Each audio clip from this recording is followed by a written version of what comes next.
Yo, what is good, everybody? Welcome back to another game dev stream. Today we're doing some hard stuff. A couple of hard things. I don't think it's too hard, but you know, it's not anything that is easily accessible online where I can find a solution for it. Kind of came up with a solution yesterday. I think that solution is still valid. I do think that there will be a little bit more work that goes into actually making it a reality, but for the most part, I think that's the direction I would want to go. I'm also thinking that all of these callbacks that I have right here, they need to take in the Unreal data type that handles collisions, because even traces need to collide properly. But the thing about this is that since we need to know, well, technically we don't have to store any data. We can just use our user pointer to get what we need, to get to like the extra data that we need to determine whether or not something should be blocked or overlapped or whatever. So this has to be injected into pretty much every thing that does collision, and this is so that we don't have to stray too far from like Unreal Engine setups. We can still take advantage of the setups. So let me take a look here. The first part I think would be the best. Oh yeah, no, I should say off stream. I went ahead and started to write these multi versions of these functions. These are just the C++ versions. I haven't added the blueprint callable functions yet. But pretty much the concept is the same. I should probably flesh these out, really. Bullshitting.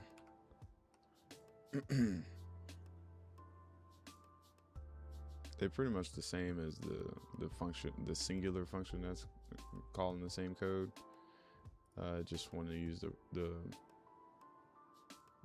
callback a little bit different.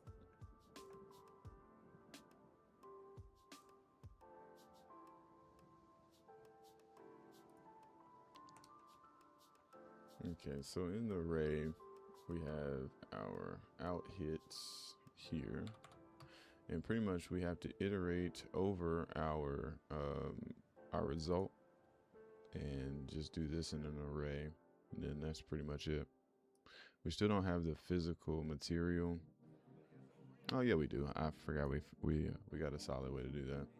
So we can go for each, and these should be pretty straightforward. The result dots, I think this is called collision objects. There we go. So this is a const bt collider collision object pointer.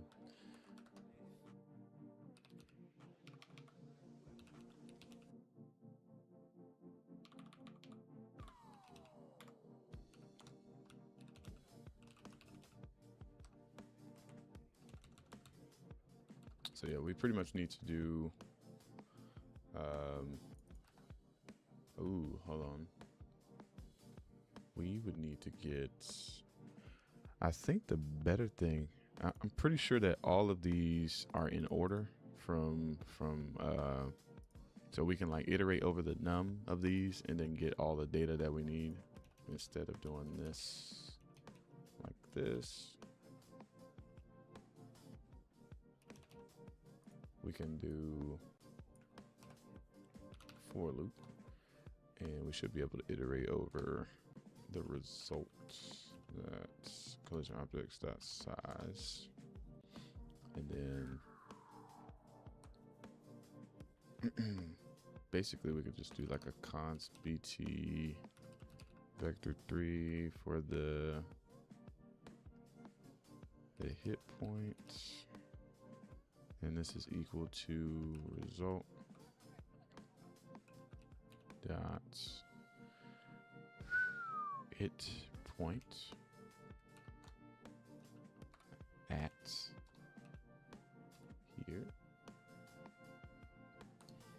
a, I want to say that this is const bt collision object.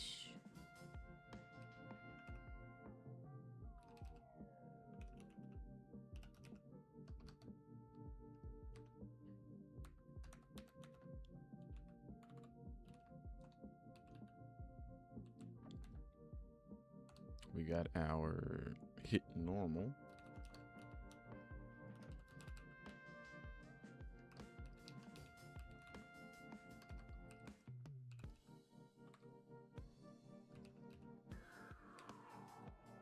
And I think that's pretty much it. So we can pass this here. This here. I think there's one other thing inside this result, the hit fractions. I don't think that's too important. That might be the, you know, one thing we don't pass into this hit result is the distance. That's another thing that you usually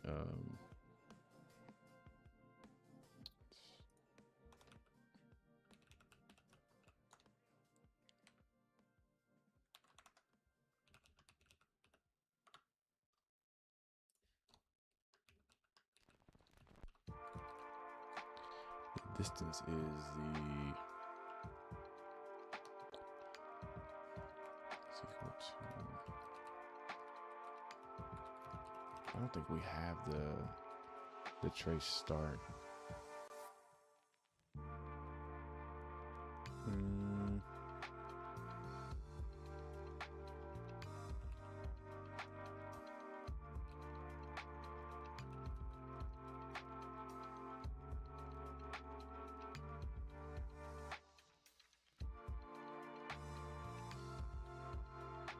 We have the ray from right here.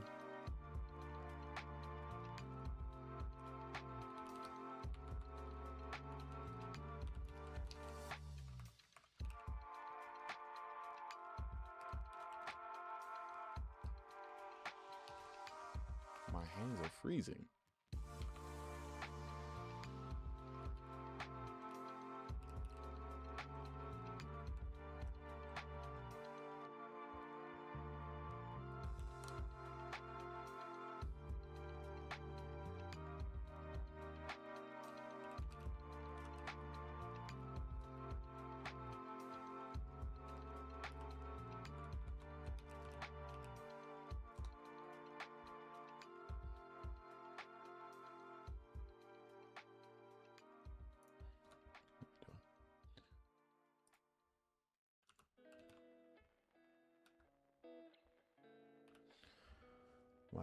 My hands are like icicles right now. It's actually cold outside, I guess.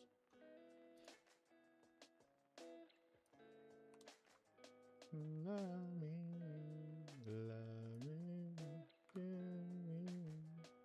give me.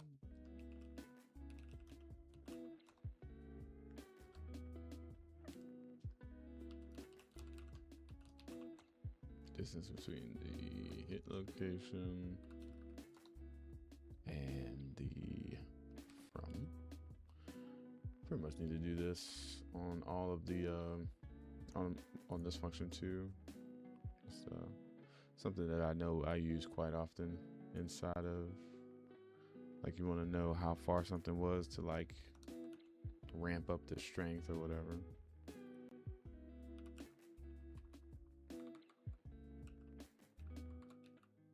Come on. There we go. Move.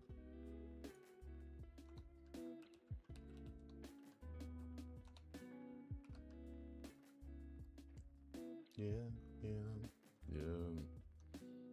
Okay. Back to this puppy here.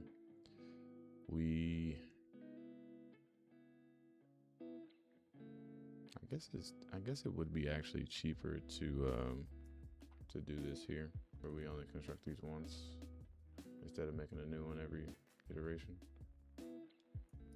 I think I might be getting like I might be getting things mixed up.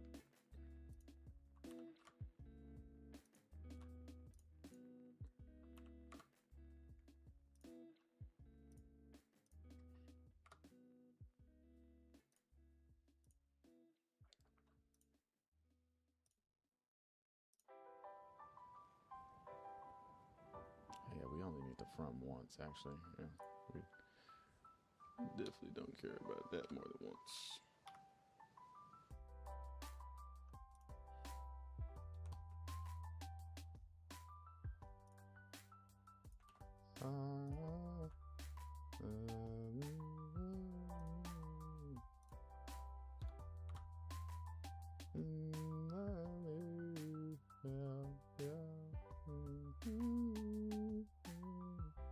And this is const. Okay, yeah, so we can't do that. All right, cool. At least I know.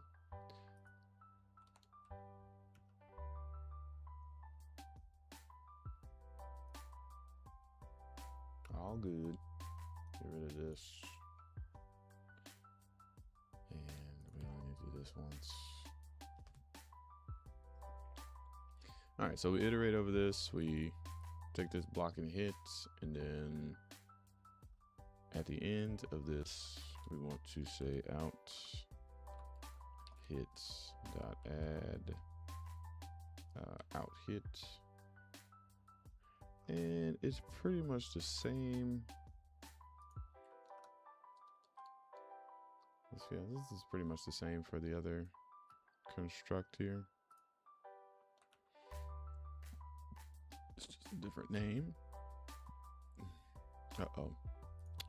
In here we actually want to use the hit object.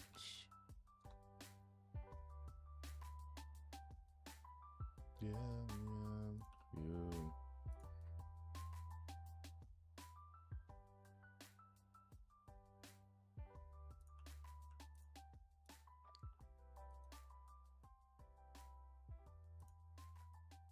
Oh, baby.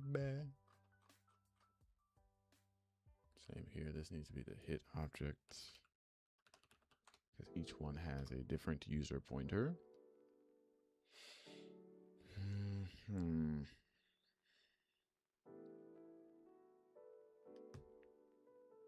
Okay, so iterating over this, using the collision objects.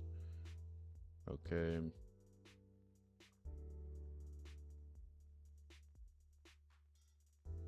Boom, boom, boom. And that is good. Okay, so that'll work for that. That's a good squirrel. I might turn on the heater.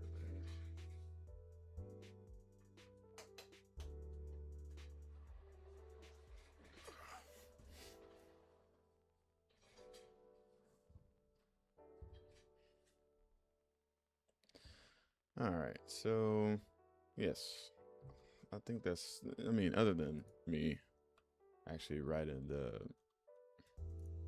the versions of these that are multi, pretty much done with traces. The thing is, we're gonna have to go back and change all of these once we solidify the channels that you're supposed to collide with. Once we actually implement that, we're gonna have to go back and change pretty much all of these functions. That's kind of why I wasn't trying to type them all, but fuck it. It's work that has to be done, might as well do it now.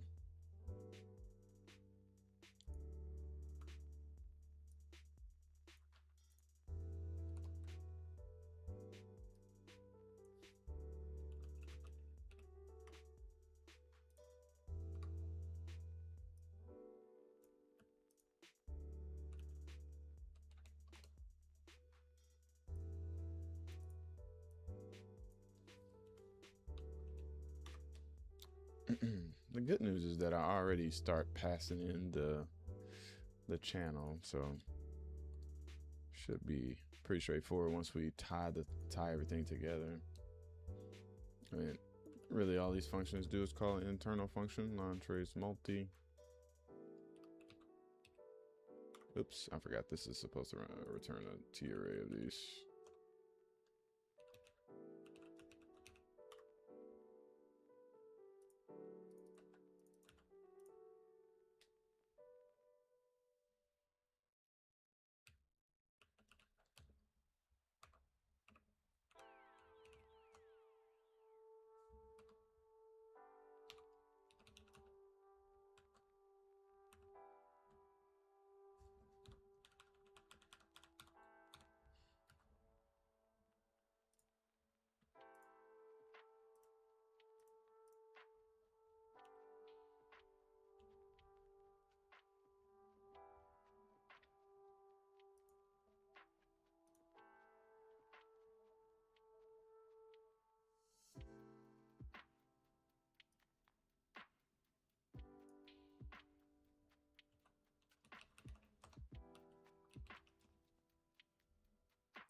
Whoops.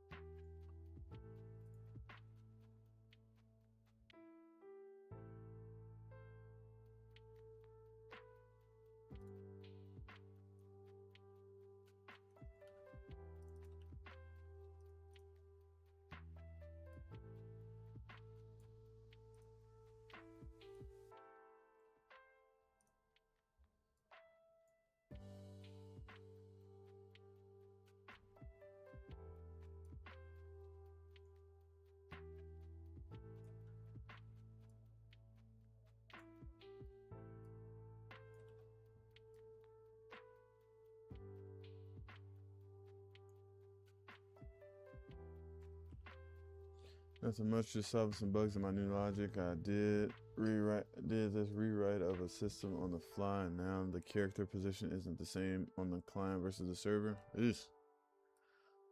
Yuck. I gotta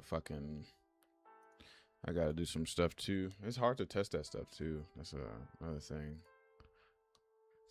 Well, I mean, my test is like find the actual reason why shit is broken.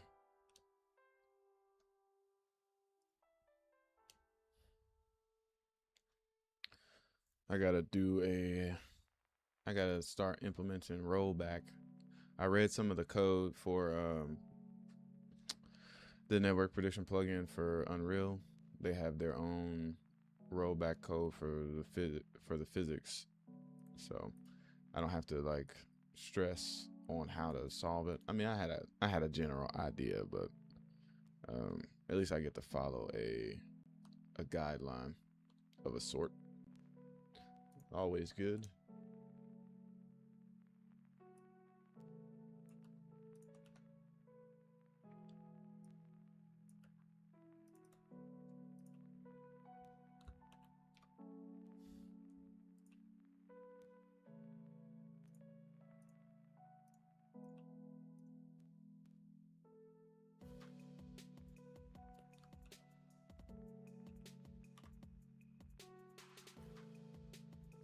For the rest of these sweep functions, we can just copy this and be done with it. Well, of course, we'll have to test that all of these work eventually. So I'll have to set up some tests to make sure the code that I'm typing actually works. But I mean, I feel like if the single works, the fucking multi should work. Oops. Box here, and then this is a capsule, so we need this shape here. I'm actually looking at this needing to have this.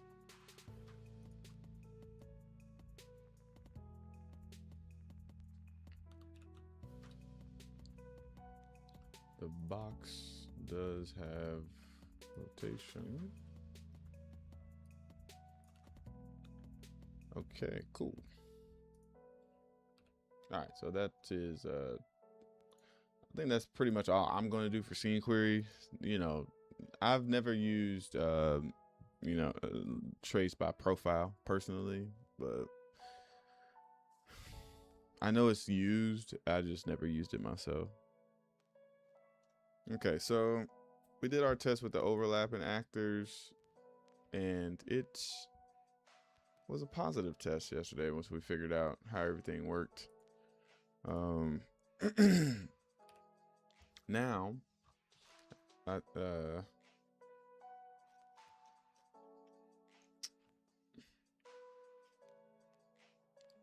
one thing I could do is I could just override the base version of this class, and there's a function on here for whether or not it needs to collide.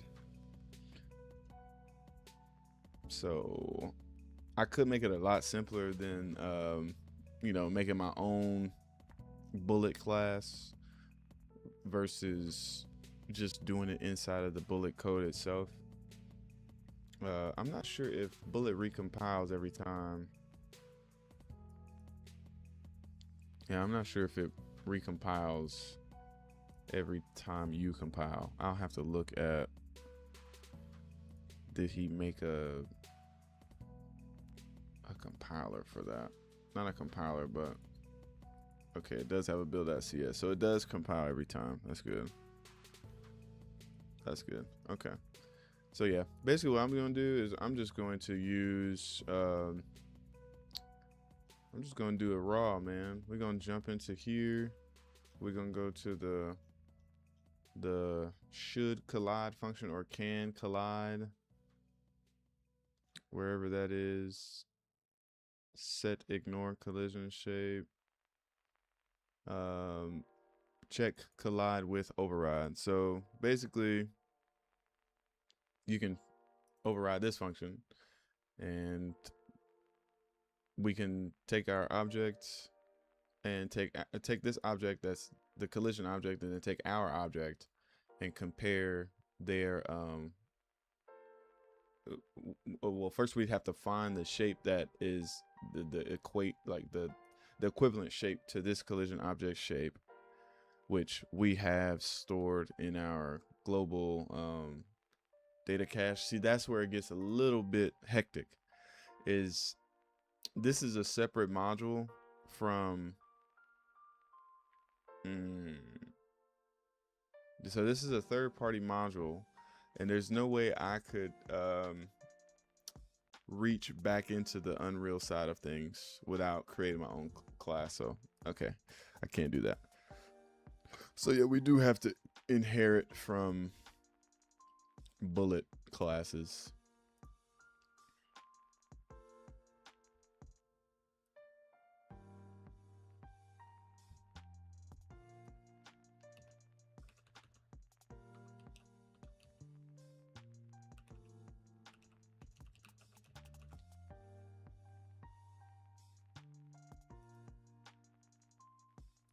So let's make our own, we're just gonna call this the Unreal Bullet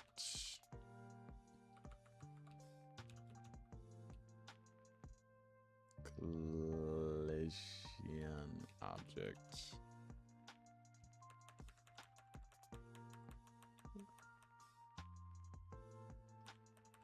I'm gonna just do this because I'm gonna just put an F in front of this.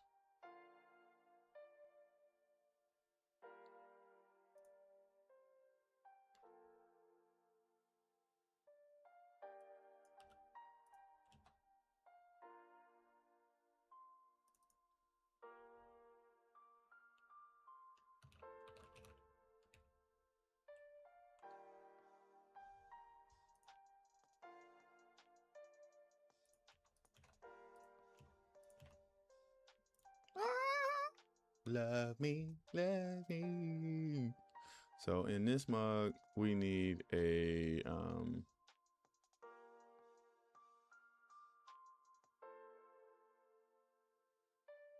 yeah, I'm gonna change the name of this too.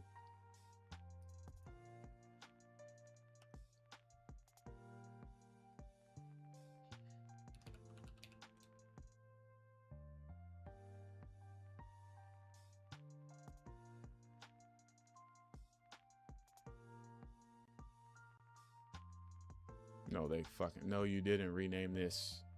How about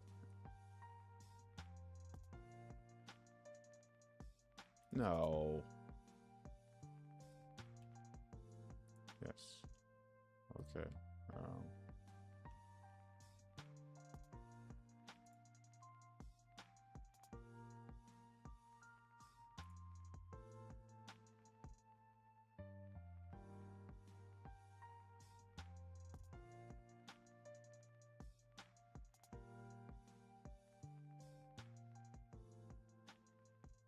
Oh, these are the same class names, I think.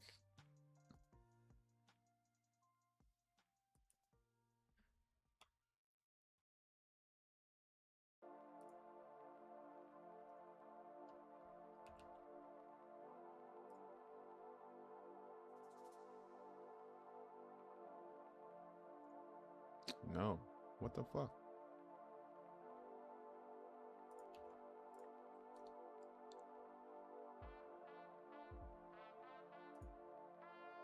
I feel like this class got renamed.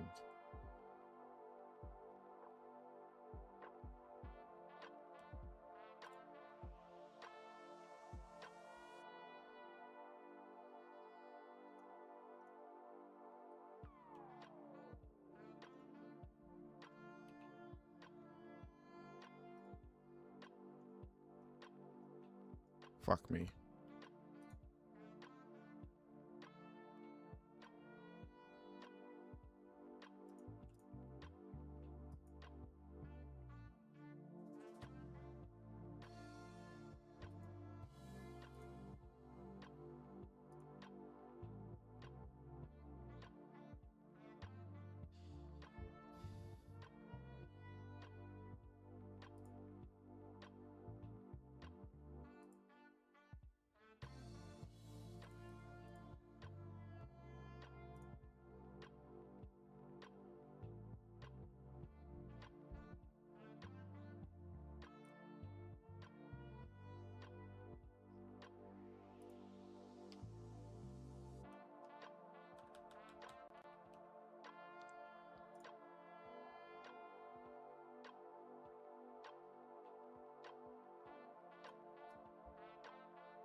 I wonder, do I have to do this, or does this class inherit this attribute?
Yeah, this the thing that sucks most about this is, wait, does this have a CPP?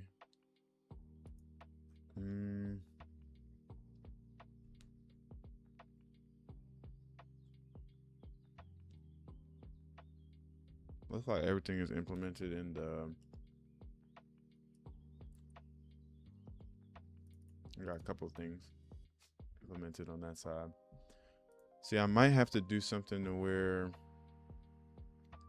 my ghost object is literally a copy of this, but in a way where I do wish I could move this library up, like to my folder up here. Like if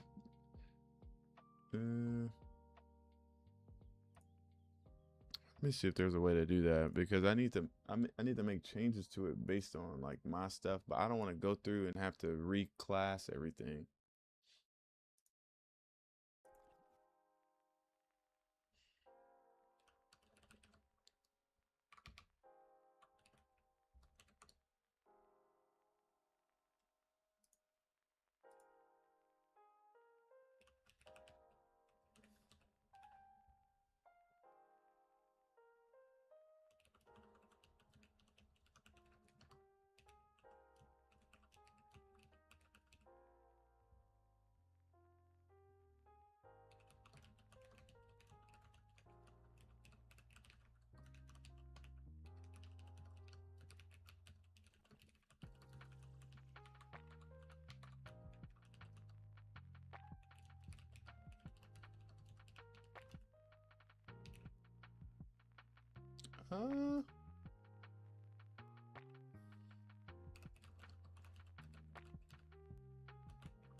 I think I could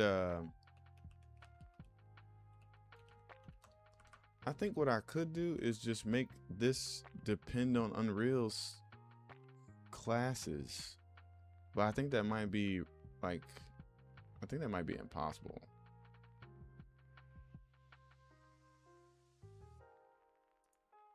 Like where essentially in here we do like a public include, you know how you do it in Unreal.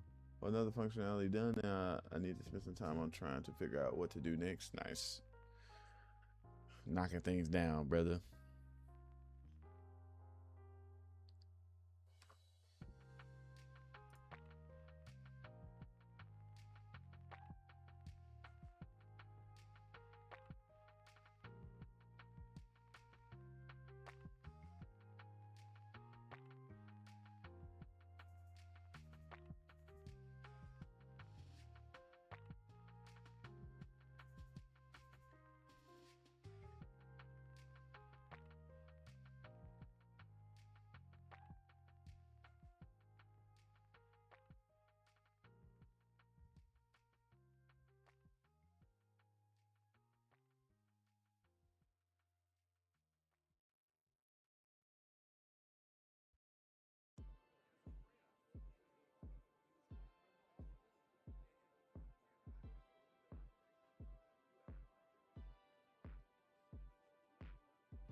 What's the current problem in your project? Oh, there's no problem.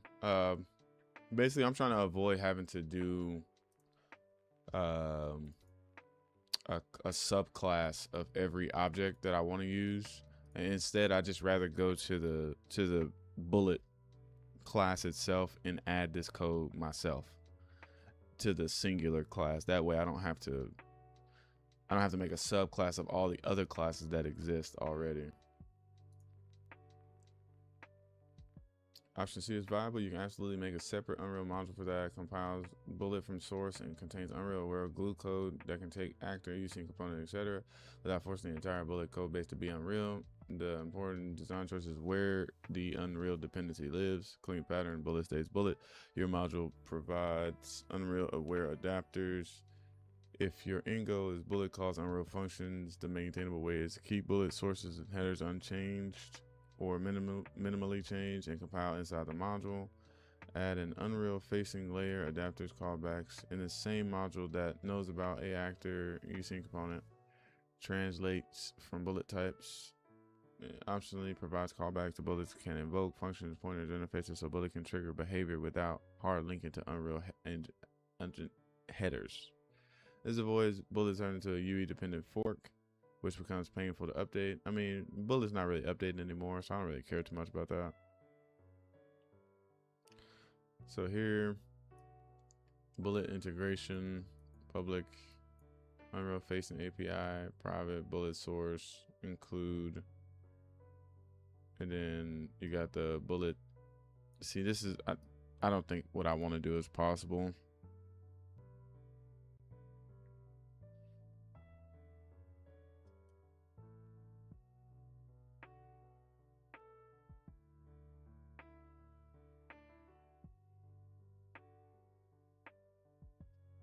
Yeah, I don't think it's easily possible. I'd have to do some compiler magic, it feels like. What I could do is give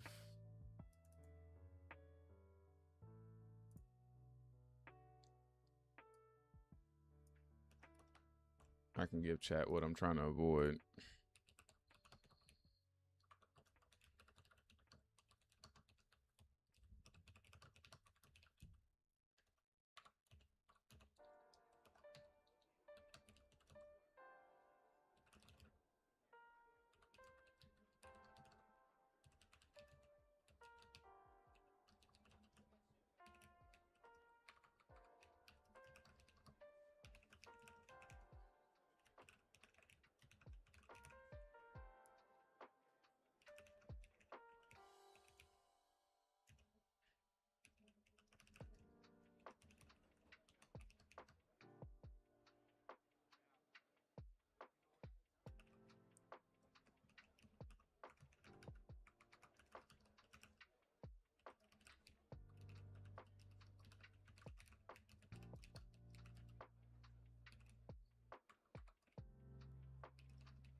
Now I have a conundrum. I can either explicitly cast my character inside the melee weapon, or I can add a bunch of functions to an interface, but I think I'm going to go the interface route. Well, if you're doing the cast in C, it shouldn't be too bad. I guess the interface would be cheaper in the blueprint long run, I guess. But I'm pretty sure you got most of your stuff in the character itself. Okay, so let's see. You do not need to, and in my view, you should not override the BT collision object to accomplish this. Bullet already has a single global collision filtering hook that is designed specifically to prevent pairs from ever becoming collision candidates, and it avoids the subclass every collision object type trap. There are two strong solutions depending on where you want the filtering to occur. So the global pair filter via the BT overlap filter callback. Bullets broad phase pair cache can call a single callback for every potential pair. This is exactly do it once logic. Okay. Need broad phase collision. We got preserve the standard group mass filtering. Okay. And then we use our stuff here. Then we do this. Okay. Install it once in your world. Set overlap filter callback. Oh, nice. Holy fuck.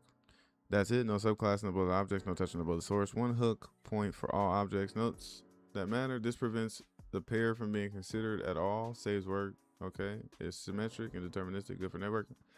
You can use the bullet's group mass as a faster course pass. Then do your Unreal response checks only when needed.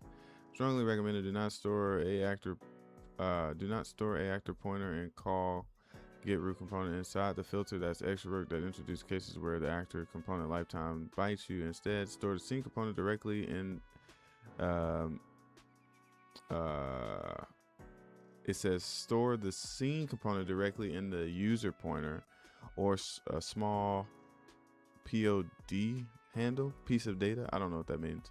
That you map to a component. Safer if GC or the slash instruction ordering is a concern. And 2, we can do the global narrow filter via dispatcher near callback if you need shape level detail. So if you need to filter after bullet has more detail, actual collision algorithms have selected contact manifold creation, you can create custom BT collision dispatcher near callback. This is set once. Okay. Pros, you make decisions with more context. You already paid more cost to get there.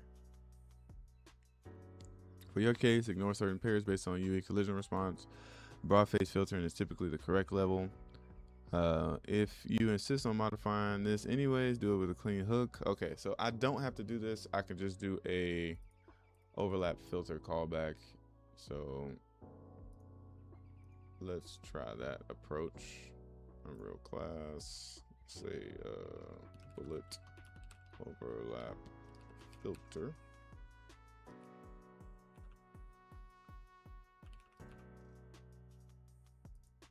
But yeah, because that was going to get exhausting.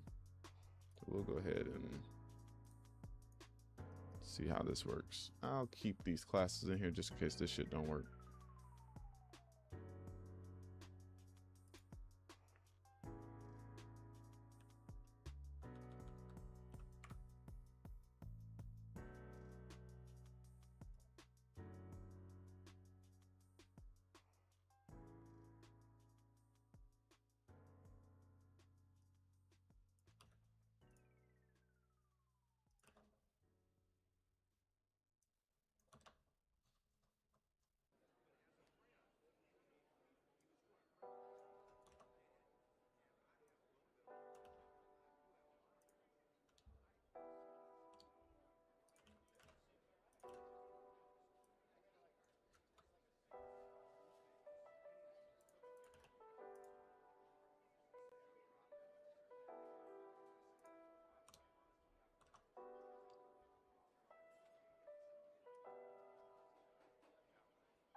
Okay, so it's telling me to store the scene component here.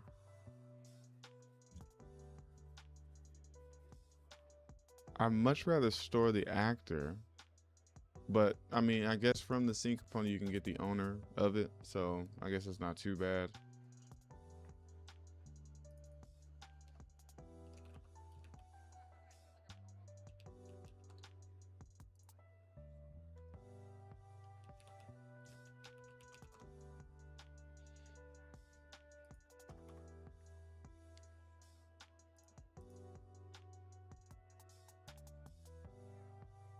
Okay.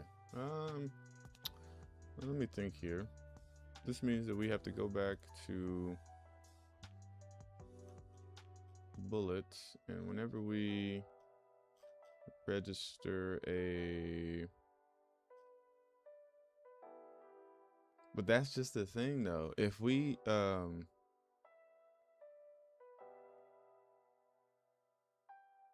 there's no way for us to have the scene component. I'm not gonna do this. It might be better in terms of yeah, use user pointer, you control, prefer storing this directly, not the actor. But the thing is, in our code base, we don't actually know what the component is that we're storing this thing for. But we know that the actor is the actual thing. But yeah, because let me go back. Let me verify this in my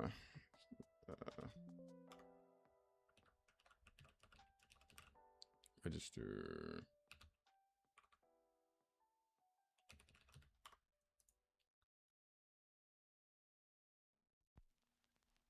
So it's not until here until we add the collider, and then we set the user pointer to the actor, but we don't know what the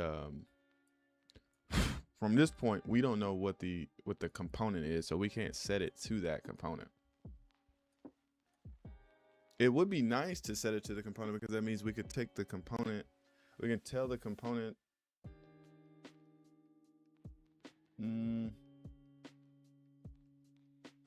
I don't know. I don't think so. I don't think that's necessary. That's just fucking the computer trying to code a certain way.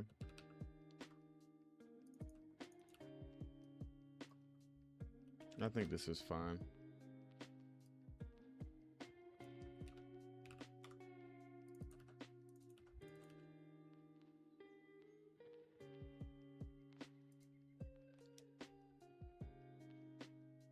Why can't this be const?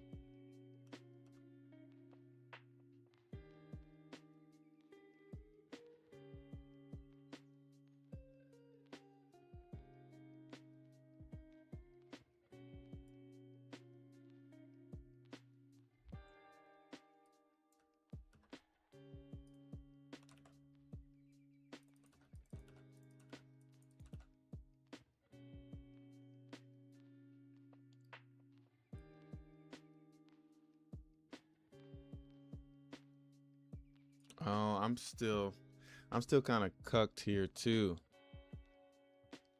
because if we use the root component, we don't know if the root component is the component that's doing the collision. Yeah, okay. So we have to change a lot actually. Let's keep that makes more sense. That does make sense. Yeah.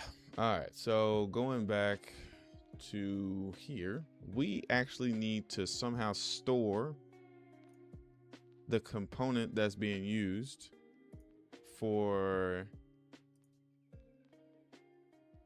whatever function is creating this shape. This needs to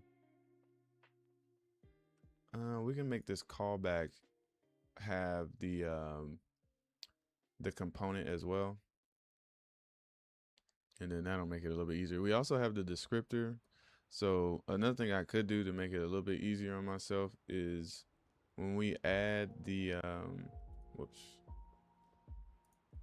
when we go ahead and add this static collider, we get a pointer to it, and this is a mutable pointer, so we can actually take this the component inside of this and set that as the user pointer instead. But anywhere we use the actor user pointer, we got to go back and make sure that that's not being used. So what was that?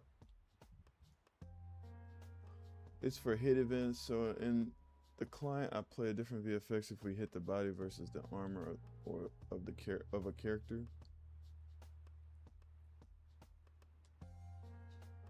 So it's just client-sided.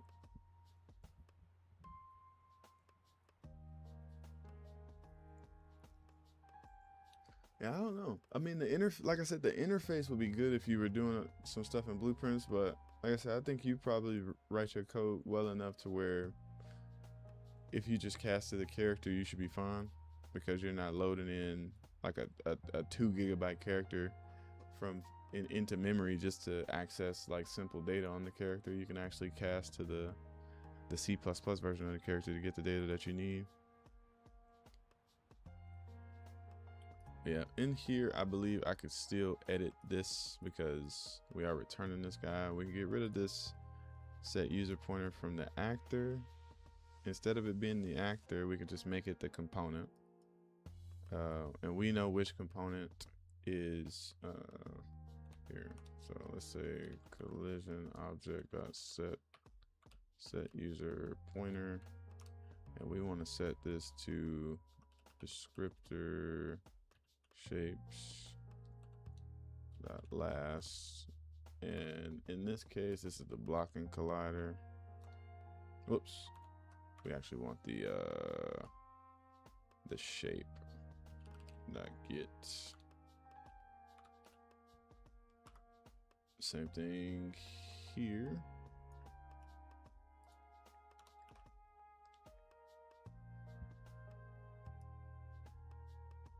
No, love me,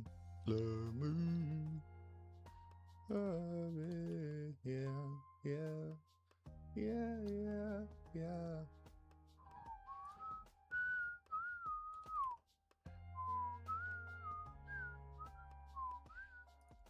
So let's look for get user pointer, because I'm pretty sure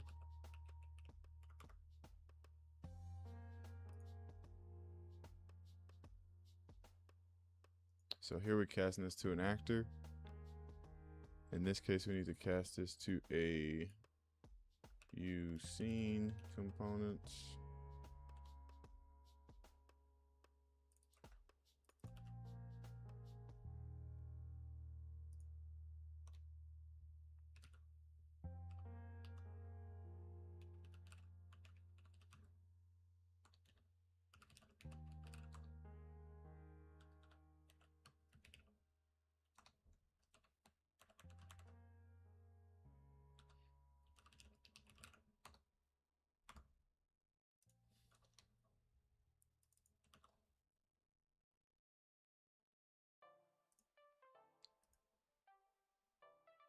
Another one where we cast this to the actor.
no baby.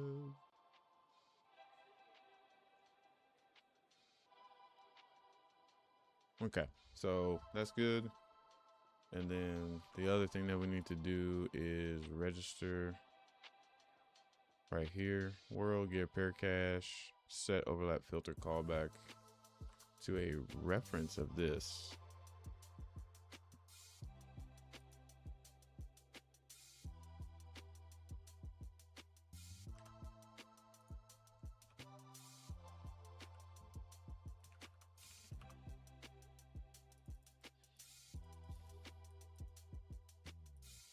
I don't think we keep a filter callback here.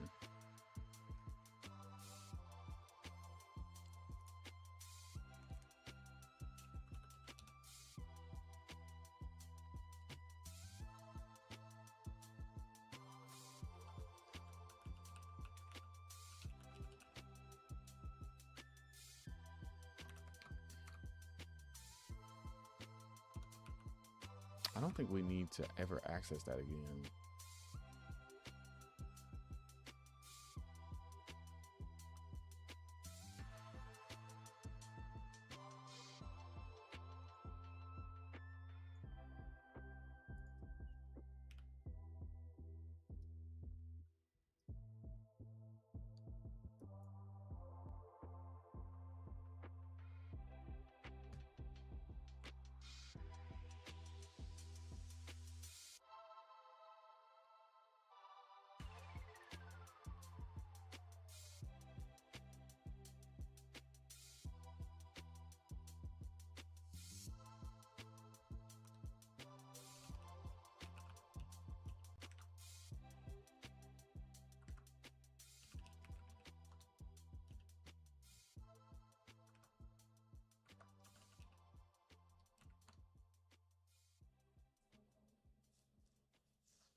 I wonder, does this go out of scope? If I do this, F bullet, or I think it's F overlap.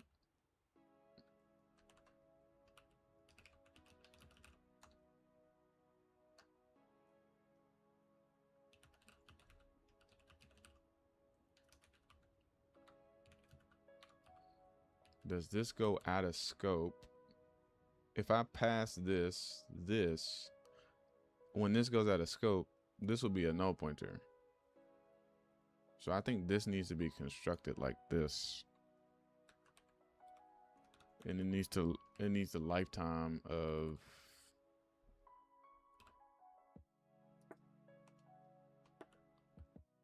yeah, I believe it needs the lifetime.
Yeah, I do remember. So we don't have to create a. So we don't have to create a pointer to this thing. Allocate with a smart pointer, and then do this.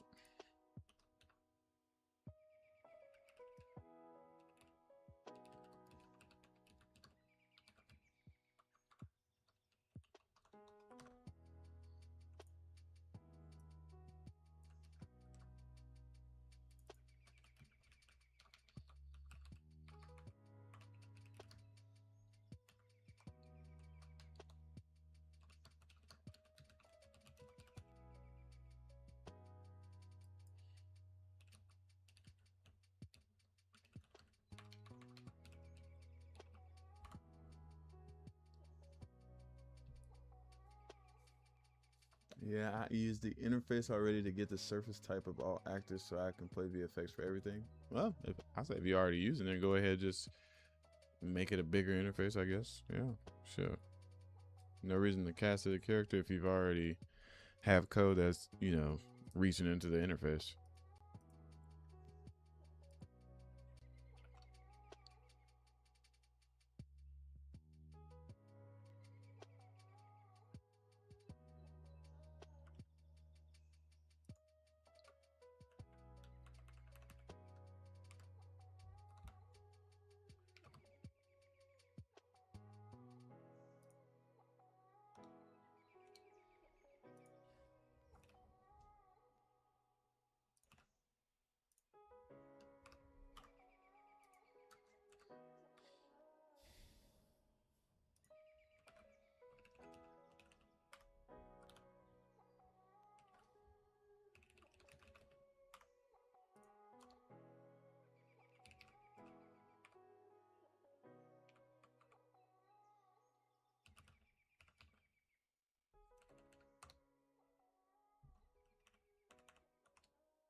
Okay, so if this is correct, this means that our broad phase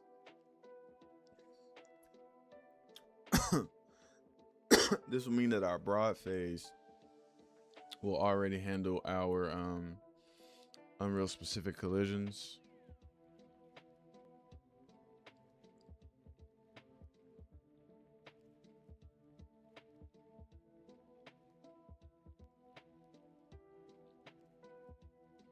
Okay.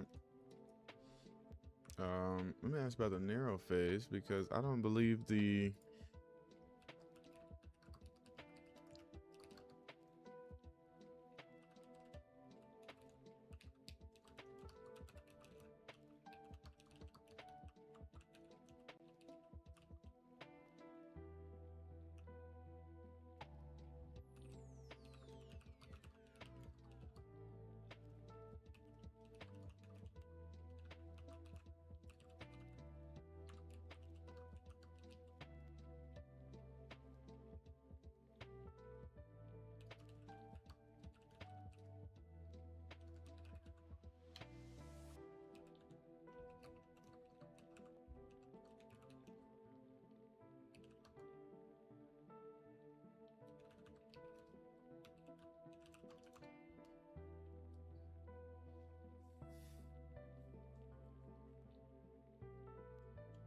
I think they might use the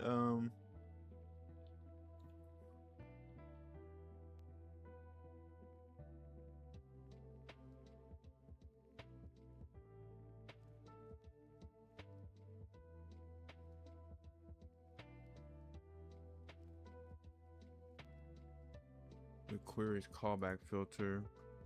So what you need to do is to make the array / obey the same UE collision logic, you need to implement the same policy in the query callbacks. Yeah, okay. That's fine. centralize the UE filtering logic once. This create a helper that takes two BT objects and returns whether or not they should interact. I fuck with that, and then reuse it in the overlap in the sweep. We can do this in the bullet helpers.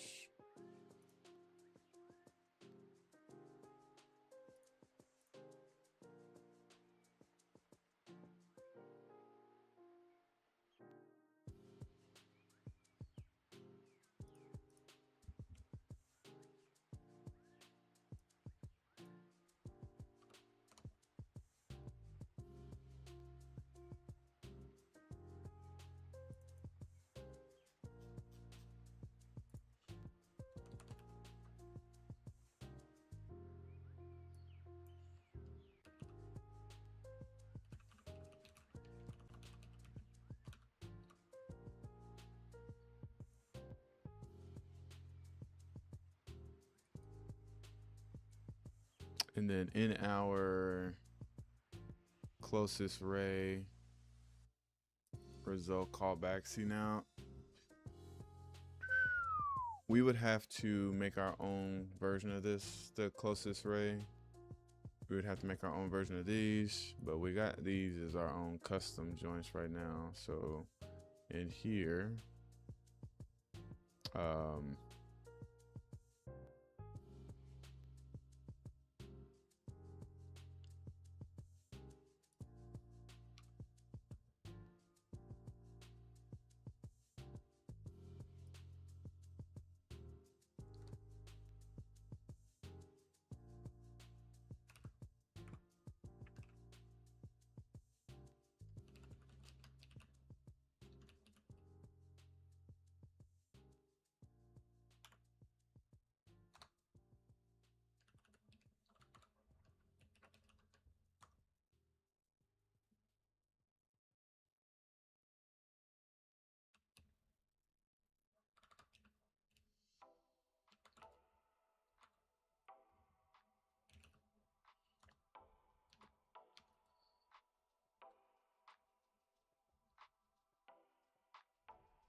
hold on. We don't know who.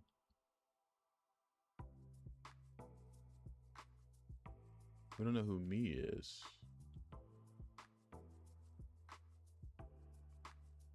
Hold on.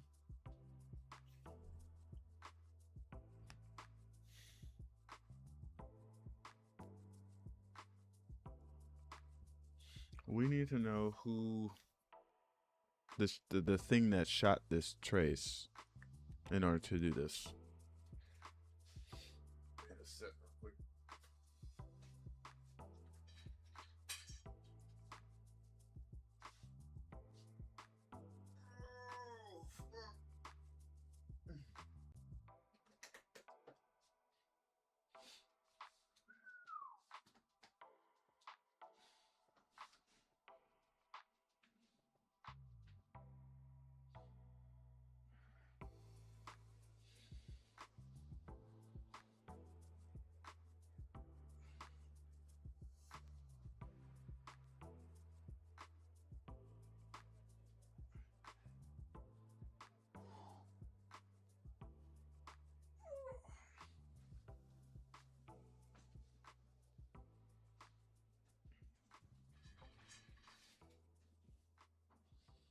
My goodness. Okay, so yeah, since we don't know the caster of this ray, maybe there is the caster of this ray. We know who me is.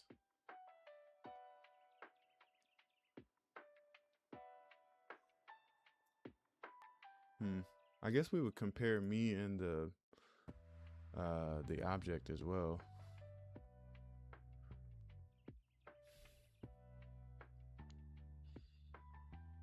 But the thing is, no, that's not right.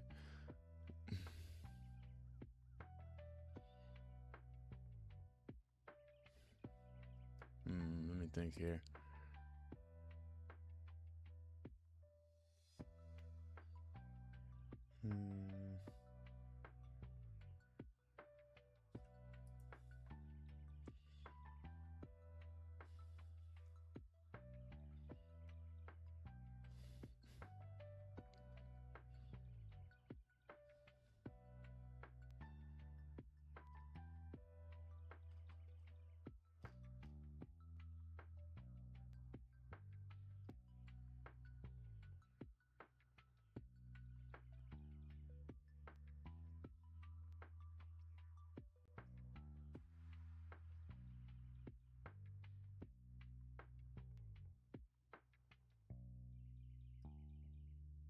So yeah, the only way to know is because this ray would have a collision filtering mask assigned to it.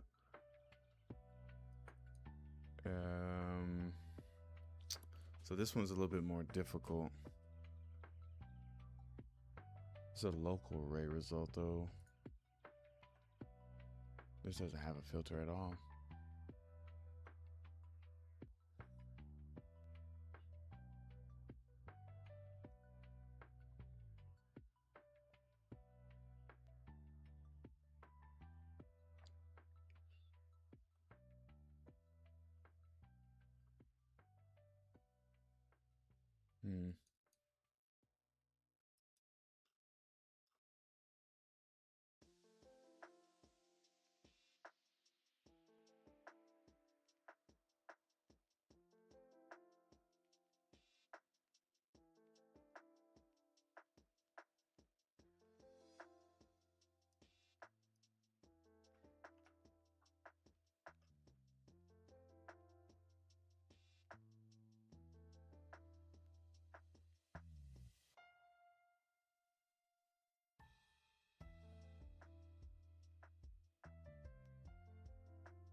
That's what I'm saying. We don't know who the query owner is.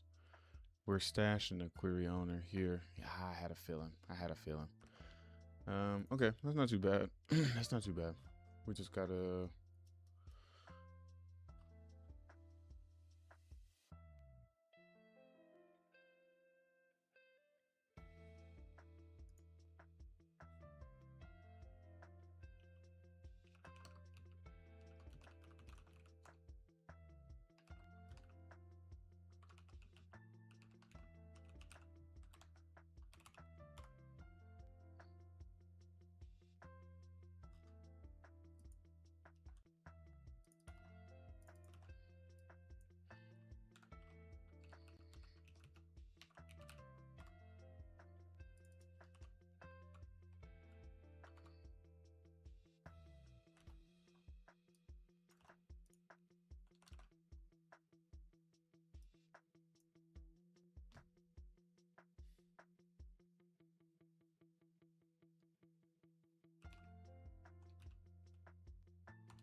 I think we always use the not me.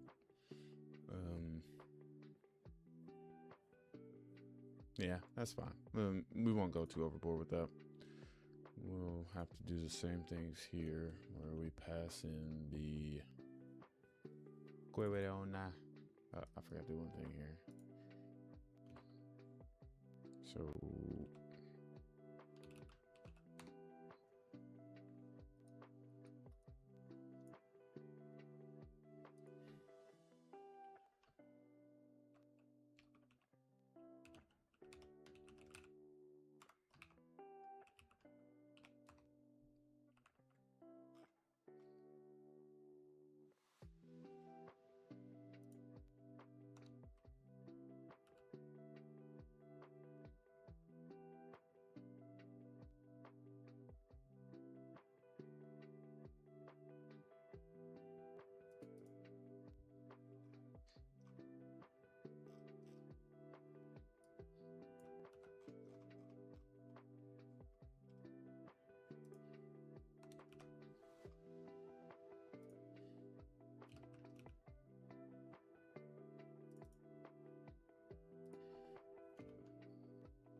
okay.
So it gets a little bit.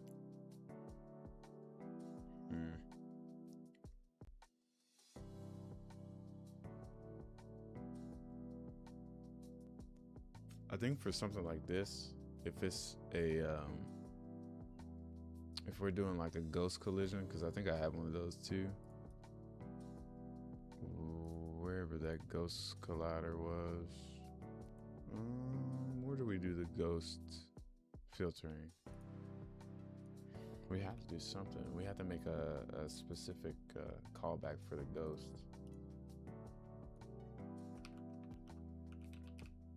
It was this ghost pair callback.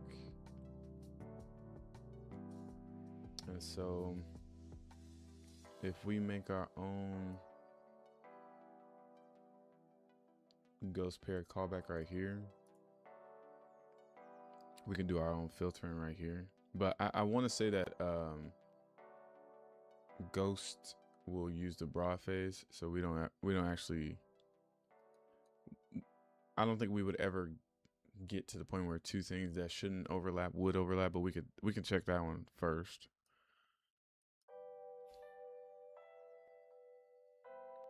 But yeah, we've added a user pointer. Let's just make sure. Add user pointer. Where's this at? Or set user pointer. So we set it on the dynamic and on the static. We need to do it here.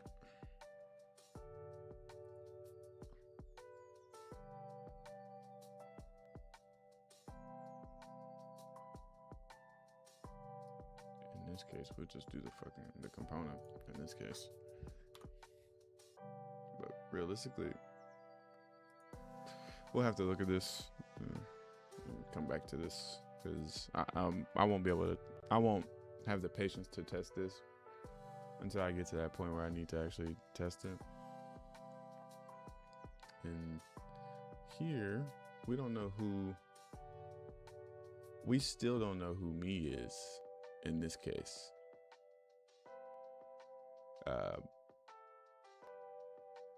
Yeah, we don't know who's calling this function. So what we could do is, I'm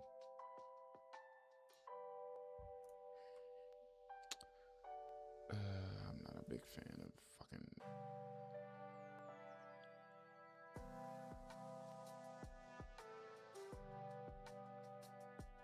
Okay, I know what to do.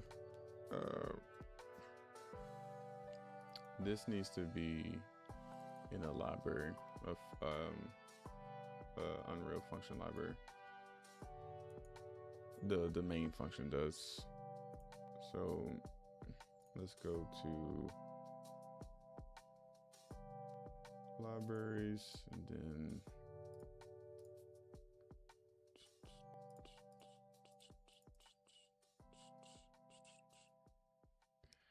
we need to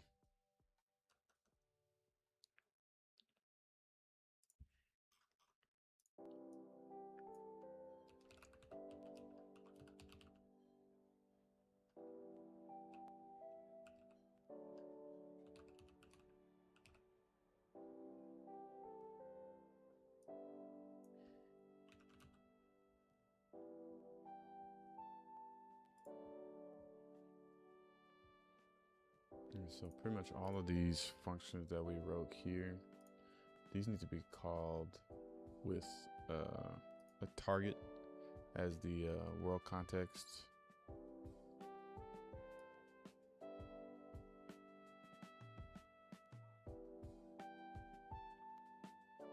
So pretty much all of these joints need to move over to here. Need to be static.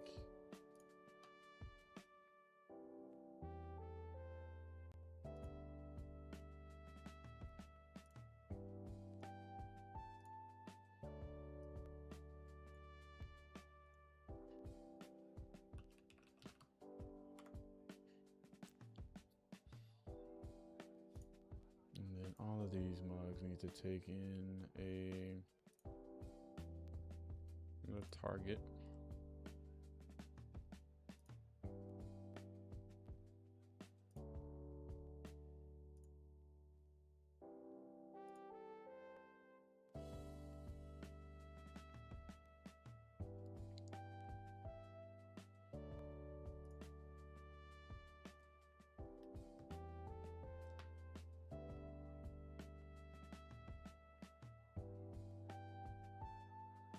Now, should I do the actor? If I force an actor, we still don't know which collision object is doing this trace. That's the thing.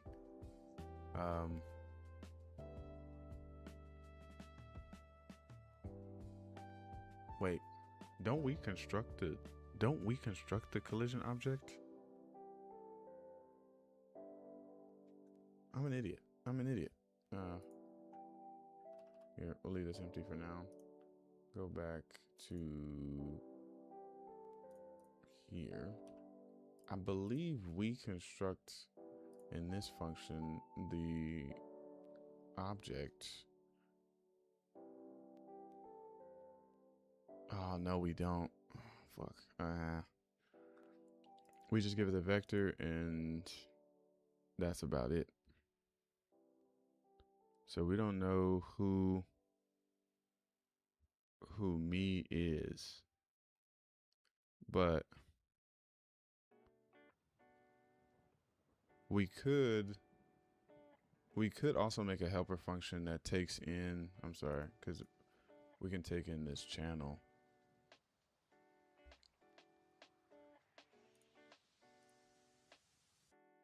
So we can hold a, instead of this query owner, we do a E collision channel.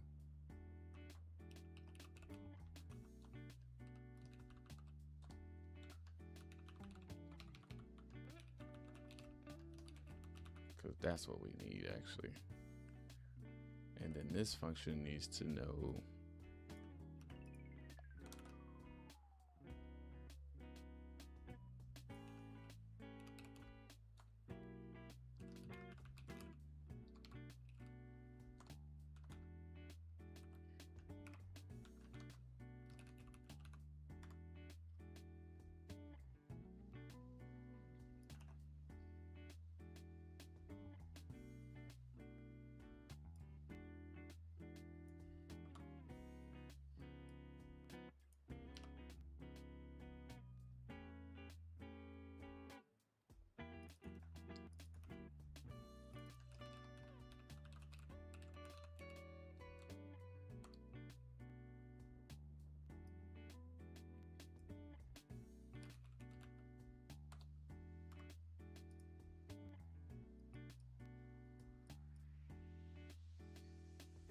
this way we can just pass this the data that we're already using, and instead of this query owner we would be using the collision channel. Whoops.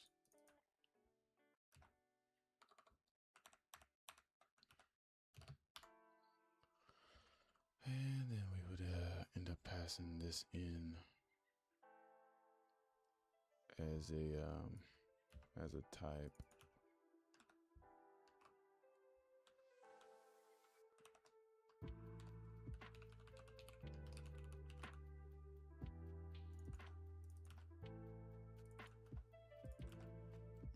That'll be a little bit easier.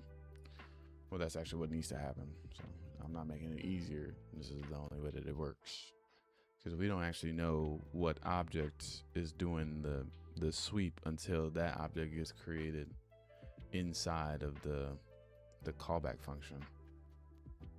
But the callback function doesn't store the shape. So there's that. Now I hope we can store this as a type on a regular C class. Might have to include like some Unreal stuff. Where is this at? Engine types.h. We might have to hashtag include core minimal.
Ooh, just to make sure that, well, it's, eventually I'm going to have to cast this to the channel anyway, so might as well just pass it in. It'll just be easier that way. But basically, if I was having a problem with this constructor not being able to construct itself with this, I could pass in just the integer value.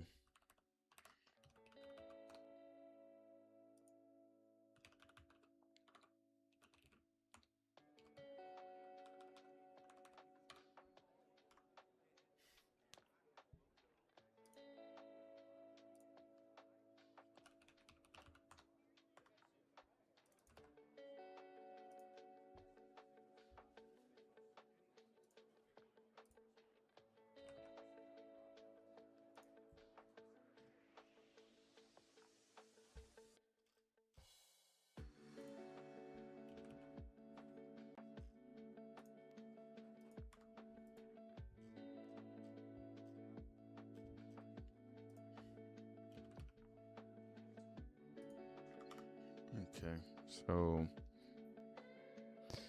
if I'm looking at this right, the traces use the channel. The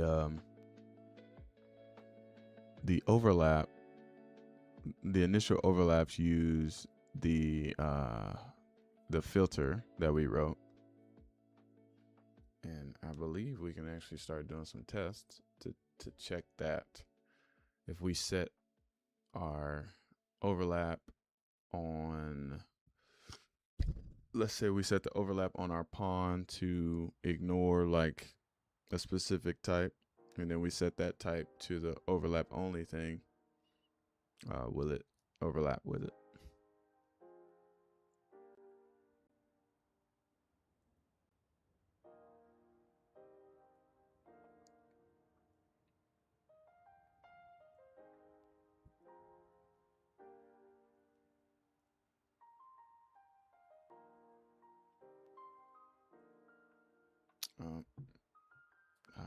Yeah, we'll keep these for now. Like I said, we'll keep these until we don't.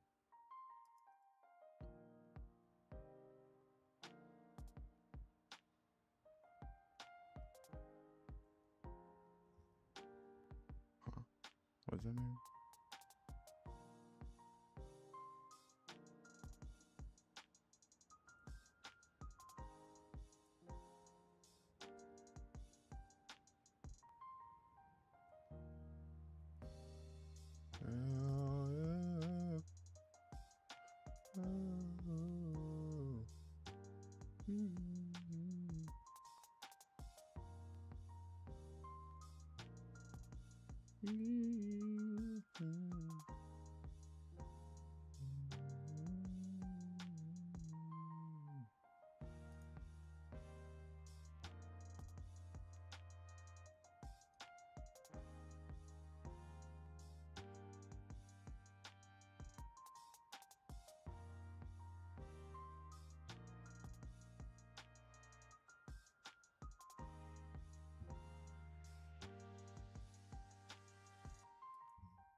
Yeah, you can't iterate over these like that.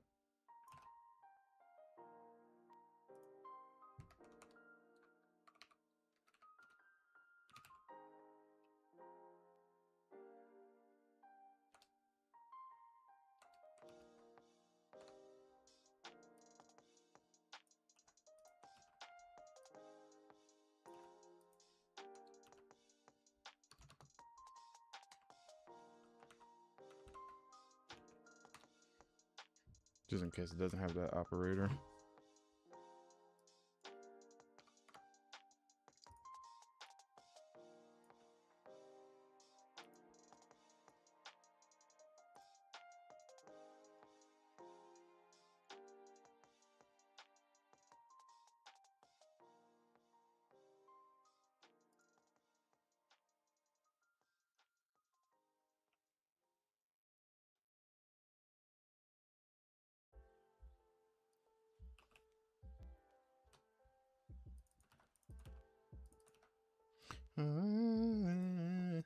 Oh, gotta have a fun monkey fresh out the box. Everybody wanna know her name. It's like she walked right out a dream, a fantasy unreal. You gotta check the social media.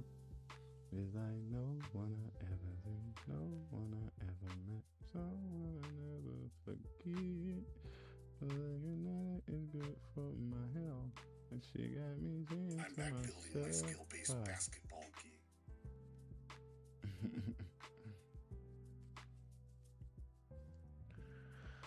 Oh, I gotta have the line, I keep fresh out the box. Oh yeah, take dreaming, gotta have life. Fresh out the box, I won't cover up, at least I'm nine.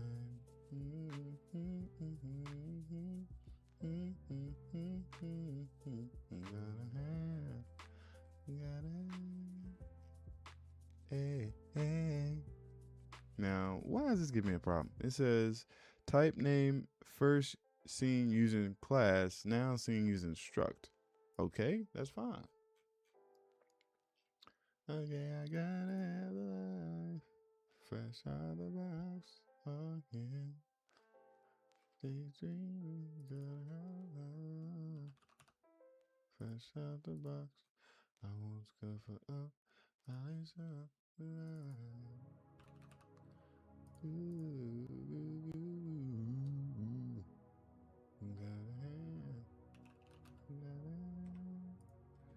I got to have him.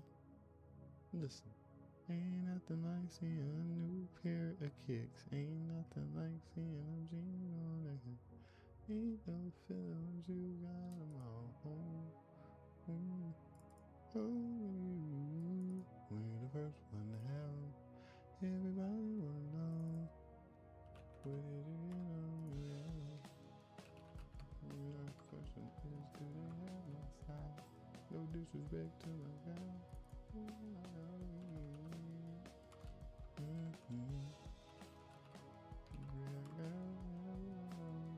Fresh out of the box. I've seen it.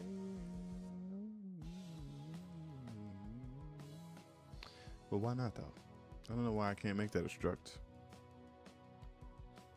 Treat it real good.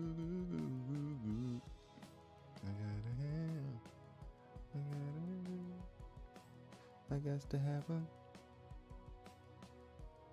Now the next time you see a girl that reminds you of AJ, think you wanna get her attention. This is what you gotta say. Hey, hey. Hey.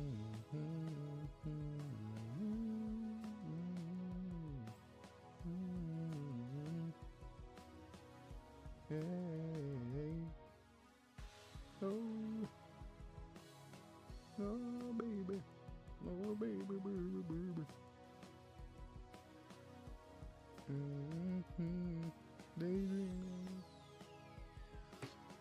Okay. Well, another functionality done. Now I just need to spawn in that VFX for dead characters. If I keep up a pace like this, I'll have a playable demo in a few short months. Nice. Yeah, man, that's good. Yeah. Getting all the, you wrote all of the hard shit early, so now it's just tying all the loose ends, crossing all the T's and dotting all the I's. Yeah, man. That's a good place to be. Do all the bulk work up front, all the hard shit that doesn't matter to anybody else but the game. But if it's not there, the game doesn't exist. Do all that up front. That way on the back end, all you're doing is tying up interfaces and calling functions, basically. That's a good spot to be.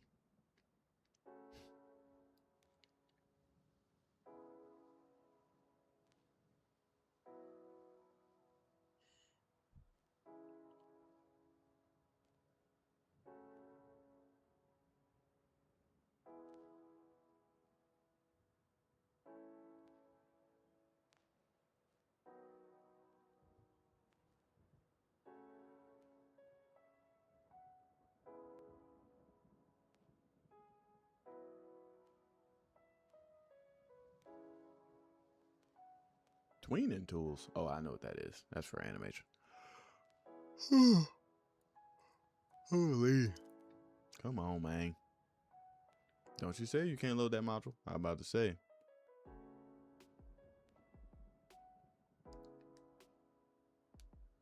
Oh, baby.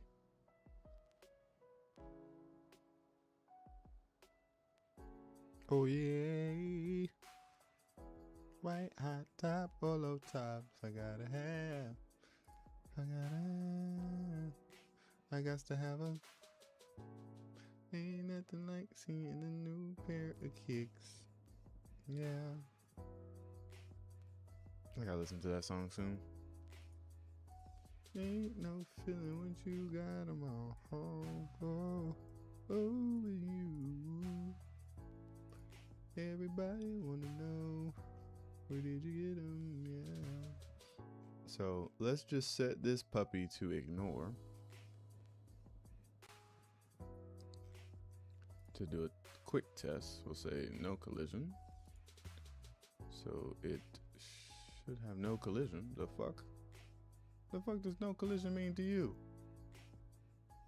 Okay, let's do custom. Ignore everything. And we still want it to generate overlap events so that it creates the shape for us. Let's see if we get that debug message. Ah, hell. What is this? Oh, yeah. Why download time? I gotta have.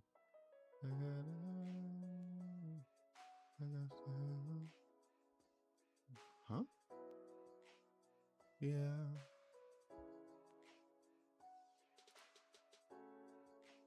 Ain't no feelings you got.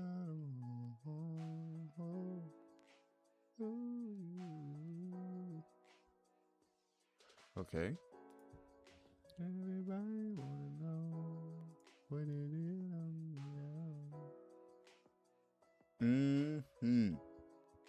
Wait, so that doesn't work?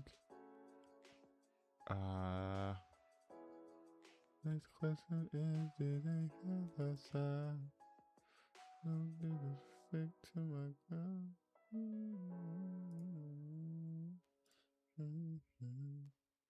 Okay, I got all the bot. Nothing to do.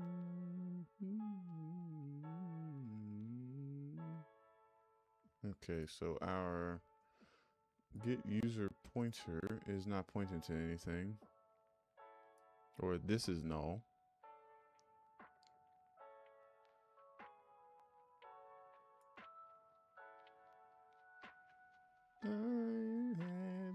Oh, I know why. It's because we didn't do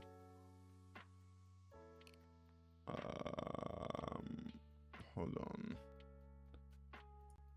This needs to be wrapped in whether or not we have a hit. That's why.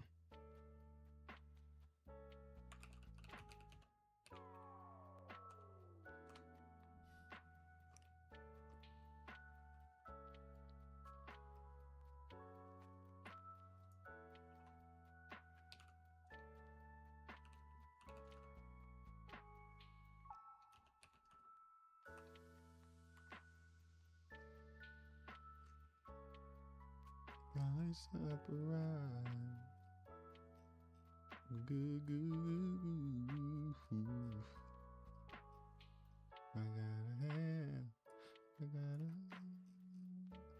I got to have a. Hey. Oh my God.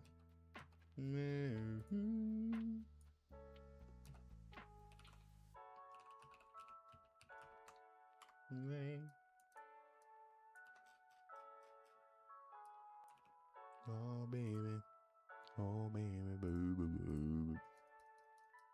Now I'm feeling daydreaming home. Now I gotta make sure that we are. You know why I think that this is not working?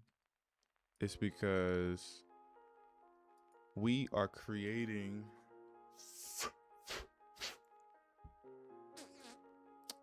Let me just do this in a way that feels right. So register static.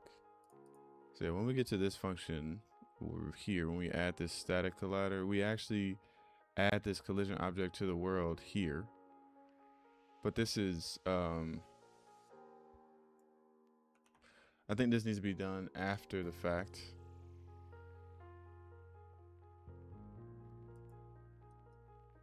So we need to set this here, set the user pointer there, do this stuff here. Do this guy here.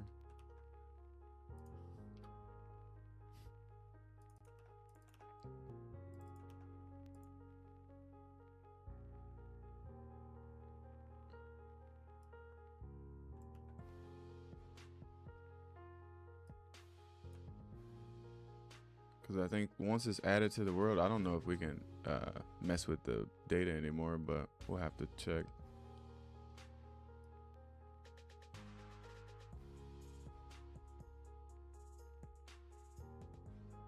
Fuck me. Hold on. Messed up here. This needs to just do.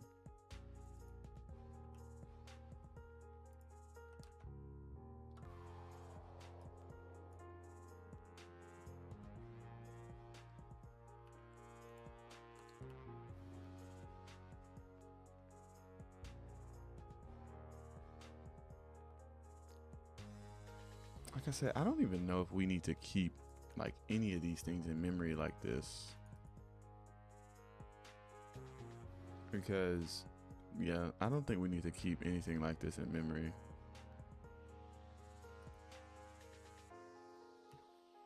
I think it's pointless.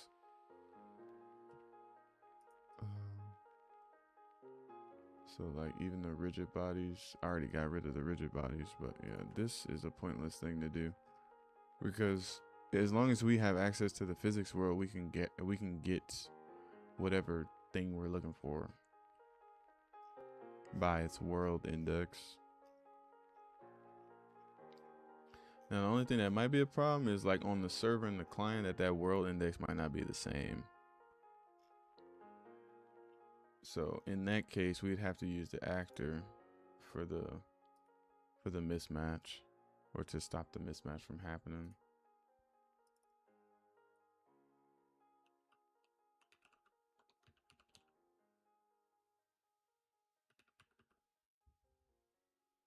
Collision object array, and then we'd say at ID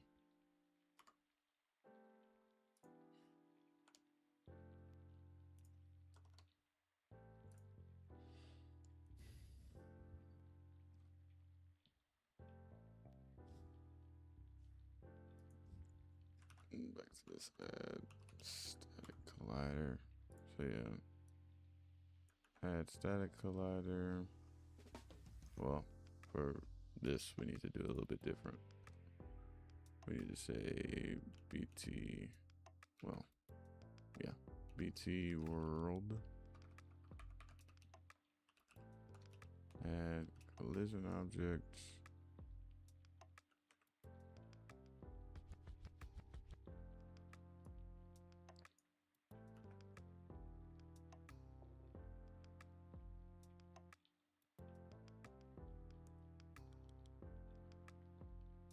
same here.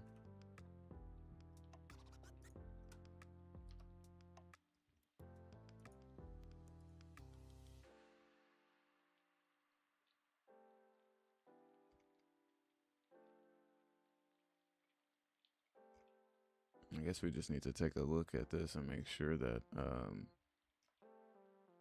this user pointer is getting set correctly.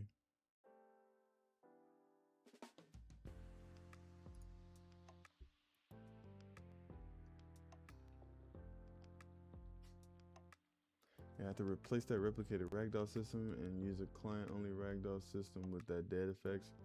I told you, baby, you were spending too much time with that shit.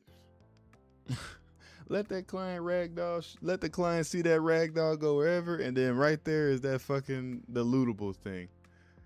That's a way easier solution. Hell yeah.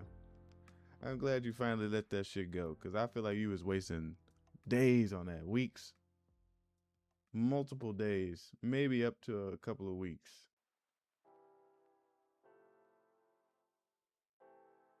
Trying to figure out how to do replicated replicated physics bodies. Jesus Christ, yeah. To me, that just seems like a whole nightmare. For the entire body, yeah, that's like crazy as hell. I mean, if you had deterministic physics, it wouldn't be that bad, because you can just send the velocities to the player, and wherever that thing would be, it would be the same place on the server. But Unreal's physics is by default not deterministic unless you run it on a fixed thread. And then even then, it still has issues, I would say. But yeah, you'd have to pretty much do that in a deterministic physics sim in order for it to work.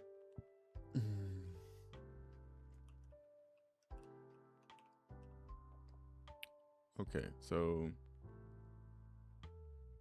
hopefully this doesn't glitch out again. But here we got our collision object,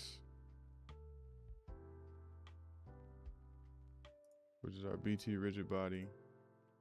And if we go down to the user pointer,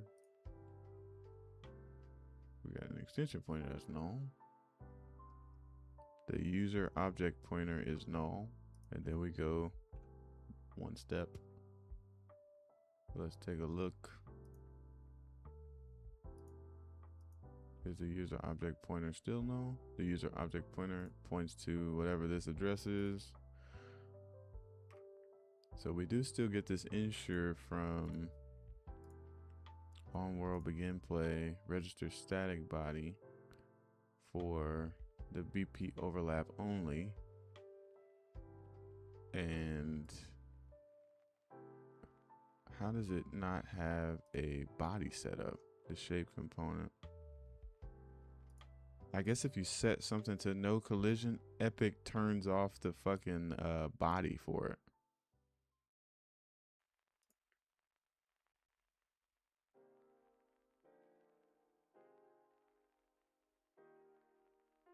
Okay, so that's good to know. Let's see if we still crash here. Okay, I can see that we're not fucking colliding with the ground anymore. But we also didn't collide with this box, but it's because this box doesn't exist.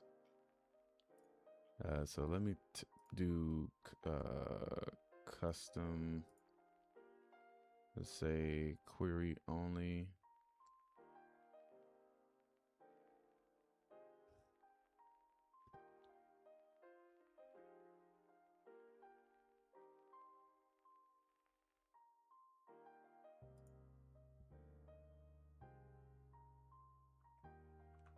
If we assert, we'll know. Oh my God, what?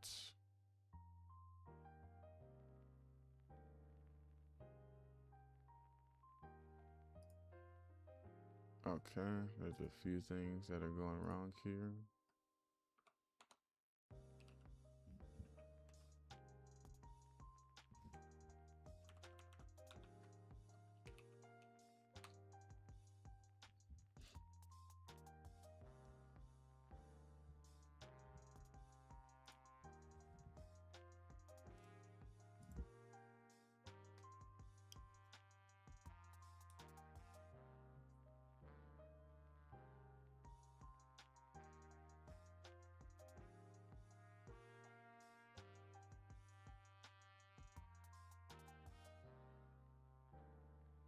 Where did you get them? Yeah. What revenue do they have my side?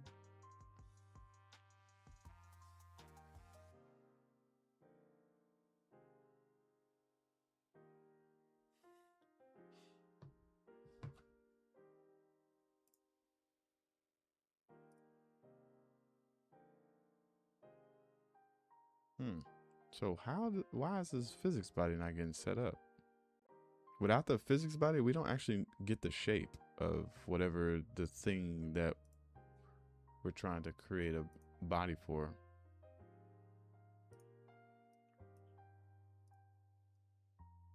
So that was only happening because of our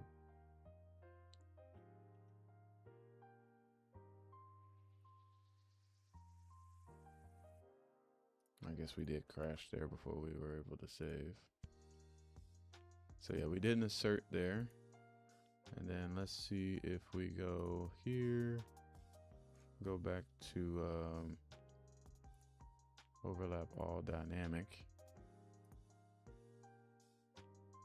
We don't get a whatchamacallit there either. We do see the shape overlaps. I think I was able actually to see a hit here. So we're colliding right here. But the broad face, the overlap filter is kind of broken, I think. So let's go to this overlap filter callback.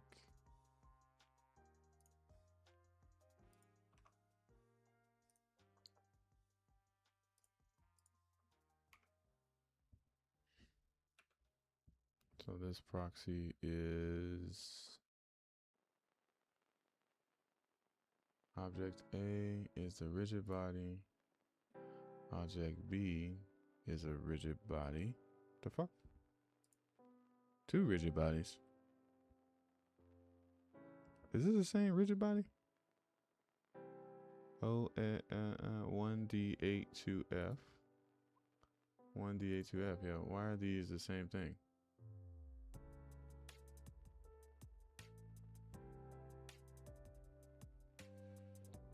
So yeah, this component is a capsule. That component is a capsule. So I think we should ignore our own fucking capsules first off.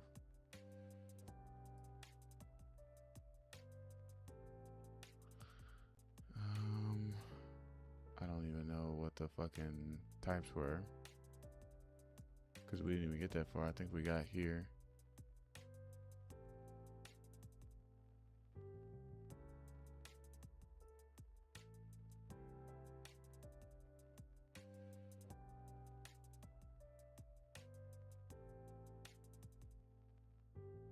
Nothing.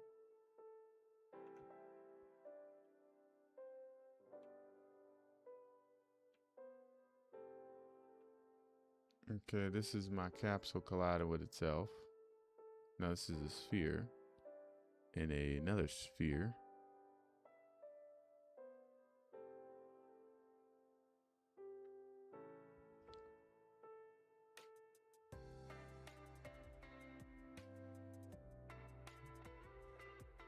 Okay,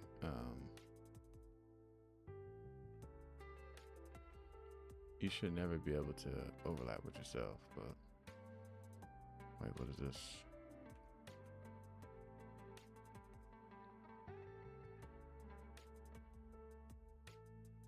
That's our capsule.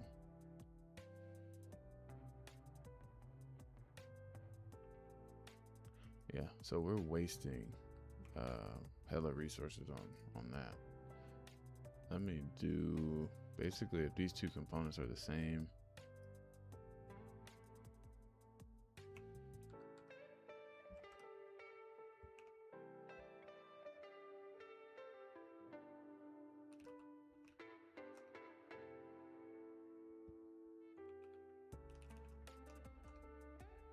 matter of fact, I doubt we even want to go that far.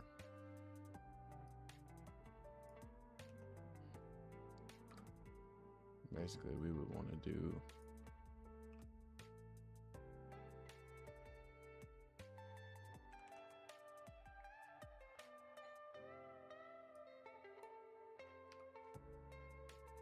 oh yeah, Terminex.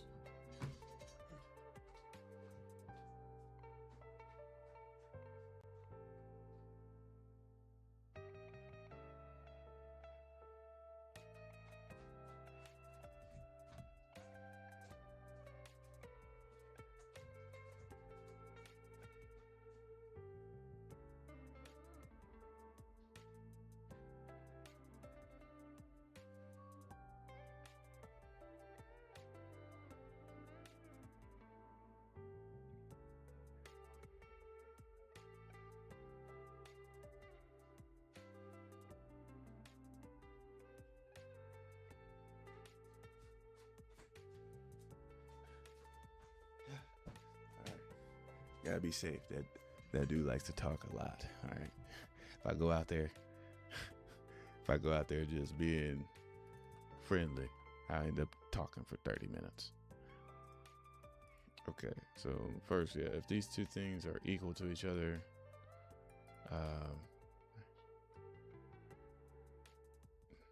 actually we want to return false here. I don't know why we would return true if one of these is null pointer. I would return false. What?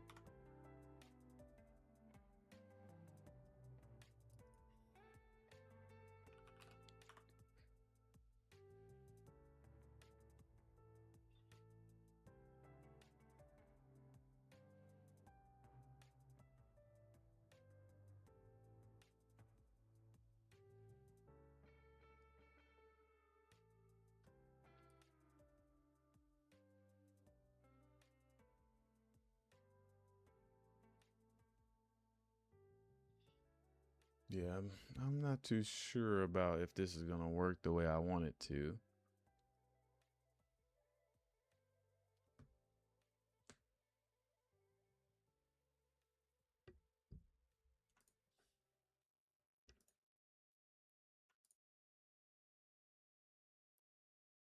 It says if other components equal to null pointer or get collision enables is equal to no collision, or the other components collision enables equal to no collision, return ignore.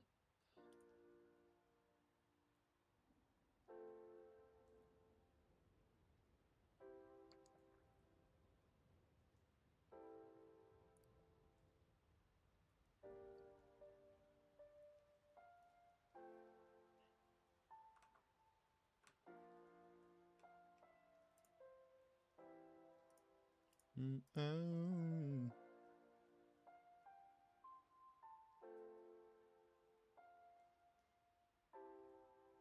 Listen, ain't nothing like seeing a new pair of kicks. Ain't nothing like seeing them jeans on the head. Ain't no feeling when you got them on. Ooh. Oh, yeah. Let's put this to overlap all dynamic. Everybody wanna know.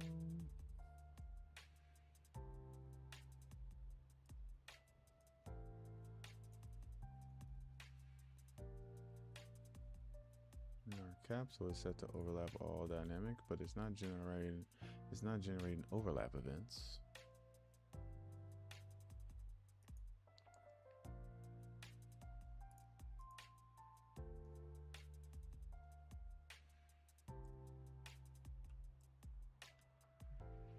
Okay, let's take a look and see what this let's see what this is doing. Okay, that's not being called, first off.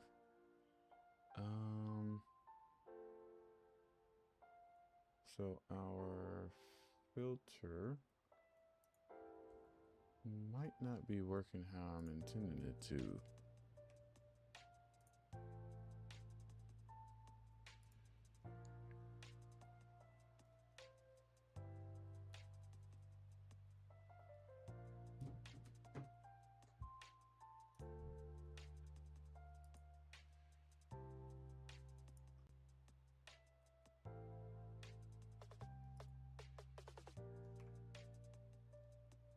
So we never get there.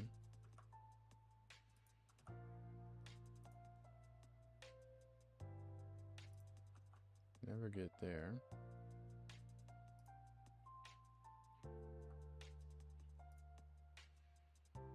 We're hitting here constantly because these two things are equal to each other, I bet.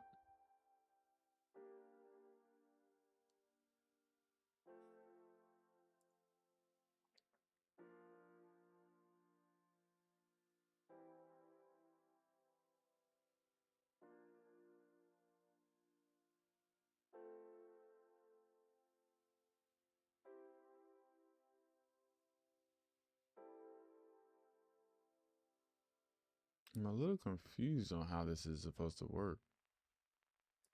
It's got a motion state. It's the capsule.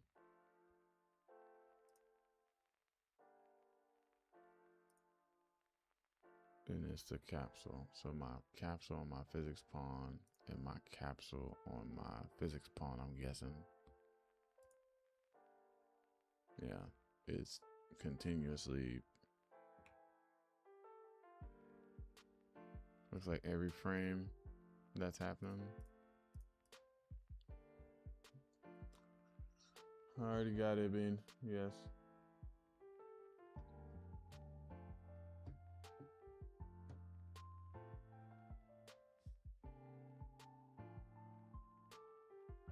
So, what is the original filter then?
I want to do a quick test.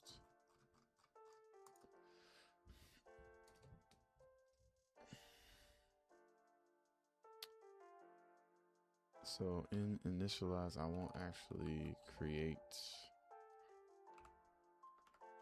this filter.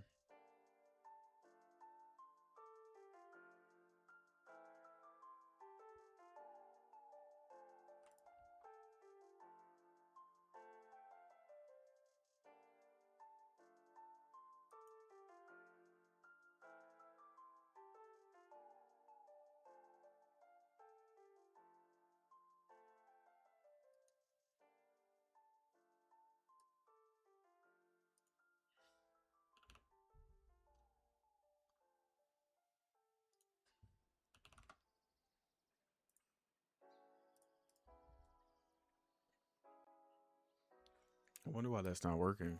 One of those things should be set to overlap, but we're never getting there because every frame we seem to be overlapping ourselves. So yeah, even here we still don't get a collider. Now what's going on? Why is our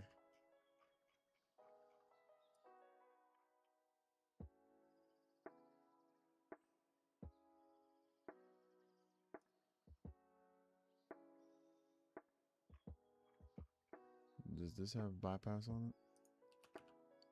No. So we should create a static collider for this. There is one, but for some reason we're not colliding with that thing. Now does that have to do with the, no, that shouldn't have to do with the trace.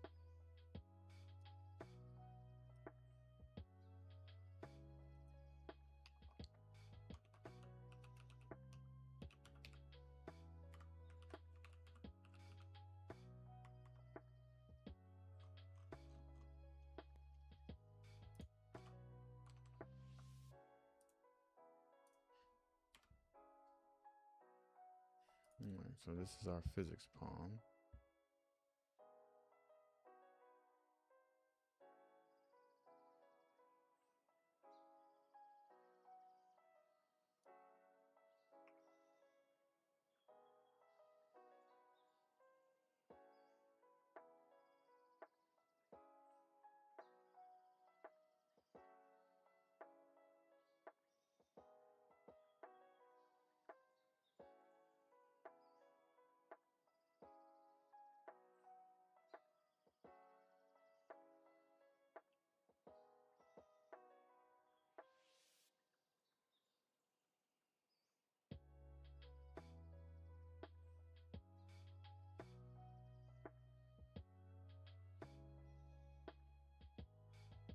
I'm an idiot. We could exit this way sooner.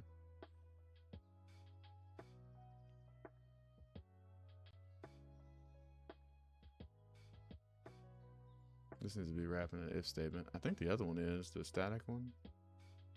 And let's move past this because I know we don't have that activated.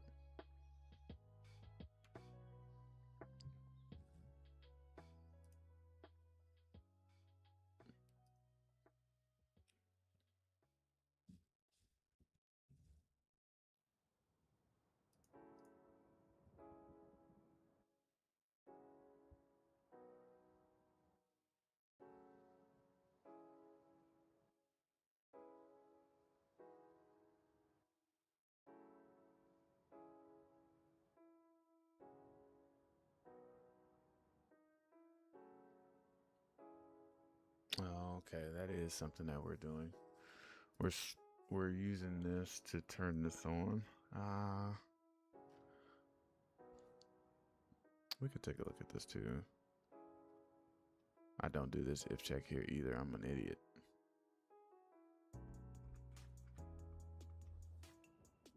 Just iterating for no reason, basically. So yeah, this uses an array of rigid bodies that we're keeping in memory.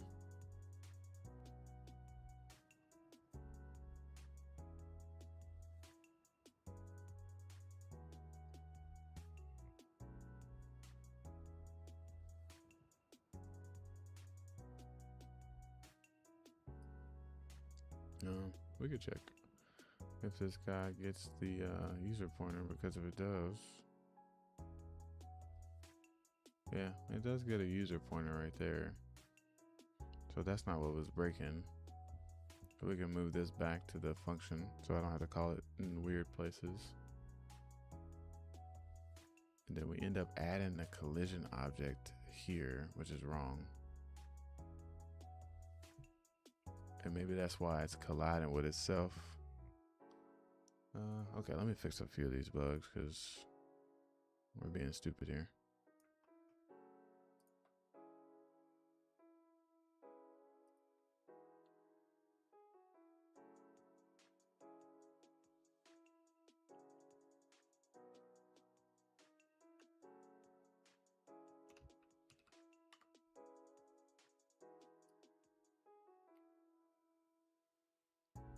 Technically, yeah, we don't know what this user pointer is, so this does still need to be called outside, unfortunately. Yeah, we don't know.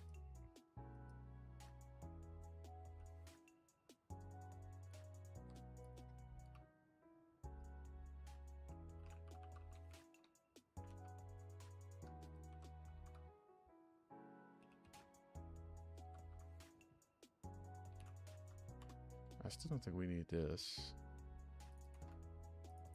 Like, we don't need to do this right here.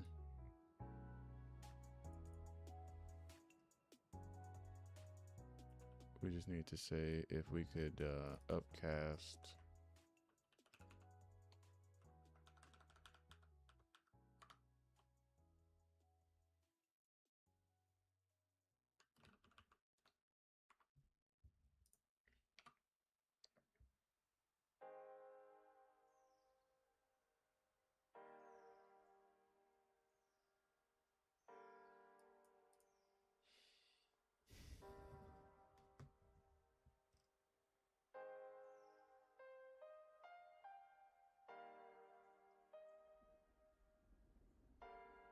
also this stupid shit I'm doing right here.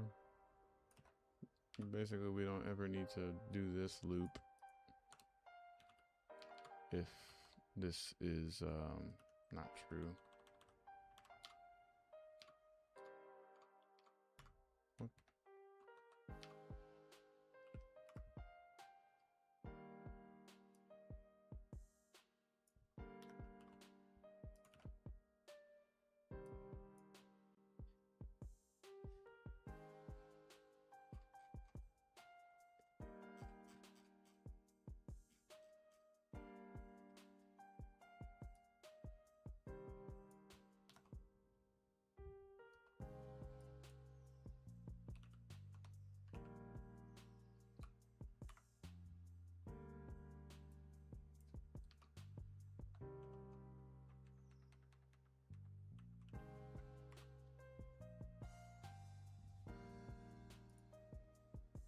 Everybody wanna know.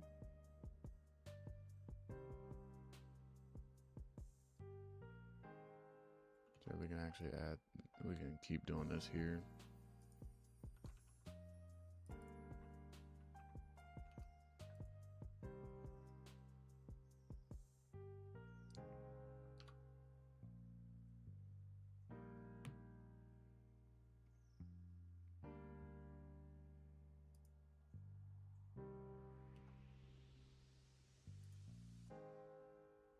Looks like we were adding 2 anyways here.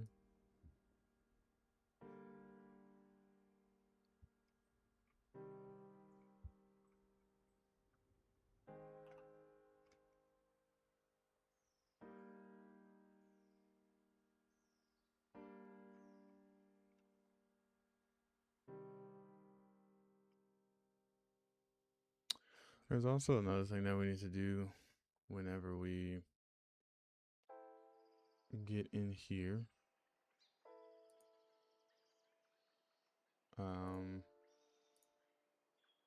Yeah, basically if this component has no collision, like if its collision is set to no collision, just skip it. We don't even want to do this.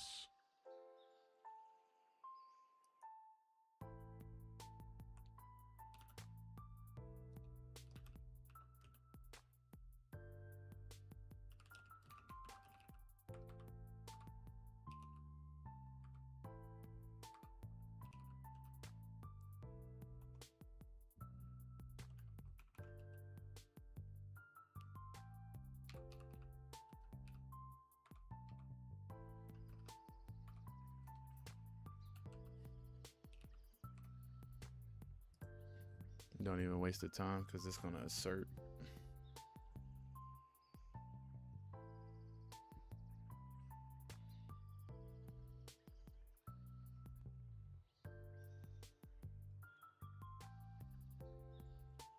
Okay, I feel like there's still some gaps in there, but won't find them until I test.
Oh, jeez, man.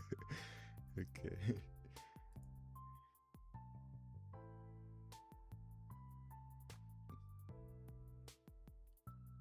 Yeah, we should skip this. Now we have this. Boom. This should be the same rigid body, and we should have a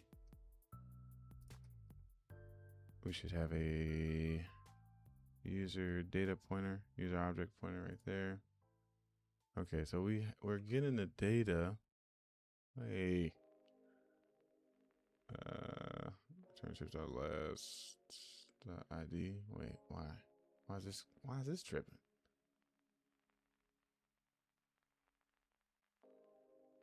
This array is empty? The fuck?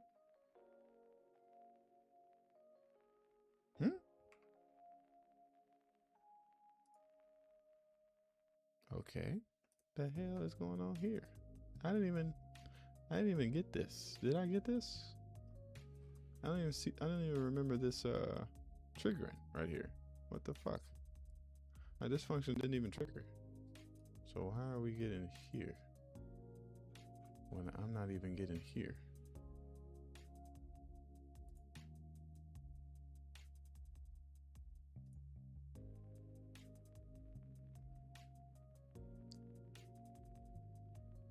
I guess to have them listen. Oh, you know what? I see the issue. Here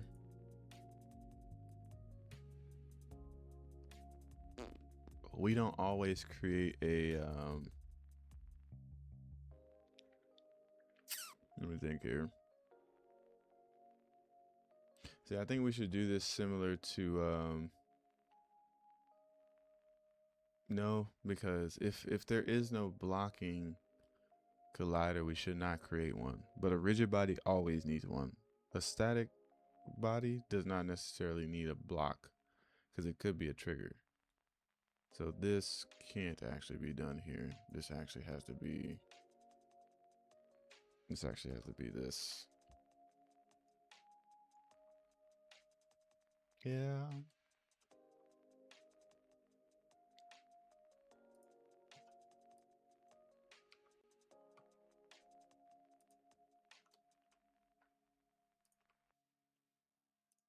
No, we can set this to false regardless. It doesn't matter.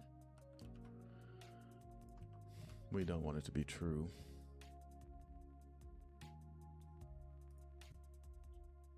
So yeah, since we don't force a blocking collider, we have to be smart there.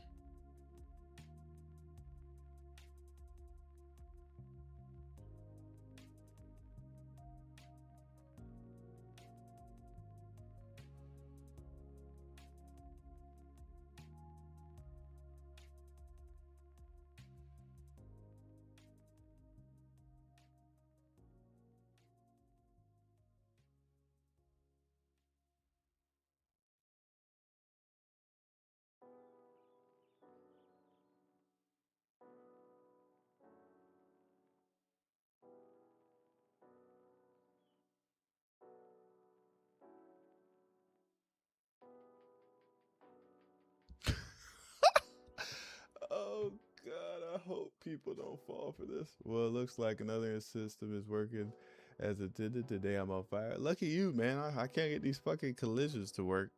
But we all know that Unreal's colliders is already confusing as hell anyways.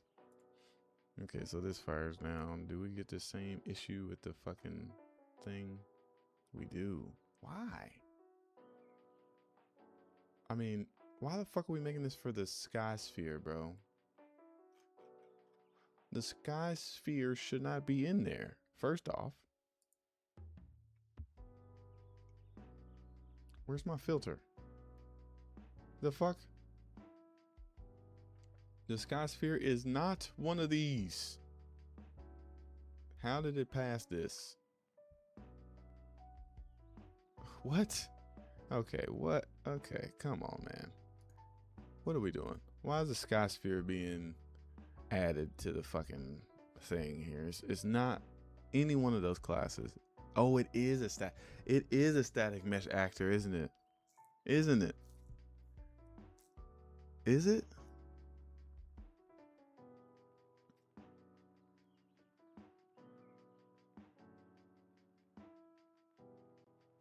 But then why is the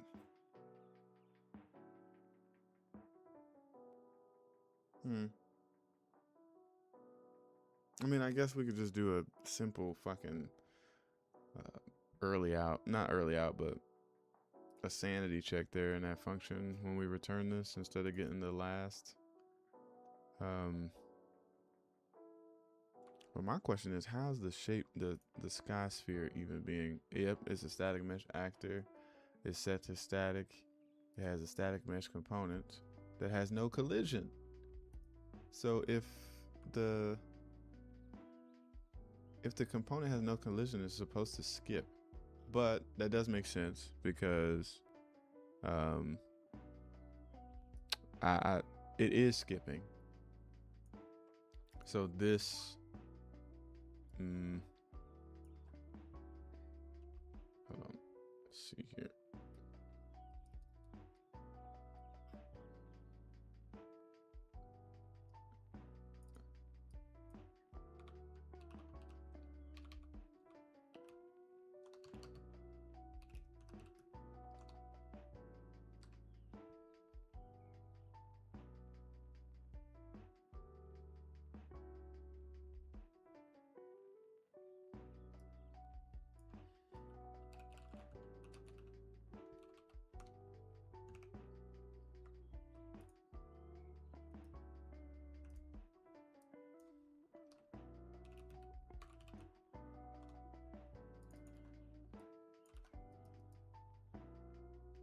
I guess we can do this here too. I doubt that the rigid body will ever be empty because it will.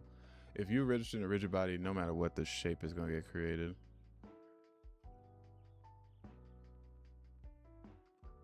But that lets me know that we were creating a collision for the sky sphere. So there was just this big ass fucking collision in the world that I couldn't even see.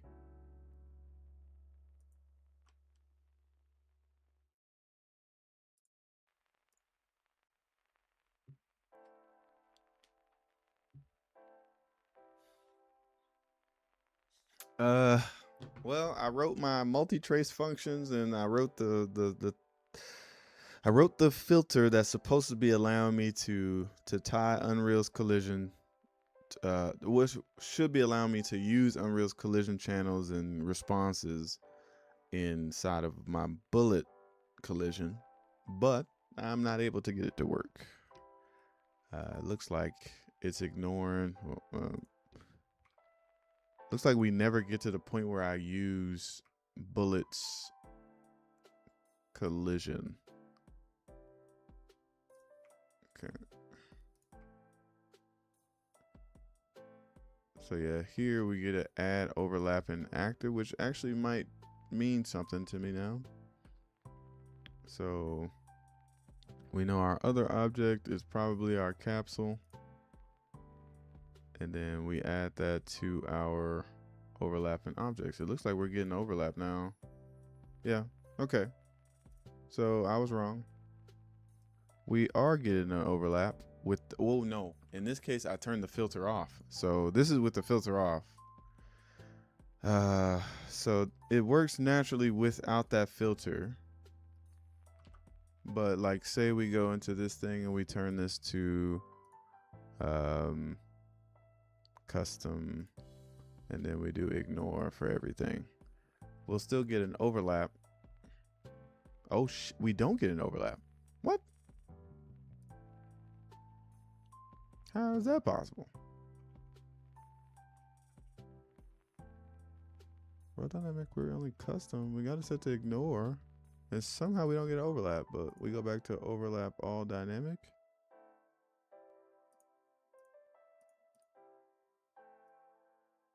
Overlap all dynamic gives us an overlap, but I turned off the filter.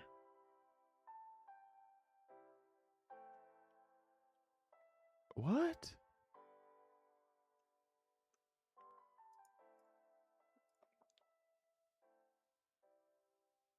What? Recalling step, perform discrete. What? How's that working? I mean, maybe, okay, let's do it. Maybe that doesn't exist. Maybe it doesn't exist if we set this to ignore. Custom. Yeah, the shape actually doesn't exist if we set the collision to ignore.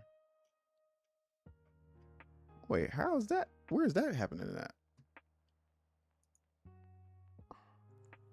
That's not necessarily what we want to happen. So how the fuck is that happening?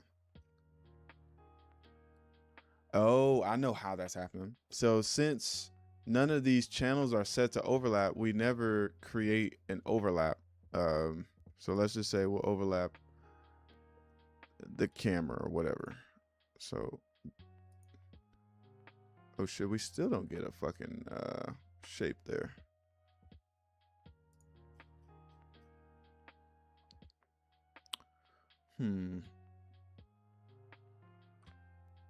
What? How is that happening?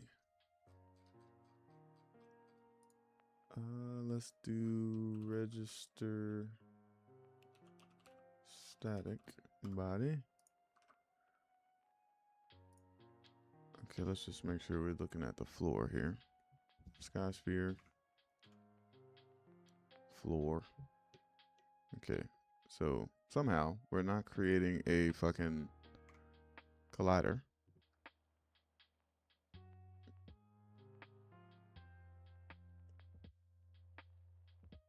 We check here.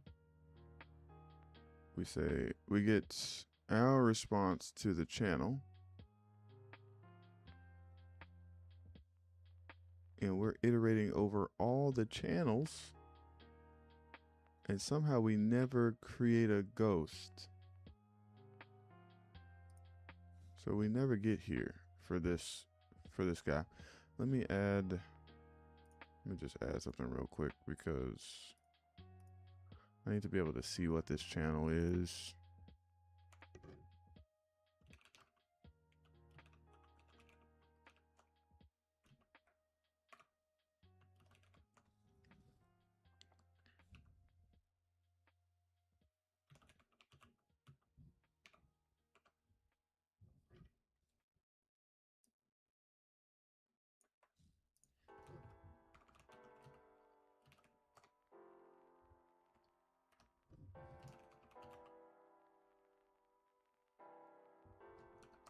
Actually, I think I gotta do a C-style cast for this.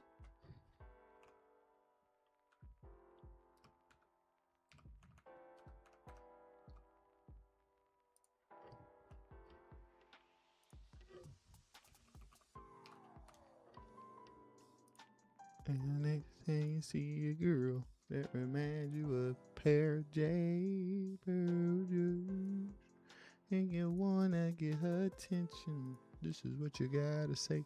Ooh. Okay, let's see what's going on here, because somehow we're not getting an overlap. That's not nice. In fact, it sucks. I hope you get some luck soon. Yeah, I mean, I feel like I could figure it out. I just gotta find out why the filter is not taken into account. Basically, the filter is not even getting to my function. Essentially, it's not even getting to the function that compares the two components against each other. And then when it does, the components are the same components.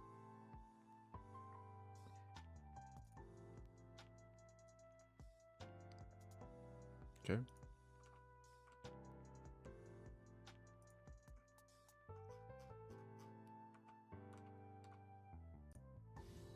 All right, so pretty sure this is the sky sphere. And then this is the floor, I hope. Yep. Okay. Boom, we're getting it here. So this channel is pawn. And I just want to iterate over this. It's pawn again? What the fuck? It's pawn again. Why? Why is the only channel pawn? What the fuck is this? Get collisions response to channels. .enum array. I guess this is not what I'm looking for. Get collision response to channels. I want to get all the channels. Okay, this is definitely not what I'm looking for. Yeah, because that channel is always pawn, first off. So that's good to know, because that's definitely not. That's part of the problem. That is part of the problem there. How do we get all of the possible channels?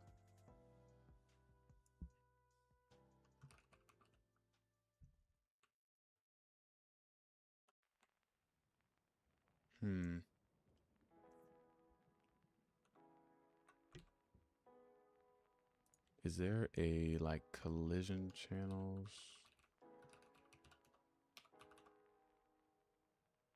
array or something?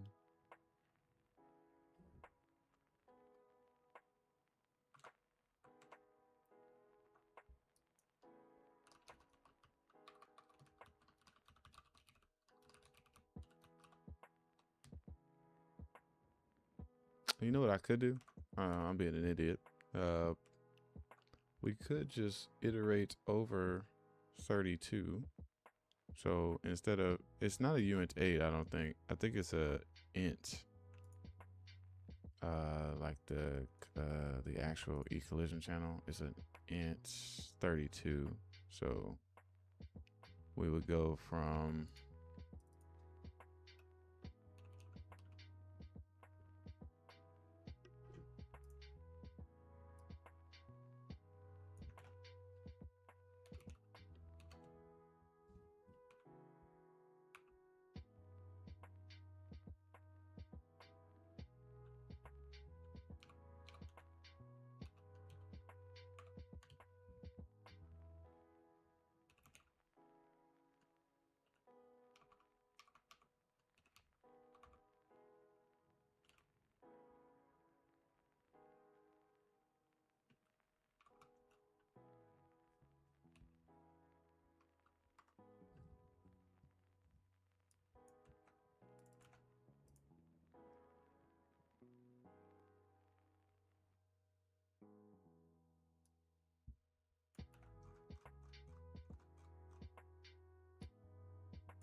I believe it's only 32 bits for the collision channels. So it should be like a static number. But yeah, hopefully we get to figuring this out. We already 2.5 hours in. I got another 2. My wife gets off at 8 today, so I probably got another 3 hours max. Want to try to get on Kai by 6. Got a lot of catching up to do. I didn't play yesterday.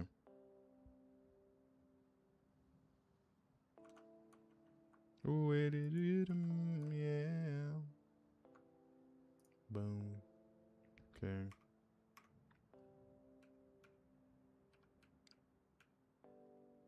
Okay, that's going to be better. So this is equal to block, so we should create a collider. Boom. So let's just turn this off and see if we never get in there. That's actually fucking wild. We never create this. But that's the floor. I don't care about the floor. I'm an idiot. That's the floor. We need to be caring about our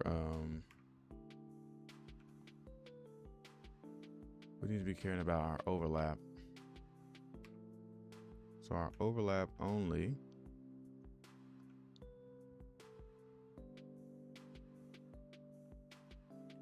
it should eventually get into here.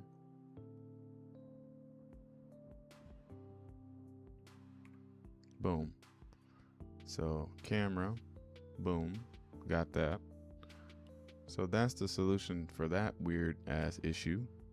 And now we're overlapping because there is a fucking overlap period. But maybe instead of making a custom, maybe what we need to make is a custom callback. So instead of doing this, because I think this is overrideable. If we make our own ghost pair callback, we can override this function, and whenever we're adding an overlap pair, we can compare the channels, and we can say, hey, does this thing block this guy?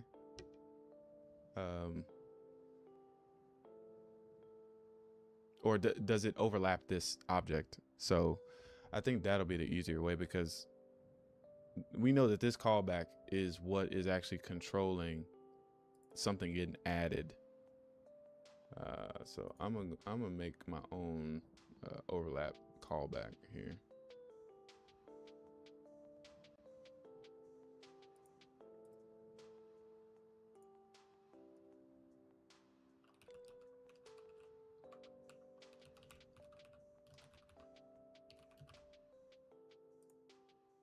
Because somehow this filter is just not working. But before I do that though, I do want to test that this filter will work, because maybe we were doing something wrong with and if the filter doesn't work, we'll come to this. But basically you want that filter to work because it's the most optimized thing. It won't even consider something a pair if it does not pass that filter check. And so that's where we want to stop it. We want to stop it way before we even get to the point where we're adding a new pair, because that'd be kind of late, to be honest with you. It is late.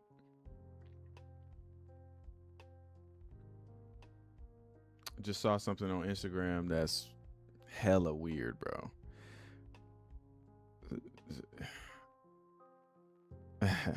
People, I hope people don't fall for it, but there's about to be a Kickstarter, and this is the reason I care about this is because it's actually gonna fuck me up, bro. If someone who is not fully making their game, like they haven't showed off any gameplay or anything, they keep showing off like these still shots and these really little like cheat thing. They keep cheating basically. So you know, if I were to, let's take I don't know if you got that stadium asset, Squirrel, but imagine you sent me a stadium from that stadium asset and I just put some lights in it, and then I got 10 metahumans and put them across from each other, and I did like some cinematic shots and making it look like there's gameplay there, but there's literally nothing there. I just brought in assets that are just static assets essentially, and maybe I put a couple animations on them. It's really like 10 minutes worth of work. Maybe let's give it 30 minutes worth of work, right? And people are like, their minds can't fathom that shit is 30 minutes of work, because it looks more. I got to get better at that shit. Like, I hate that that's a skill that you have to have. Like, you literally have to be able to lie to people to generate hype about your game. And in the day and age that we're in, I forgot to fucking add this in. Like, this dude is literally lying about the status of where his game is to generate hype to try to generate hype so that he can raise enough money to make the game.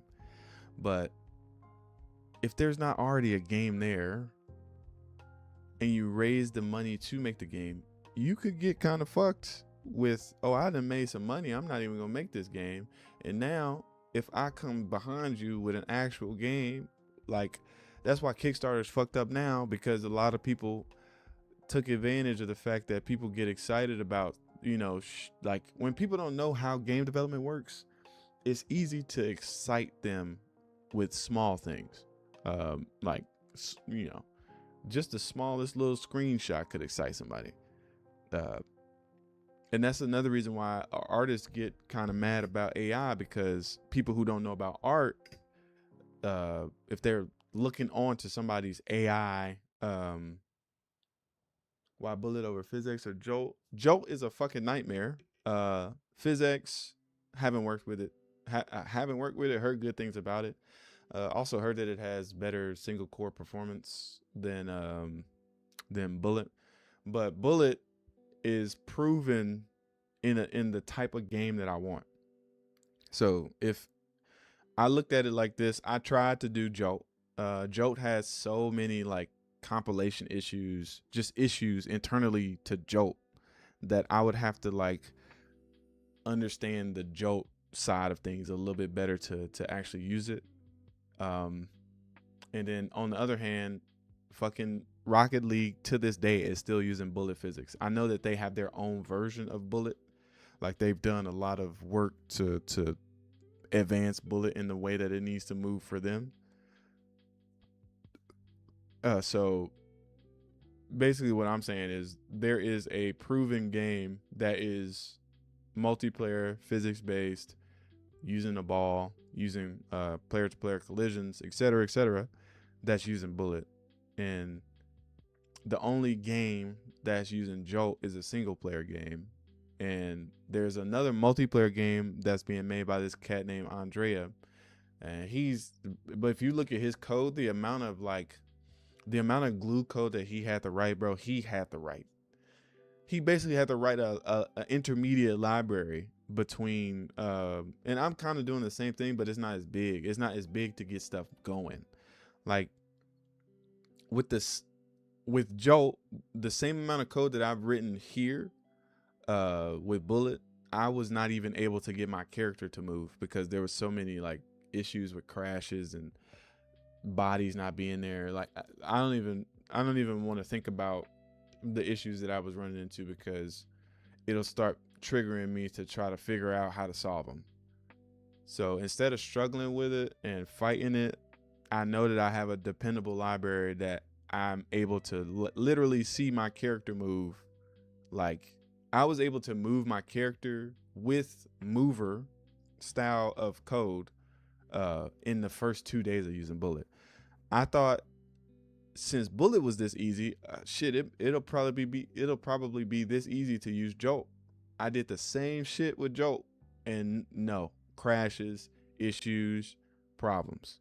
So I much rather use the more limited library, because I've seen it work myself. I know a game that's kind of like my inspiration. Like Rocket League is a huge inspiration for the actual games I'm making, and they use Bullet. So it must work. If it worked for them, it could work for me. That's how I look at it. Why does chaos not work? Is it because of networking and replication stuff? Yeah. Honestly, I said this before. If I see that Bullet has issues, I probably end up just using Chaos Mover because it's supported by Epic. But right now, the issue with Chaos Mover is that the physics is ran on a separate thread, and so in a competitive multiplayer game where you want integrity, the client will be running their physics on a separate thread that might not get blocked by other people's physics running, that might run faster than the server's thread, but the server is running single threaded. There's no extra thread for the server to run physics on unless you pay extra for servers. And like I was saying a couple streams ago, that works for Epic's Lego Fortnite because it's not competitive. It doesn't matter if there's like a huge stall because it's really it's not a competitive game. If people see a huge stall, they won't rage quit the game. They might like laugh and like say that this game is shit, but they're having fun with their friends. But imagine shooting the ball and then like there's a huge lag spike because physics had to be reran for everybody, but maybe because you mispredicted something and you end up missing the shot that's the game winning shot, and that will literally make a player quit the game. And since I can't debug multi-threaded code, like I don't know how to do multi-threading. I don't know how to debug it. I don't know how to fix anything that's broken. Like if you look at Epic's fucking chaos physics, the code is like black magic. Like they write the code so cryptic, and that's what I like about Bullet is like most of this code is really like straightforward. Like I'm able to understand the whole Bullet library. I'm able to extend the classes to do what I want them to do, even though I'm struggling right now, but I'm able to extend the classes to get them to do what I want them to do, and have a deterministic, because my only requirements is a deterministic physics simulation for my game.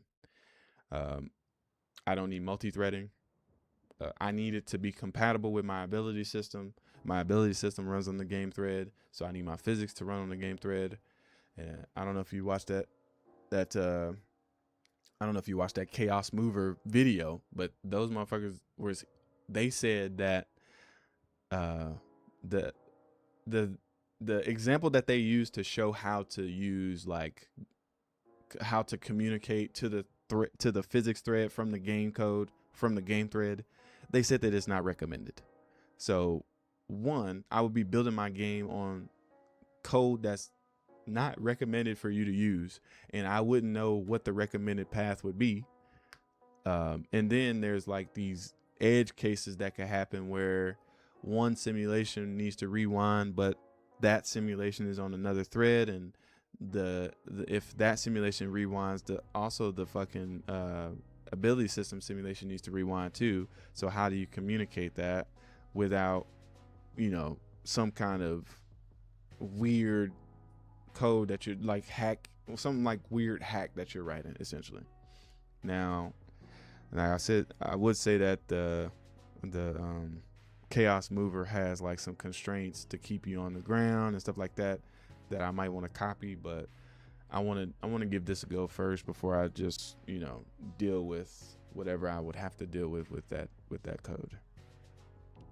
No, I use like my own version of Gas. It's pretty much Gas, but I made it to where it's a separate module that does not have any dependencies.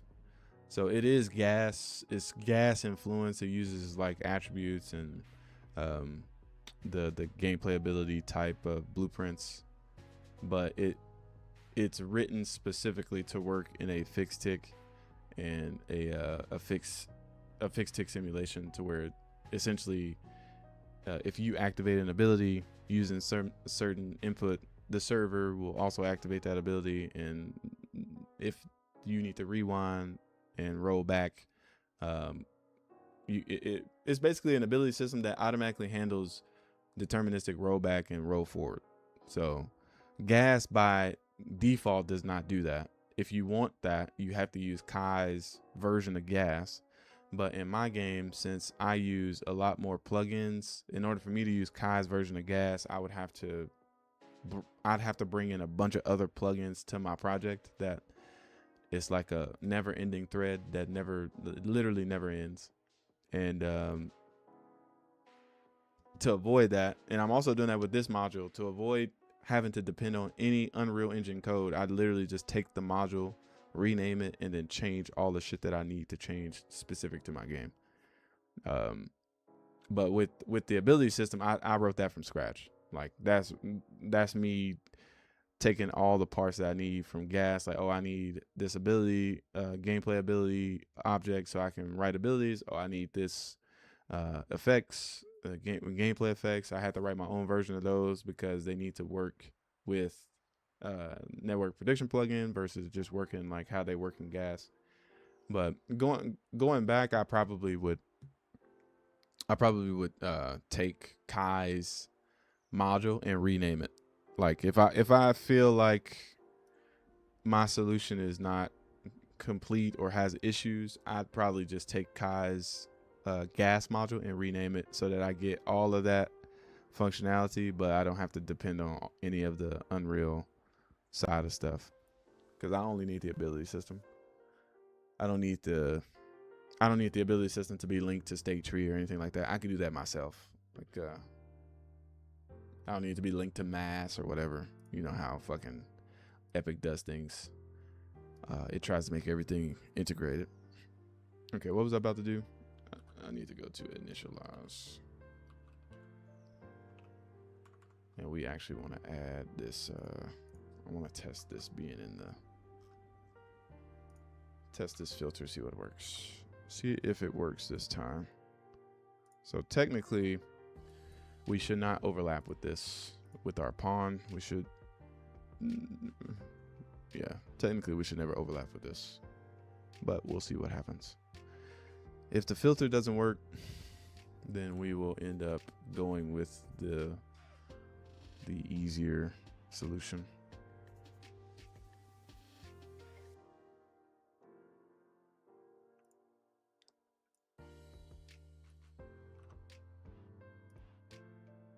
I forgot.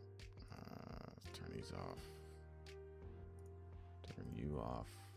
And then basically I want to know if we ever get past, if we ever get there. Yes. So we do get here, which means that this should fire because I have a breakpoint on this too. Boom. So the scene component, the other component should be our pawn. Yes. And then our component should be the ooh, I can't debug Unreal Engine code. This is why the source build is better.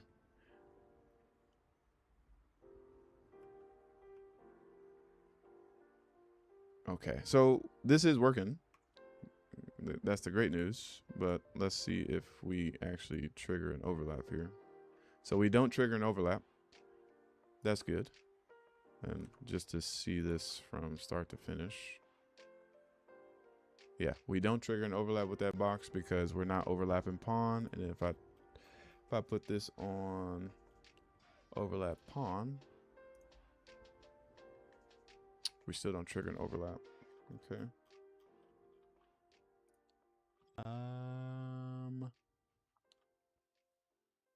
Maybe world dynamic too. See. Aha. So we're overlapping, but it's blocking our collision now.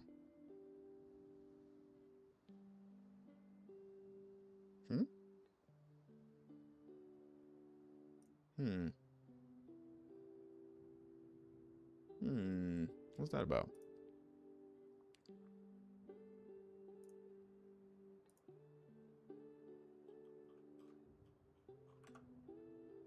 How's that blocking?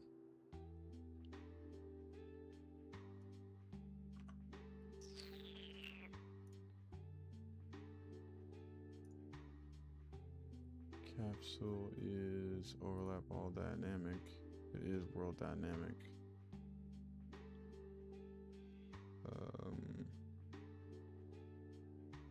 What's this? This has no collision. Why are we blocking that though? Is that because of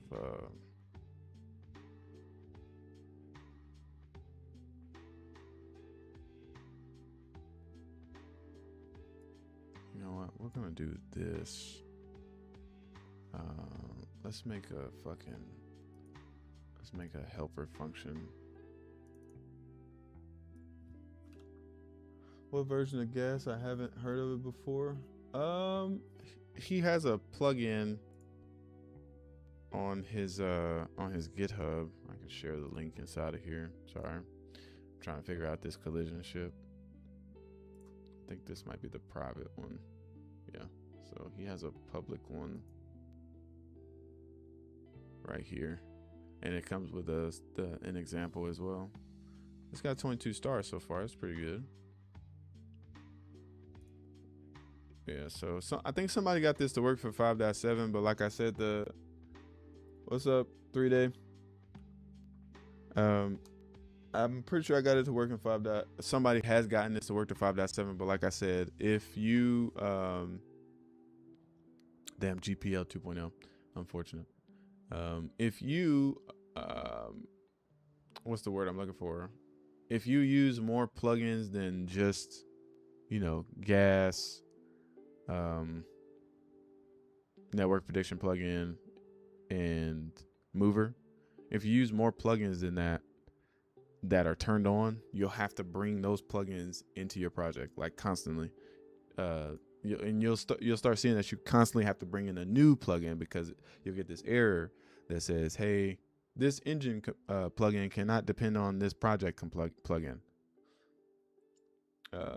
3-day says, sub homie, what's the goal with that? So I don't know if you know what game I'm making, but I'm making a fast-paced Rocket League inspired basketball game.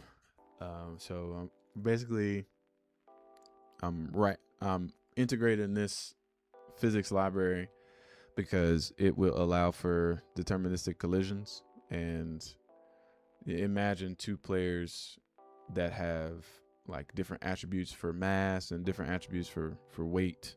Imagine them colliding with each other, and one's supposed to push one back, and you can't really do that naturally in like Unreal Engine. You can do it kind of with Chaos Mover, but it has like some weird shit. What's up, Bean?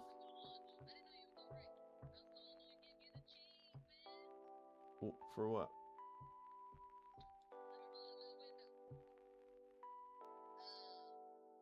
Hold on. Let me put on my headphones. Sorry, y'all. My wife calls me on her lunch. Okay, I'm following you for a while but never asked. Thank you. Yeah, no worries, man. But yeah, essentially my game kinda, it doesn't require it, but it will be better with this kind of physics. So I'm trying to implement it. And if it doesn't work, hey, we got a game that still has pretty good collision detection. I just gotta write a custom, like when you in the movement mode, I gotta write some custom code to apply a force to somebody based off of mass, but it'll get laggy, I bet. All right, Bean, what's up? You always call me while I'm working, but I'm here for you. That's good.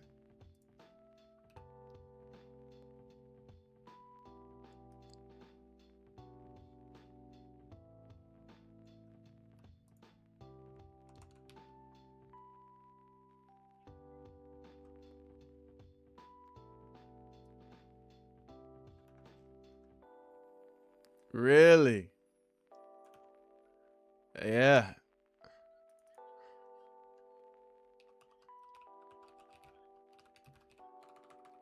Yeah. That's good, man.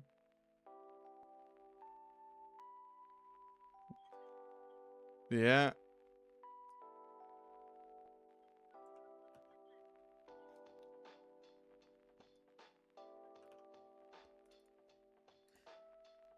That's good, man. All right. Love you. Bye.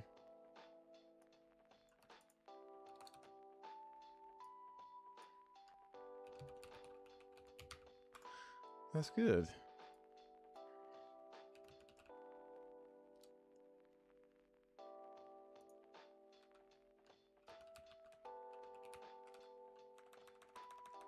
But yeah. So, like I was saying before, my wife called me. Essentially, my game doesn't need this, but it will allow for more depth, and it'll allow for a little bit more predictability. Um, in the playtest that we ran a couple of weeks ago, me and Squirrel were trying to like make each other lag, and it wasn't happening like often, but it would happen in some cases. But um, the reason why it was even somewhat like stable, it was because mover is like I'm running every client's I'm interpolating the client's skeletal mesh. I'm not interpolating their capsule. So their capsule is on my screen in the same spot that it is in the world. um yeah, if I'm not mistaken, I might be wrong on that, but to my understanding, in mover the capsules are in the same spot, and then you interpolate the skeletal mesh. The collisions are stable because there's infinite mass, and these two characters, when they hit each other, they don't necessarily move each other. But if I were to add like some kind of logic inside of the movement mode where this player would, whenever this player like collides or overlaps with this player, there's like a force added to them based on like a weight, that will become unstable, because you will be forward predicting that you're doing something specific, and then the server will say, no, actually this is what happened to you, because you are not running the other client's movement code. You're just reacting to it. You just get their updated transforms, and you set the transform of their capsule to the updated transform, and of course you interpolate the skeletal mesh or whatever the visual mesh is. So if it will become unstable if I started to try to do like something that I want to do, which is like two players like bumping into each other should be like based on attributes. Like if you made your character heavy, and the negative side of that is that he's going to run slower, but the positive side is that not everybody can just push you out the way. Like you can be a good screen, you can set a good screen that nobody can get around, or you can play good defense. As long as you're able to move your feet and stay in front of the player that you're defending, they won't be able to like bully you. So in order to have like gameplay like that, and it's this term called multiplicative gameplay. I learned it from this video about Tears of the Kingdom, how they went about their game design. And so giving people like little tools like that, like if you set your character's weight up, you can bully people. Like that's a small tool that you can choose to use or not. You can make a character that's like a balanced weight where your speed and your power like on the ground, like your bully a bull. I don't know what to call that. Like the opportunity that you have for bullying someone is like high, but you also don't have a super slow character. You know what I mean? So it's like you can play this meta game, and this is something that I heard in a video today that I was watching, that a lot of multiplayer games fail because they don't have like meta progression. So something like making a build, taking it out, playing with it, and then somebody having a different build with different height, weight, different attribute layout, And it makes you want to say, oh, let me try that build. Cause it's the same thing like COD. Everybody has the same guns, but COD has a shit ton of attachments that change how the gun operates. So there will be one person with the same gun as you, but they'll kill you faster because they have a different attachment layout. And so what you do is you either, if you're lucky enough, you have the attachments unlocked and you just got to assign them. But if not, you got to grind that gun to get the attachments unlocked. It's the same concept where if I give you attributes to upgrade, but your height and your weight affect those attributes, and your height and your weight also affect like your player's physical stature in the game, it makes you like you're always trying to find like the next, you know what I'm saying, the next great build basically. I'm betting the Speedy Gonzalez build will be meta. Yeah, it will be until people learn how to play as a team, because like I said, the whole physical part of the game, like the defensive side of the game, is defensive players can literally knock you on your ass. Like, so if I'm a speedy player and I'm doing all these dribble moves, I still run out of stamina. So what am I going to do when a player that has like a higher weight than me comes to try to knock me on my ass? I can't speed out of it. I gotta, you know what I'm saying? So it will be meta until players learn how to play as a team. Like if you know that this player loves to hold on to the ball for a while, and this is the thing about the camera being so close, is that you as a player that's dribbling, you have to be looking, because another player could come out of nowhere and knock you on your ass this way, while a player that is just as fast as you is just guarding you and trying to keep you in a place where his teammate can come fuck you up. So like it'll be meta until players learn how to play as a team, and then people will start trying to play like build like comps that are better for winning the actual game versus getting like stats and highlights. And that's exactly how it is in Apex. Apex, you know, you play ranked, you play like pubs. A lot of people play Octane, Ash, Horizon, Pathfinder. But you watch the pro games, these pros play Caustic, Newcastle, Valkyrie. They'll play Rampart, Newcastle, Valkyrie, or Rampart, Newcastle, Altar. Like there's a certain meta that where you're trying to play at a higher level, it starts to show a different like player composition. So that's why I'm hoping too, where, you know, of course in certain modes everybody will just have their speed build, and it's just who has the best reaction time. But like in a pro-am or an esports type of setting, you'll have a player that literally is a big who plays big, who I'm coming to set a screen for you so you can get an open shot. Hey, I'm right next to you to make sure nobody comes at it. I'm protecting your left side, because you got to think the game is a combination of football and basketball. So like if a player can tackle you, you need blockers. If you're trying to get to the hoop without a blocker, it's more likely that you get tackled or knocked on your ass. I don't know what I'm gonna call you can call it like KO'd or whatever, but you have to balance it. Nice idea. In multiplayer, it will be very fun having a bouncing effect by running on them making points. Bouncing effect by running on them making points. Are you talking about like Mario? You talking about like jumping off their heads and shit? I don't think that's something that I'm gonna put it. I don't think that's something I'm gonna put in there. Is blocking collision allowed?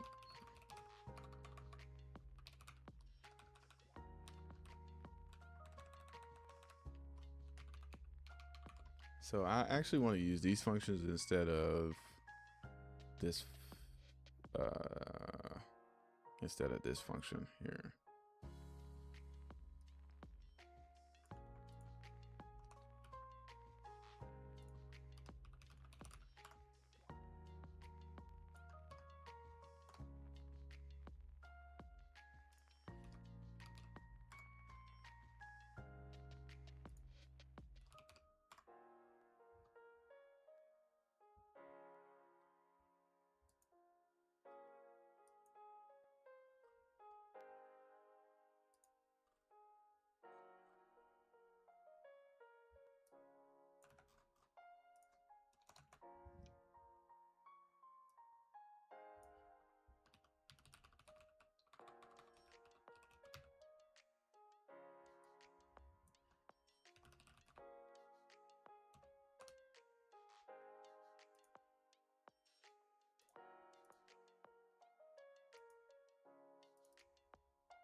Gotcha, what's up, man?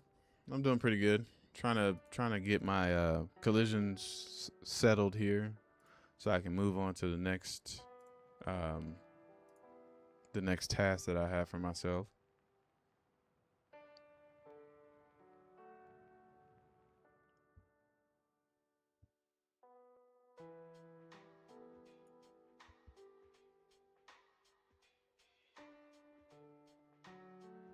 Okay, maybe this will help because I think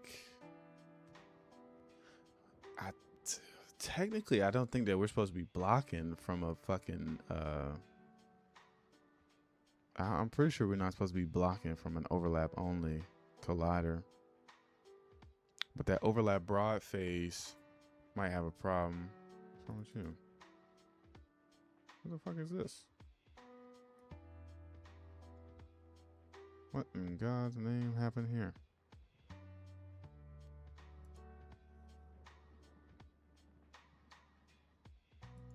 What? Okay, something had to... What the fuck? Why is this tripping? This cannot convert arguments.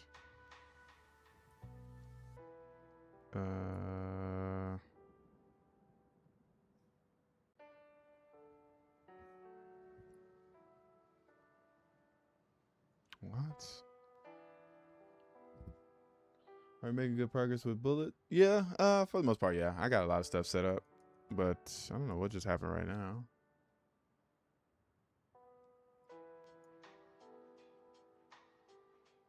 What the fuck is happening?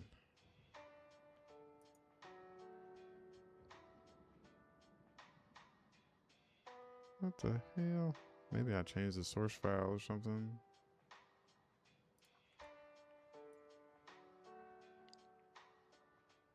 I don't feel like I changed the source file. Filter callback, ghost pair, overlap callback. Why is this changed? I added this. Oh, that's my class. Okay. Subsystem. Bullet drawer. Bullet collision object. We can probably remove those classes now. Ignore actor. Did I change anything that's like inside of the bullet fucking library on accident?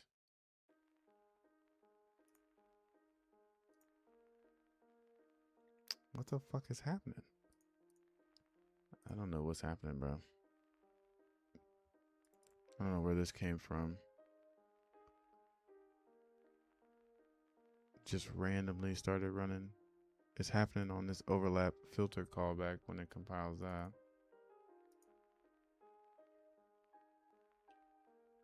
But why?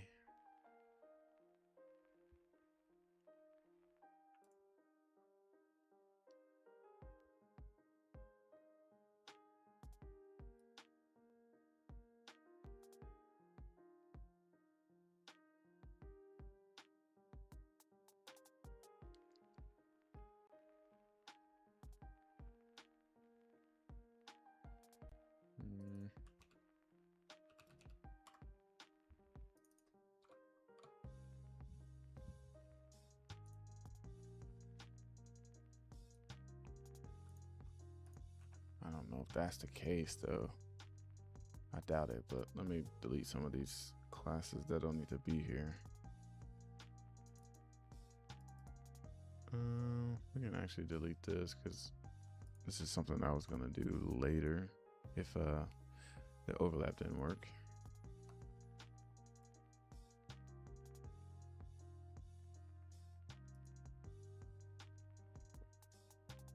What was the other classes that I made?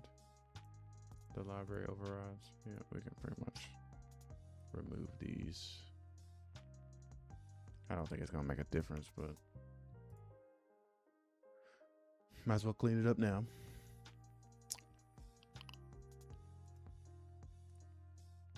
Maybe I have an include or something that's like messing this up.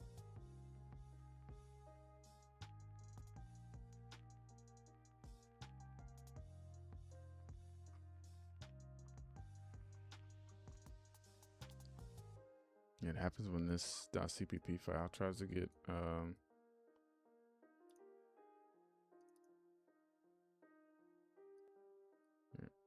let's do this real quick just to double check.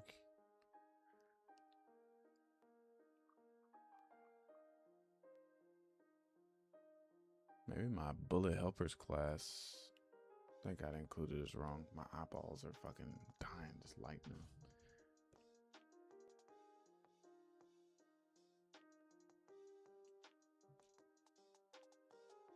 See what happens when it doesn't have to compile that .cpp file. Okay, that does have to be a class.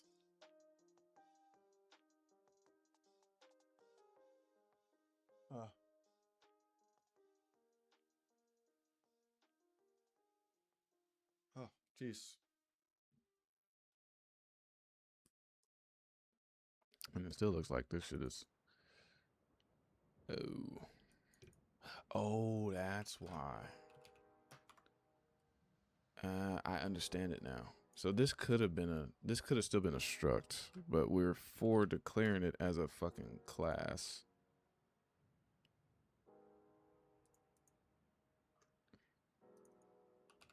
Sorry, let me move all these back to structs because I mean their original is a struct, I believe.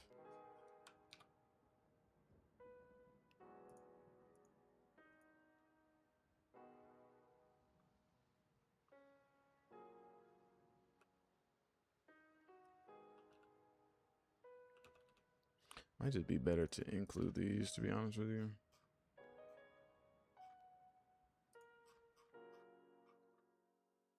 Oh, well, they are const references, so yeah, const reference. Well, technically, I think they're const. Yeah, let's do for declaration here.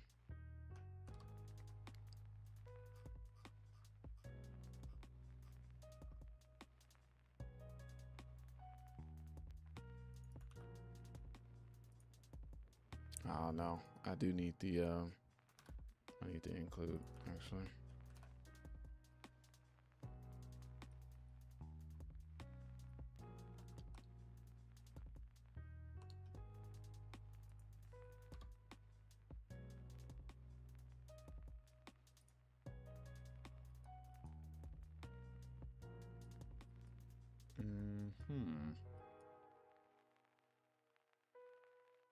And that's why the other one wasn't glitching out.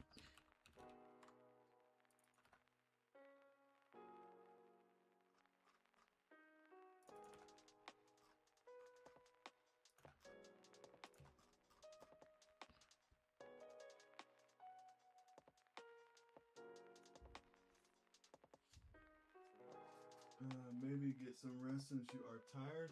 No, I'm not tired. It's just my eyeballs are the weakest part of my body. They get dry really fast. All right, come on, dude. Stop playing and compile.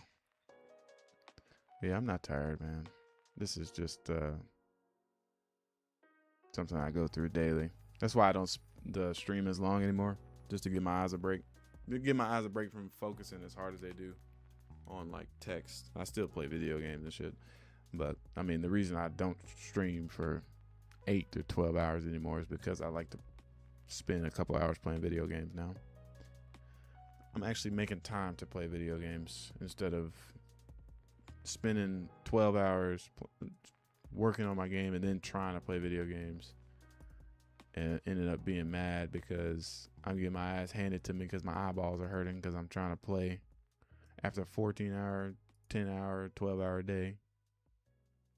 Okay, so what I'm expecting is that we don't fucking stop by this thing, but okay. We didn't get the overlap though, which is not good. Maybe we didn't save that change and this is still set to what it was. Yeah, so we didn't get an overlap, but if we set this to overlap world dynamic, we fucking overlap, but we still get blocked by it. So I don't know which one of these is blocking the when it should overlap.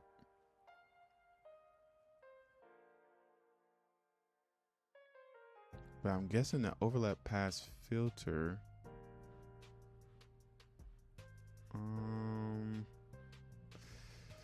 I'm thinking if we do the overlap pass filter, there's something else in there as well. Like the collision is not just for the collision is not just for overlaps, it's for blocking too.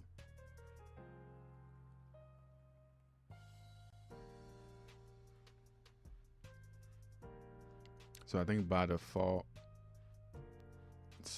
how though? How's that? How is that happening? Are we creating a, is it by chance that we're creating a blocking collider here? I doubt it.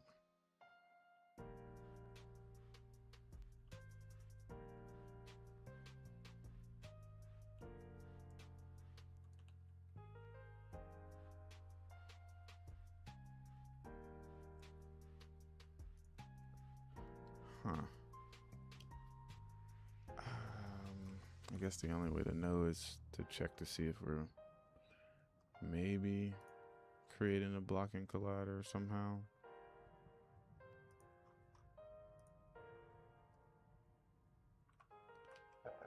I don't think we are. This is for the floor. This is for the floor.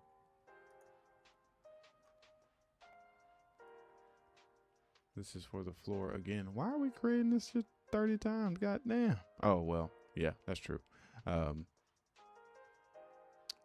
on. Let's do this. Actually, this will hit until we get to another one of these.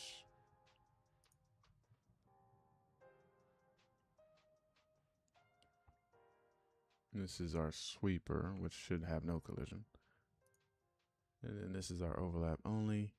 And our overlap only is creating a fucking blocking. Why? Whose response is it? What is it responding? Engine trace channel is set to block. Oh my God. Holy. So we are creating a blocking collider for this because of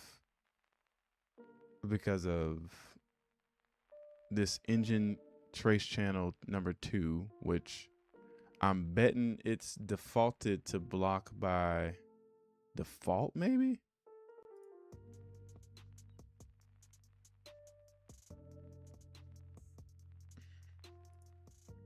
But yeah, so basically we are creating a blocking volume.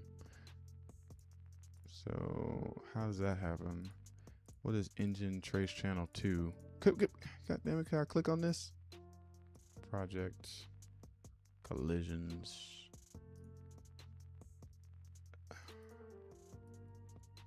What the fuck? What the fuck is engine trace channel number 2?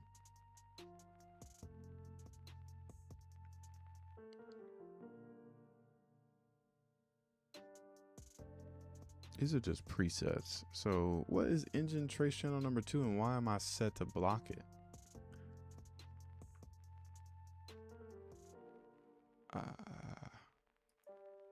I guess the default method is block. So how do I get around that?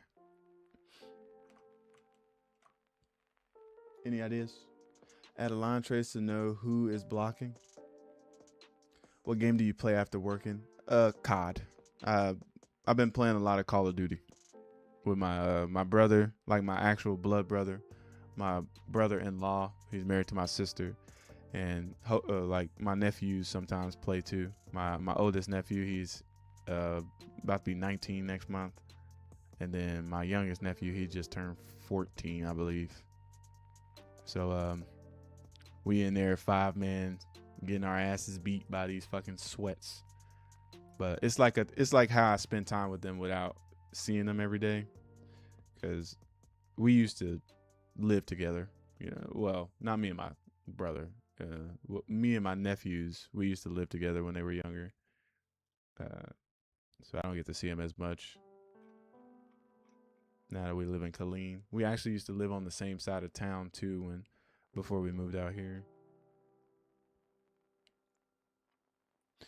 Now, how is this blocking, bro? So by default, I think Unreal sets the default to a specific channel to block by default. Now, we don't actually know that channel is, like, if that channel exists.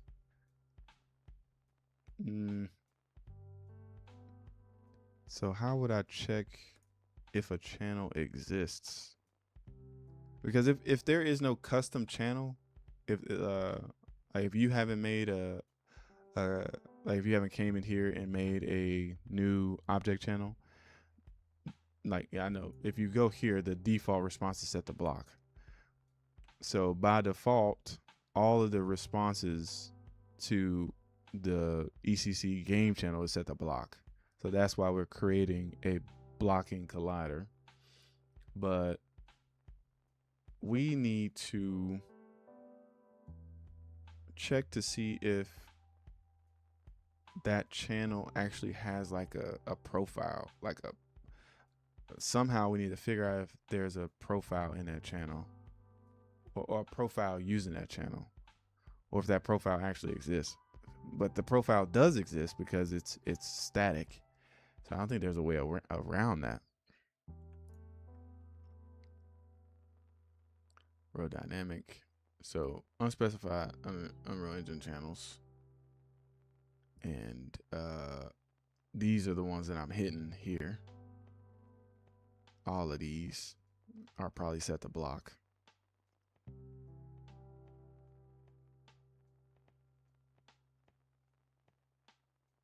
But my question is,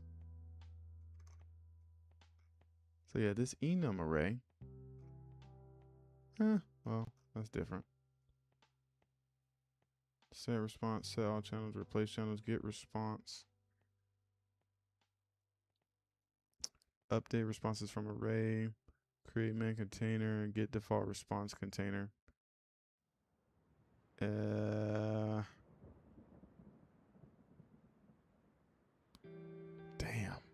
I don't know if there's a way to do this.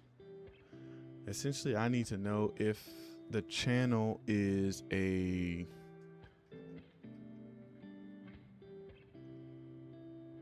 it's one of these channels.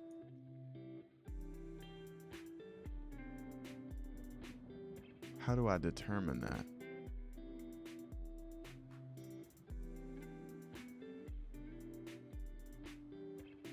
Okay, in order to use custom channels, we recommend to define in your local INI file, i.e. Define collision _ weapon ECC game trace channel, and make sure you customize it in the INI file by doing this. Also in the INI file, you can override collision profiles that are defined by simply redefining. Note that weapon isn't defined in the base engine.ini, but trigger is defined in the engine profiles plus trigger. Okay, so the default response is overlap. We could check if there's any custom responses, maybe. But how do you do that? Response channel.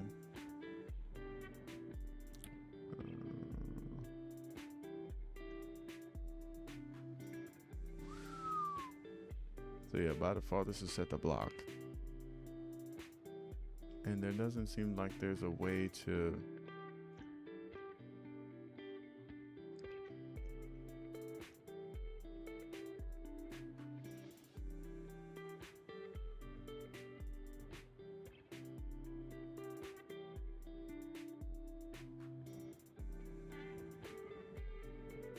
Oh, this is reserved for Gizmo Collision.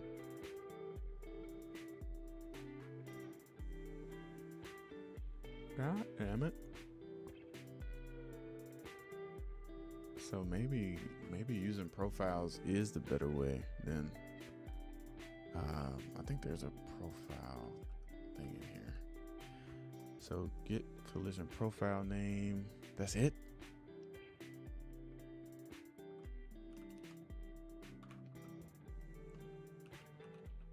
Yeah, I haven't played Apex in a while. Mainly because I don't have anybody to play with. So I'm literally just, it's up to the Apex god to give me decent players. Like, I'd much rather play with my shitty brother-in-law versus a shitty random player, because first off, at least those guys have mics. You know what I'm saying? So in a clutch situation when I really need somebody to step up, I can speak to them and tell them, hey, there's a dude over here, kill him, please. And it's a higher chance that they kill him because they're listening to me. Or when they die, they can say, oh, behind you, Greg. And I'll be like, oh, fuck, there is a dude behind me. I turn around and kill the dude. So in Apex, holy fuck, like, I'm telling you, it's not even a full number out of 10. Like, out of 10 games, I would need to play 100 games to find somebody with a mic, basically. So I rage a lot when I play Apex 2. So, you know, in COD, I don't get too mad unless, like, people start talking shit. And it's not really anger. It's more like, bro, you play this game every day. I've only been playing it for a couple of weeks. So I'm not, you can't talk shit to me when you play this game. Like, if I was playing this game as much as you and I was losing, that's different. But I'm losing because you got guns I don't got. You know the maps I don't know. And I'm not really pissed off about that. But in Apex, I know everything. I know how every gun works. I know how every map rotates. And sometimes you'll get players who don't listen to you. Like, I have thousands of hours in Apex. Like, literally like 4,000 hours in Apex, I think. Like, close to 4,000, I think. Because on my Steam account, I got probably like 1,000. And then when I used to play on Origin, I had probably like 2,000 on Origin. And I get players who don't have anywhere near my hours, anywhere near my rank. And I'm trying to tell them stuff. They take it personal, or they think I'm talking shit to them.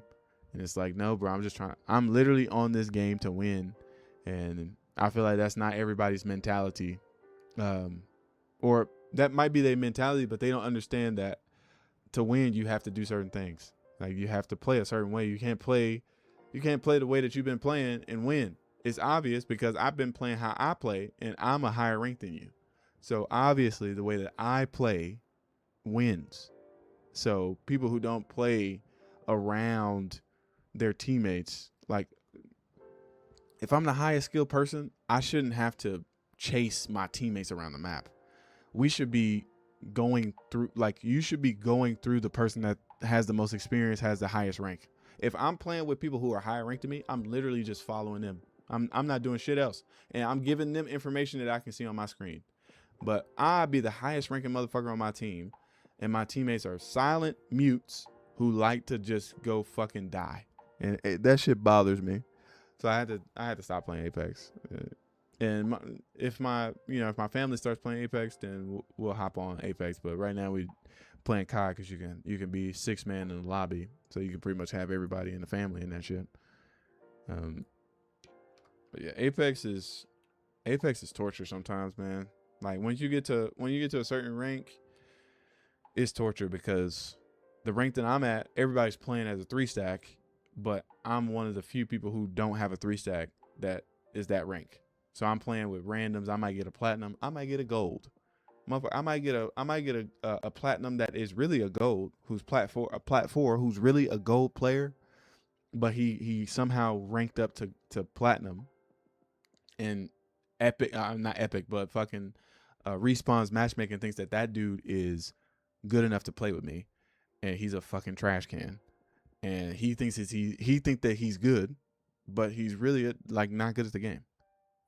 And being good at the game is not just having like the best aim, the best movement, like all those little small parts. It's literally everything combined. Like you have to understand if you're losing a fight. You have to understand. You have to have situational awareness about where other players are landing, what other players are playing, what other players' guns are. You have to literally think about these things. And there are players who don't process that type of information. The only thing they're doing, they're fucking listening to a fucking young boy, and they're running around the map trying to fucking make a montage or some shit. And that's just annoying. Like, I'm locked into the game. I know where teams are rotating from. I know where we should rotate. I know which characters we should play so that we can get the best chance to win. But not everybody wants to play like that. They want to play fucking, like I said, Octane or Horizon, literal characters that do nothing to help the team win. If that player does not do a shit ton of damage, he's literally useless. Like if you play a character like Bloodhound, or you play a character like Watson or Rampart, even if you don't do any damage, you are important to the team's success. Literally, in order for you to be important to the team's success as Octane, Horizon, Pathfinder. Pathfinder's good because you can take the team, but imagine a Pathfinder who doesn't play Pathfinder to move the team around. He plays Pathfinder so that he could escape out of his bad decisions. Or a player who plays Revenant. Like I got into an argument the last time I played with a motherfucker who's playing Revenant, and I'm playing Watson, and he's getting mad at me that I'm not like able to keep up with him, or that I'm not playing like him. You know what I'm saying? Like, bro, you're literally playing a character that could hold down a button and release it and jump across the map. Like, I'm playing Watson, so I have to play smart. Like, I have to play my space. I have to secure a place for us to fall back to. Like, players don't understand that. Like, I understand every single player, like every single character in the game. I understand how the play style is supposed to work. And that's why I don't judge people like who don't play how I'm playing. But if you're mad at me for not playing how you're playing a completely different character. I can understand if we're playing like a chase down comp. You know what I'm saying? Like we're all just playing characters that can just close space. But I'm playing a character to try to find out where the ring ends. I want to rotate to the ring early and just start shooting people that come into the ring late. If you do that, you'll win the game every time because nobody does it. And whenever I find a team that does do it, we win because nobody plays like that. Everybody is trying to play on the edge of the map and fucking get highlight tapes. Like I'm literally just playing the game to win. I know in the last 10 teams, it's going to be so much fighting going on that I'm going to get my feel of fighting. But these players, they usually don't make it to that part of the game, so they don't know. A lot of these players die in the first 10. Like in the first 10 teams, they die.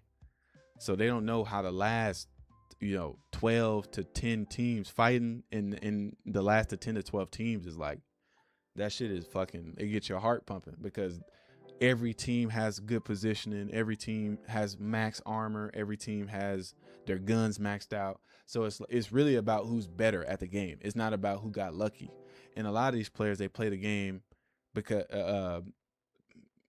on the luck side, they might land and get a gun that's better than another person, so they want to aggro, or they land in a place that's better than another team's landing spot, so they want to go. Instead of pushing towards the ring, we're pushing out of the ring to go hold another team out of the ring. When really, if we go to the ring, we can just hold that team out anyways. But nobody has that kind of brain in video games, bro. They're all fucking stupid. They're all fucking idiots, man. So at least in COD, I don't have to deal with that. And I don't know how to fix this. I don't know how to get best of both worlds here. I want this kind of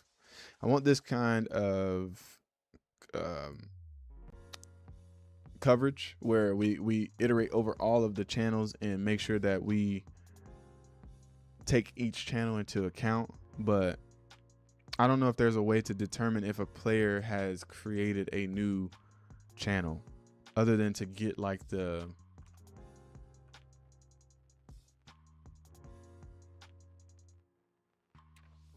Hmm. Like, I guess I gotta see what happens when you make a new collision channel.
Hmm.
Hmm.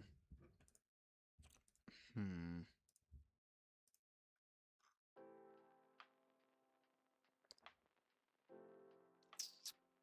Hmm.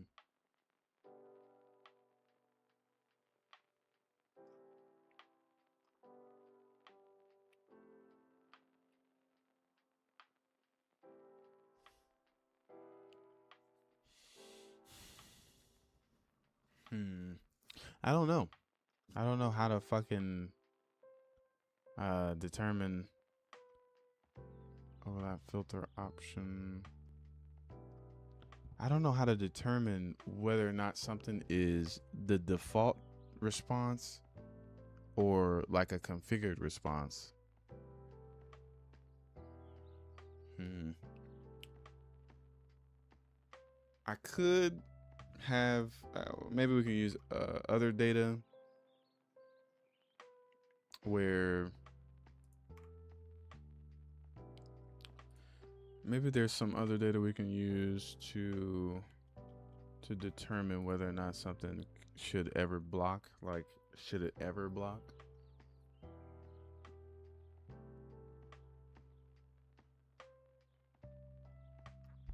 So we could use the collision enabled, and if collision enabled is greater than query only, then we'll create a blocking volume for it. That could be the caveat. So if this response is equal to block, and but that's the thing though, like wouldn't this block a raycast if it's set to block?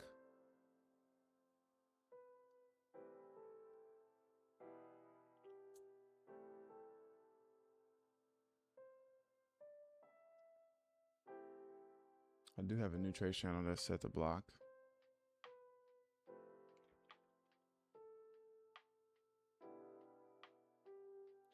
My question is it possible to get the collision responses, period? Like, I want to only know about the collision responses that we have. But is there a way to do that where I only get collision response to channels? Get response to channels. Responses dot get response container. Wait, is there a way to... This container is what type? This F, hold on. I'm gonna take a look at this real quick because maybe we don't need to get the actual response. We just need to get the response container and check if anything in there is set to block maybe. Like this is an array, I would say. Oh no, it's a container. Collision response container. And we can see what's in here, I guess.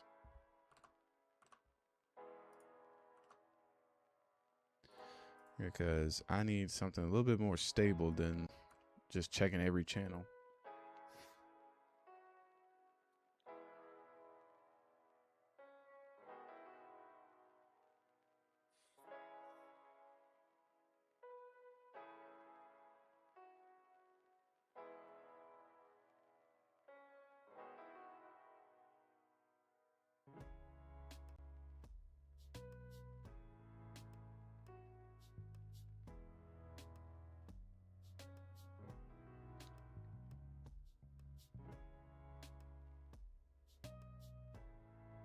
God damn it, come on.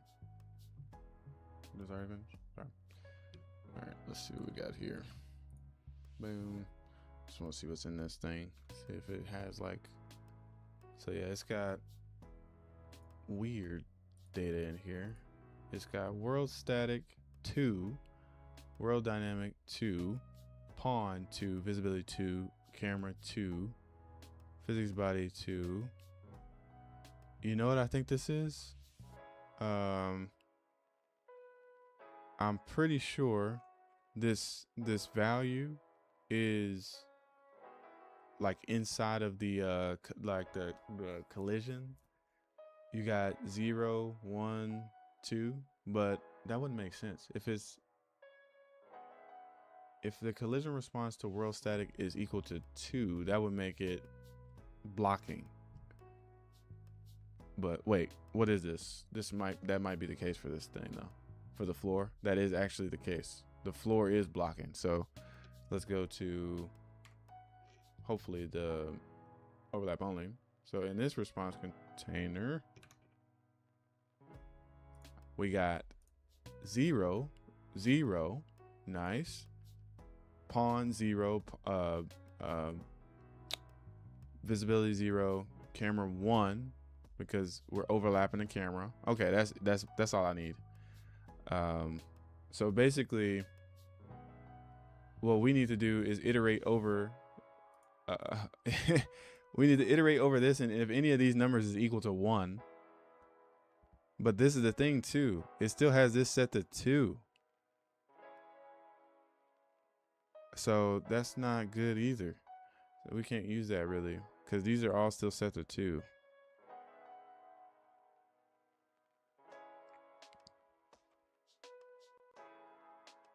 I hate that it initializes the ones that aren't there.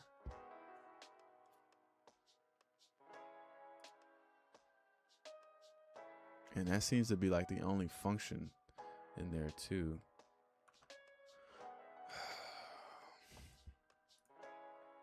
Damn, I'm getting hungry too. Can I control click into this, please? Thank you. Fuck.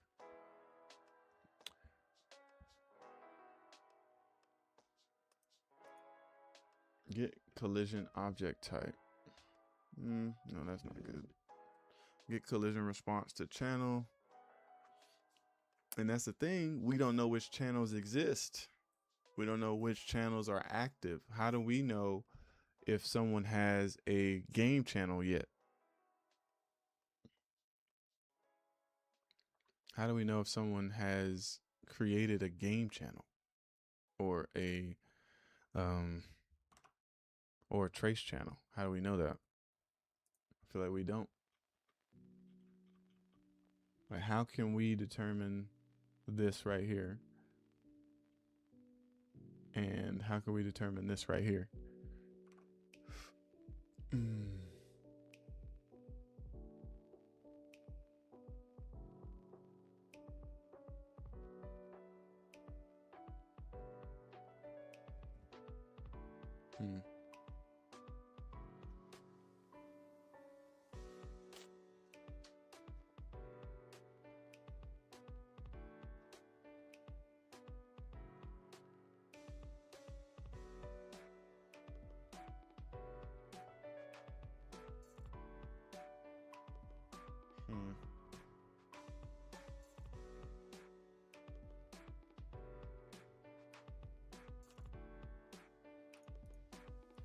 I don't know if there's a way to do that.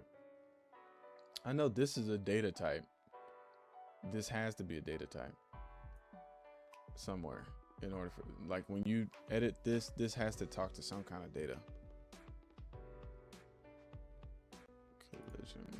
So yeah, how do we detect if there's a custom object channel?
You can do this, apparently. That works at runtime. Runtime view collision profile, good for validation. Once the engine is initialized, Unreal materialize the collision data using the collision profile. This looks like okay. So,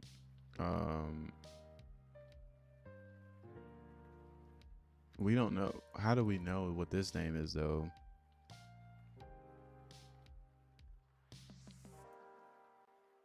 Or iterate on known channels.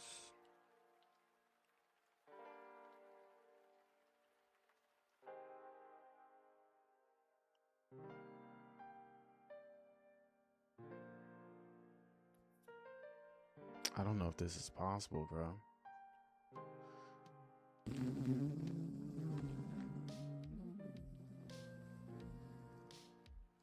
Sorry for that sound.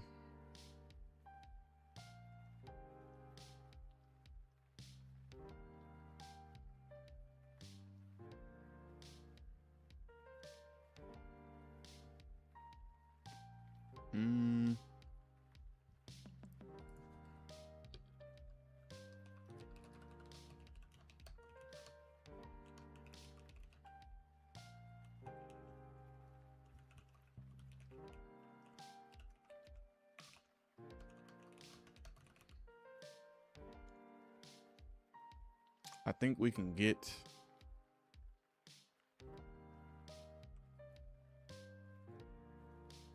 I also think if you don't change the profiles at all, like if I were to go to my engine.ini,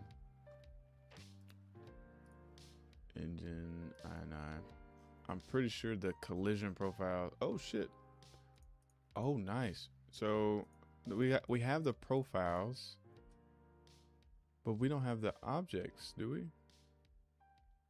Yeah. We don't have default channel responses.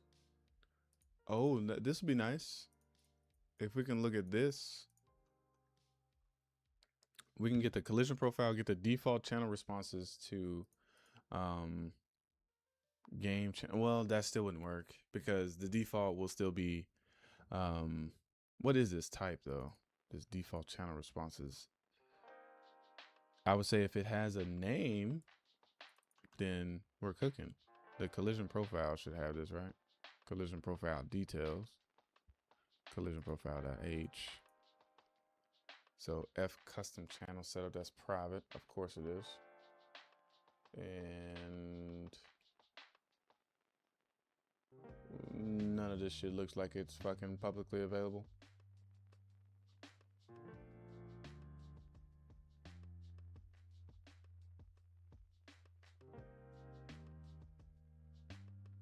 Get profile names.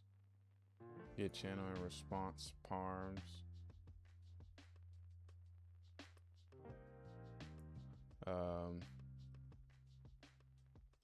Get num of profiles. No. Return channel name from container index. Convert to collision channel. Convert to object type. Trace type. Custom collision profile name that you can modify what you like. Another private section that we can access. So nothing in here actually gives me anything I want either.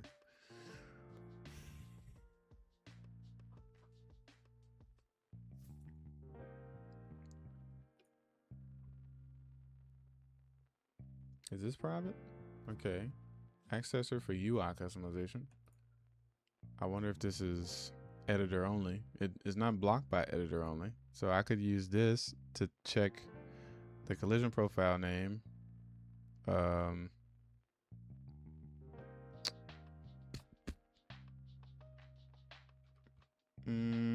want to say if there is, no, this is for the profile. I need to know the object.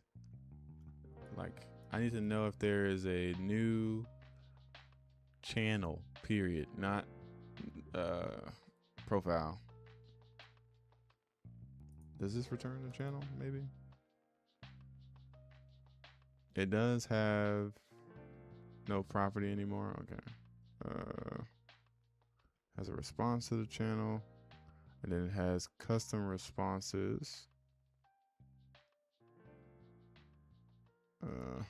Fuck, man. This will be like the last little part to get this working correctly. If this wasn't private, I could use this custom channel setup. But I think you can read the config like this. You get a profile name, and it writes this fBody instance. So fill up the loaded config of the profile name to the body instance.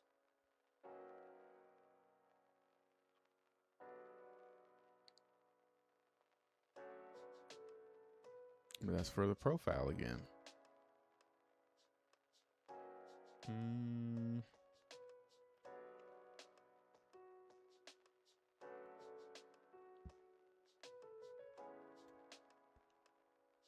So convert collision channel to object type query, performs a search of object types, returns object if the conversion was not possible. Let's see. Yeah, that doesn't look like it'll be helpful. We got a profile redirect map. That would have been clutch. The channel display names also clutch, but it's private.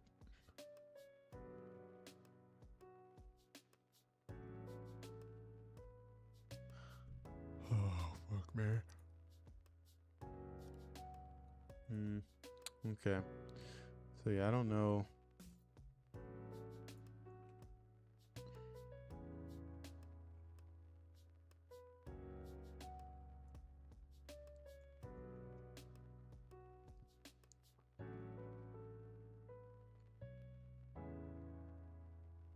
I don't know if this is possible, dude.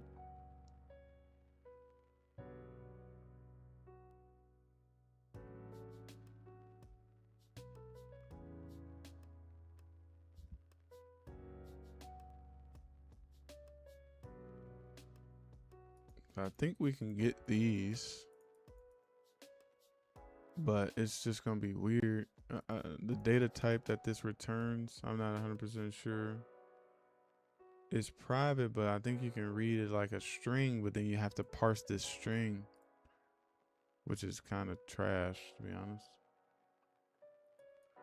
Fucking Christ, man.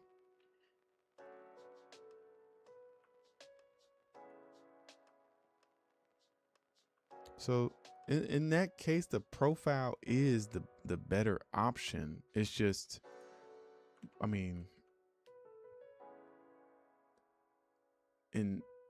if you're using a custom profile, what is that then? You know what I'm saying? Like, if this is a custom profile, how does it know to construct this data?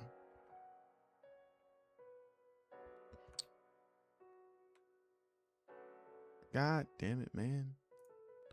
There's just one little fucking hiccup, man.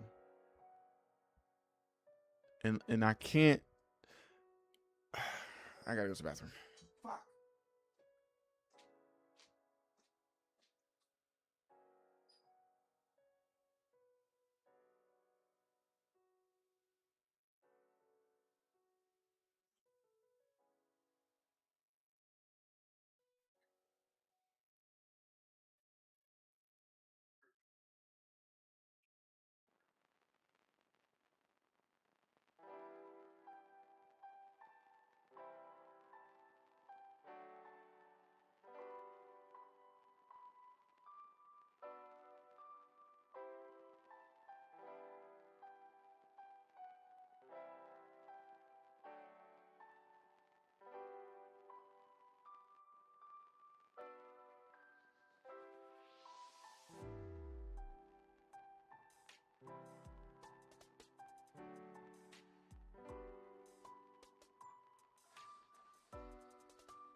The sad news is that I can't globally say, hey, if you're using this game channel or this trace channel, that it's if the default is set to block, because you might have a new channel that's defaulted to block.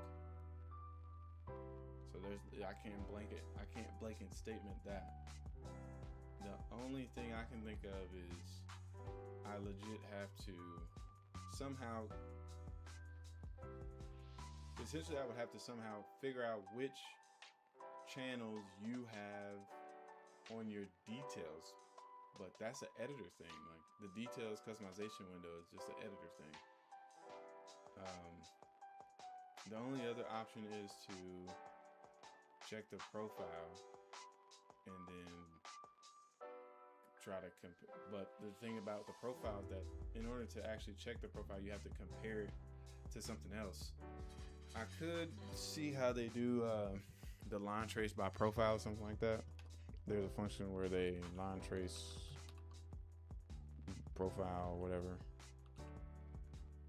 by profile, and see what they do in here to configure collision query params. It doesn't pass in the profile here.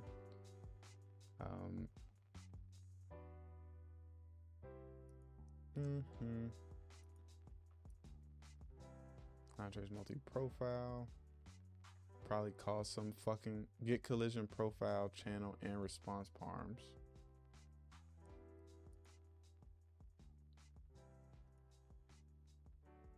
So this gets collision channels and response params for the profile. It writes to the collision, writes the response params, and then what is this? This F collision response params. What does it give you? It gives you a collision response container, but then again, like, it still gives you it will still ultimately give you the channels that shouldn't exist.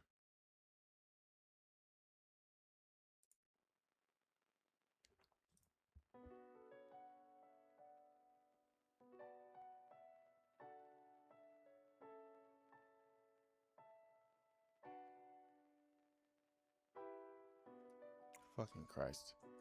So yeah, even with that, it doesn't matter. Okay. What can I do? I need to be able to determine if something is ever going to block. Usually the way you would do that is by the collision parameters or the collision settings. But somehow how does the details panel know to only show the fucking channels that exist? Why doesn't it show the game channels in here? So this knows something that we don't. This trace responses, object responses.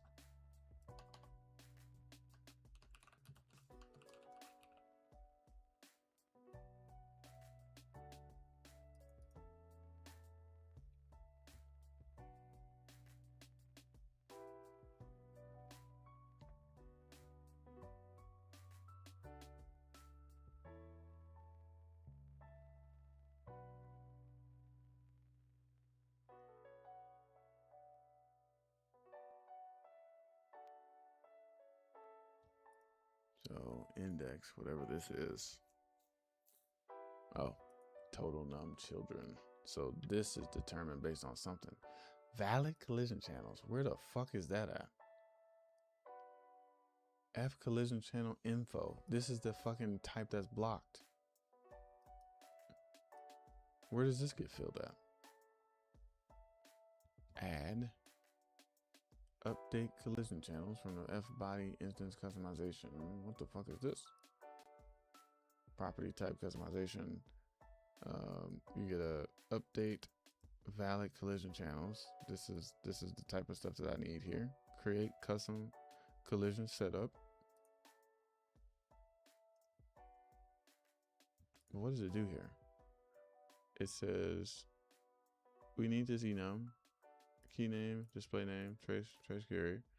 Okay, enum, num enums. We need to initialize display name separate. Okay, so valid. It empties this but initializes it to the size of this num of enums, and then go through the enum entry and add a suffix to display names. So iterate over the num enum, and we get the metadata, which you cannot do in fucking Unreal's whatchamacallit. You can't do this at runtime. So it creates the collision channel info. So it says if metadata.length, and I'm guessing that if you fucking add a new name to the channel, and that's the fucking that is ass, bro. So yeah, this metadata shit I think is editor only, bro. If with metadata this gets compiled out with basically this will get stripped in the build. But that metadata is how they are determining if you have a name, I guess.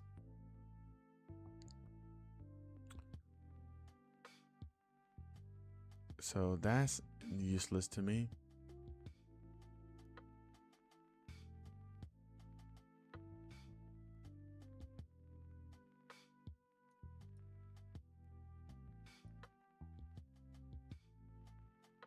Fuck. Thought I had something there. That's useless though. That's editor stuff.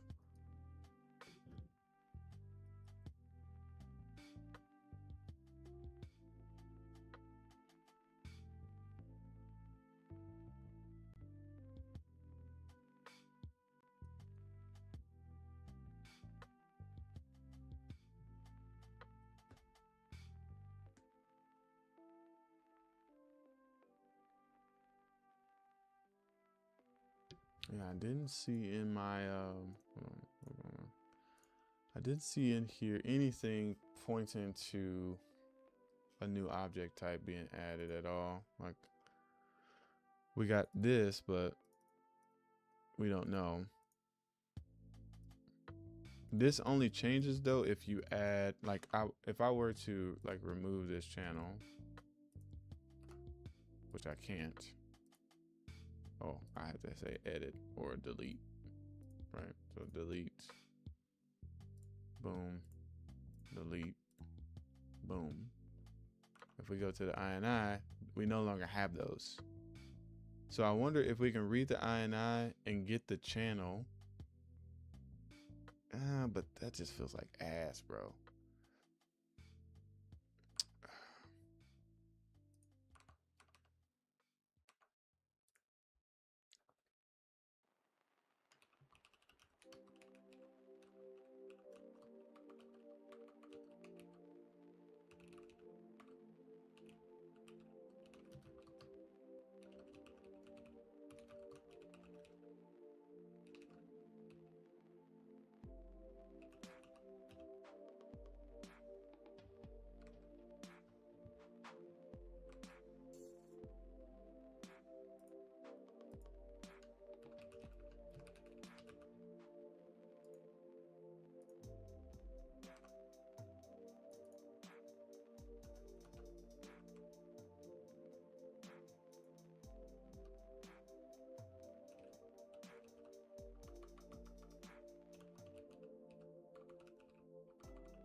Do you know, do the new metahumans use the old metahuman skeleton? I don't know what the old metahuman skeleton was, to be honest with you. I just barely started messing with metahumans.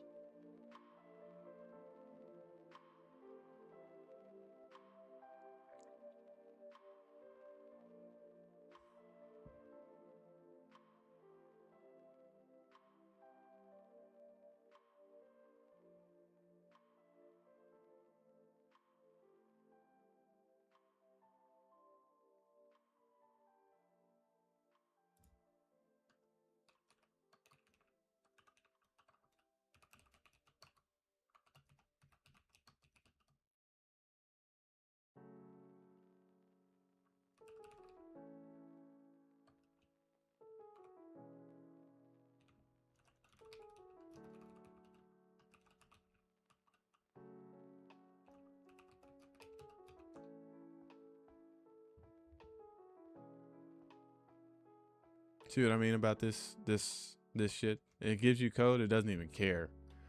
It doesn't even care that this fucking type is private that it just gave me. This thing here could be useful, where we get a F string of the lines, and then you take this struct, parse it back to you take this line and parse it back to this struct.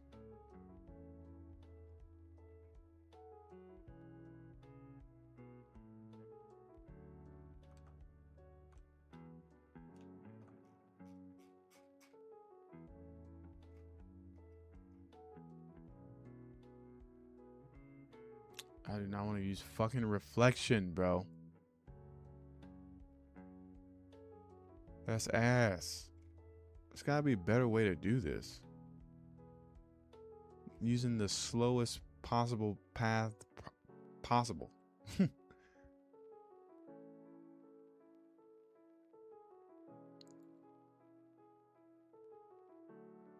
I mean, this would work. It's just we're doing this every time.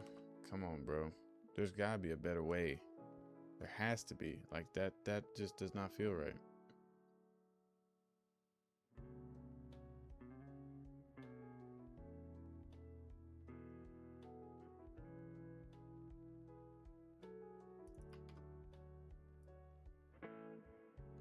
I hate Epic for doing shit like this, bro.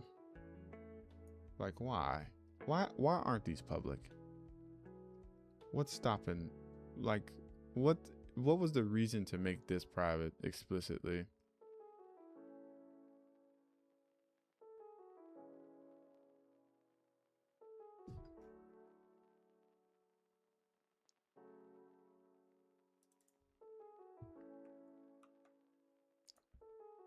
Private.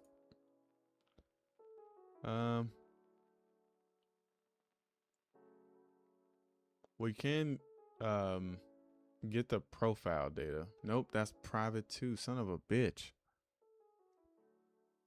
Come on, man.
Everything having to do with collision response is fucking private, protected, or editor. Why are they doing this to me?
Nothing usable, dude.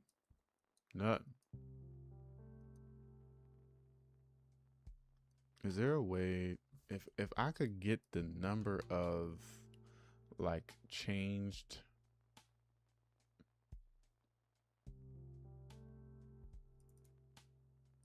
if I can get the number of like edited profiles, that could be good too. Not profiles, but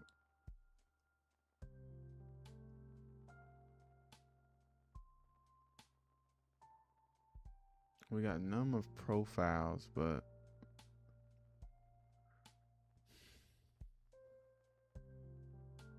that's not necessarily what I need.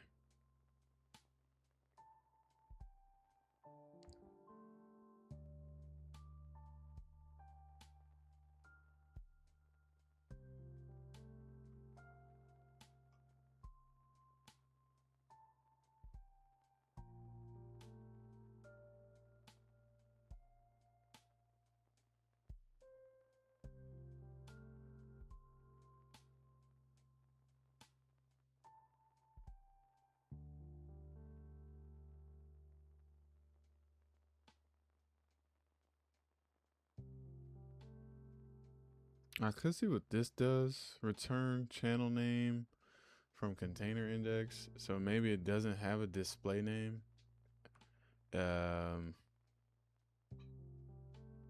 So let me think here. Let's try that. Maybe it's something like that. That is in the U profile.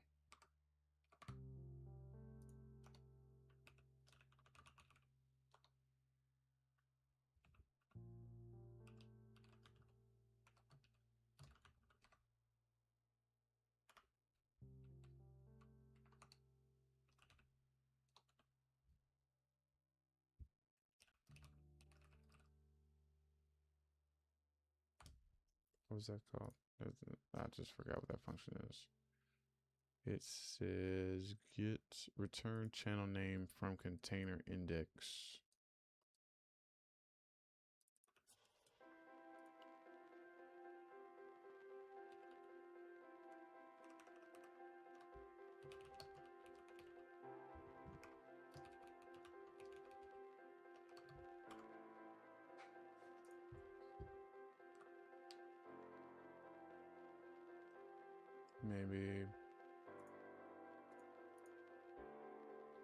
Maybe this will be helpful. Hopefully it's not an editor only thing. It doesn't seem like it is.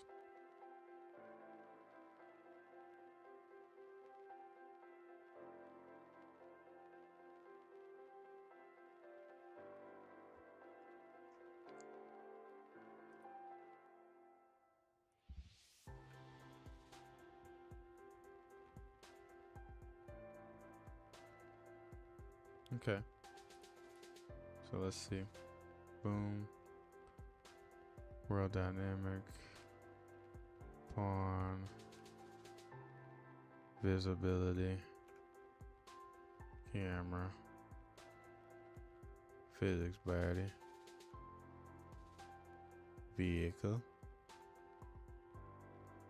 Destructible. Engine trace channel 1. Yeah, so I added a new object channel, so let's see what that says. I added a new object channel, which should be object channel number 1. So once we get through the engine chase channels, I got a custom channel here. Is that what I called it? That's not what I called it, right? That's not what I called it, is it?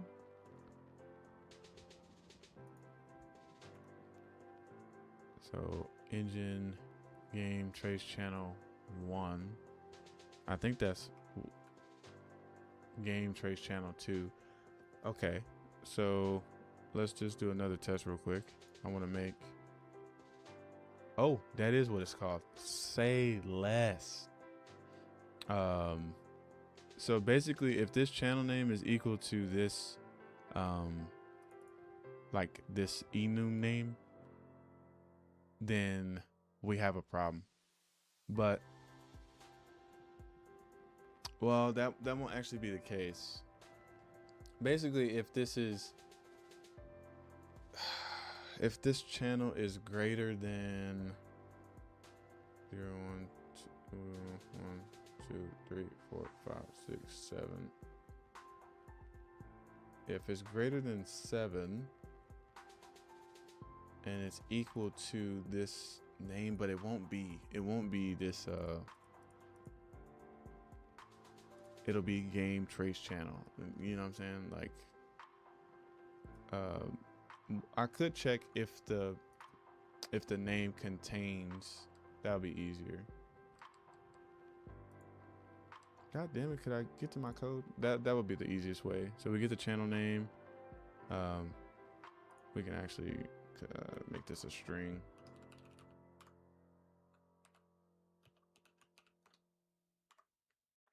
And then basically if this string, we could say f string contains, the substring is going to be game trace channel, or what was the other one? Or engine trace channel.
Let's test it with this here.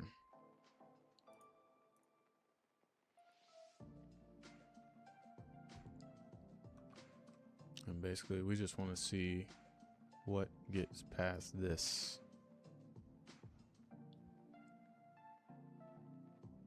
I don't even care about this. We'll be able to read it in a second.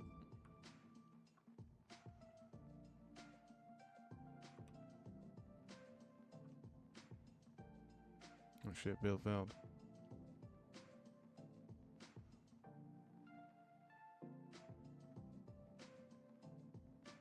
What's the error here? Restart anyways.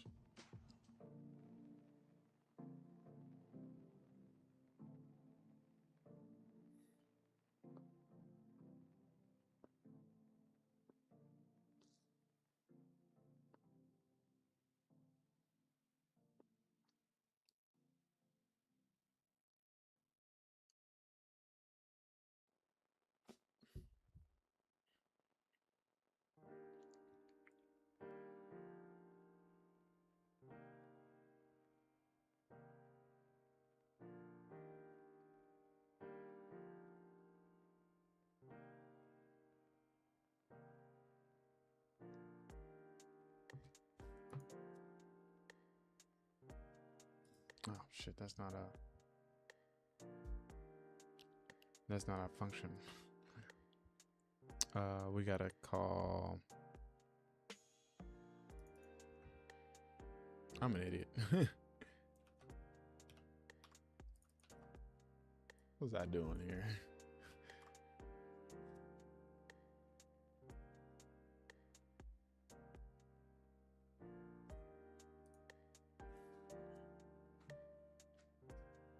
Yeah.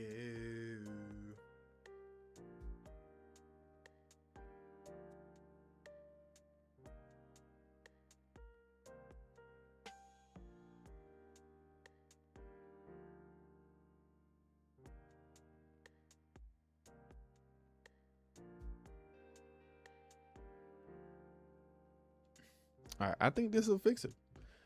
Then I'll be good for the day. I wouldn't have gotten to my secondary task or my secondary goal for the day, but that one was going to take a whole day. I thought this was going to be quicker. Thought this was going to be as simple as, setting it up, saying, hey, use this code to compare whether or not we can overlap or block, and then that's it. And I was going to spend most of the stream doing rollback, but this shit was actually pretty taxing. So yeah, here we get past here. Our channel name is world static. Our channel name is world dynamic. Our channel name is pawn. Our channel name is visibility. Our channel name is camera. Our channel name is physics body. Our channel name is destructible or vehicle, destructible. And then we get past here with custom channel. And then we get past here with world static. That's a whole new object. So this is now my overlap actor. So we should never create a block unless we have something set to block. Boom, boom, boom, boom, boom, boom. And I'm guessing custom channel is set to block.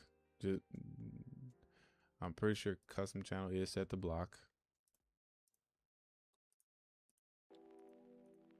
Come on, select this. Let's fucking thicken this up a little bit.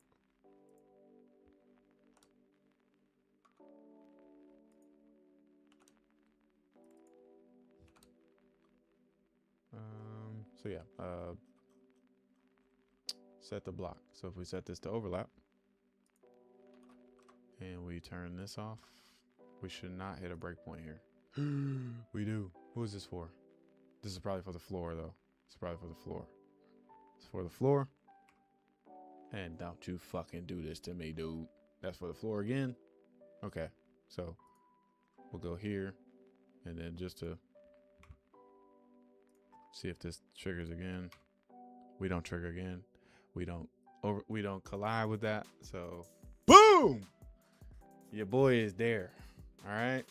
Now that is collisions using Unreal's collisions, basically. Because if we set this thing to block, if we set it to block anything, if we set it to block anything, it's gonna block fucking the channel that we don't want it to block. That's another thing that has to be considered.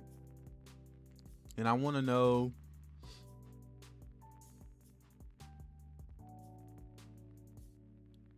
our rigid body, I mean, I guess that does make sense. Our rigid body is going to block anything that is a blocking like collision.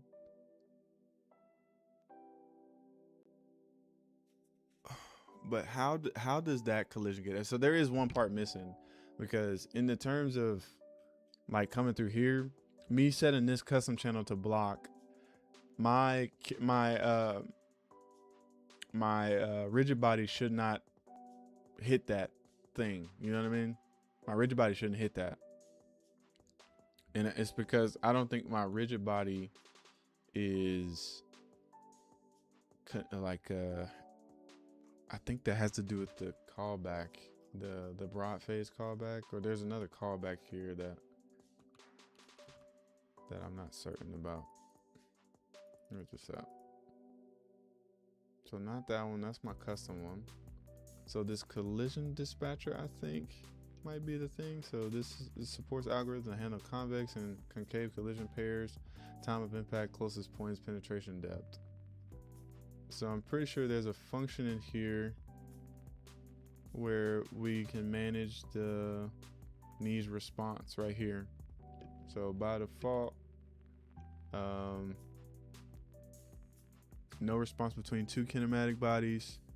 And then if we override this collision dispatcher, and I'm gonna do this because we want to complete today's task completely. I don't want to be dealing with this tomorrow. So if we make our own collision dispatcher, which is a class, not a struct.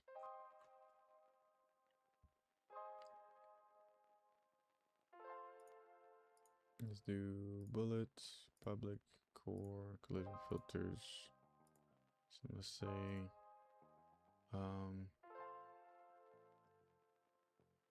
let me think here. This is going to be the Unreal Collision Dispatcher.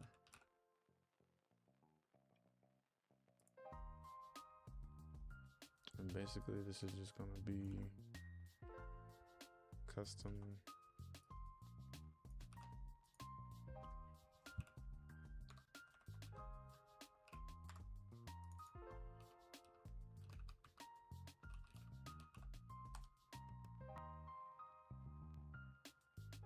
Says implicit default constructor because it does not have an accessible. It's an implicit default constructor. What does this need to be final or something?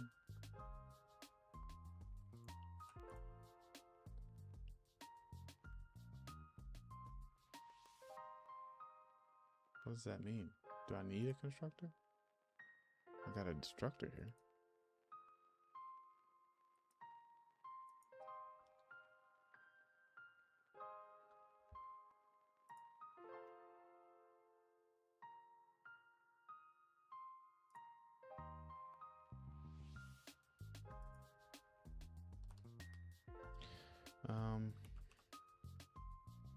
Needs collision.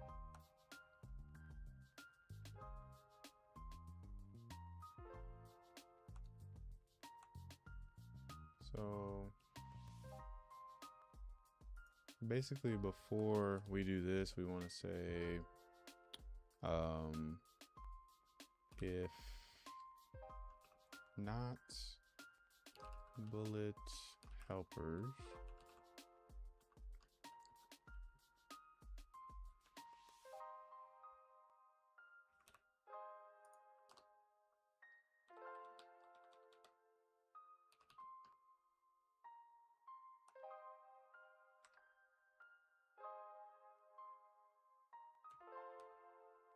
see now in this case, I would say, I think we have to be a little bit careful with this.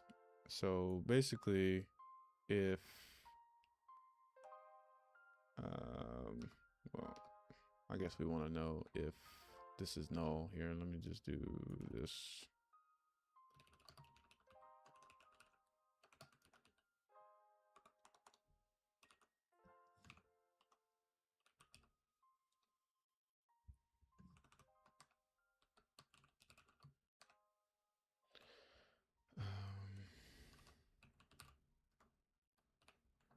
But yeah, if one of these is a rigid body and the other one is a rigid body,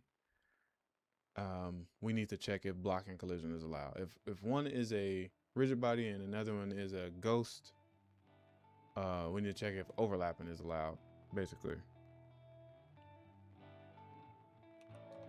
So if we can say, hold on.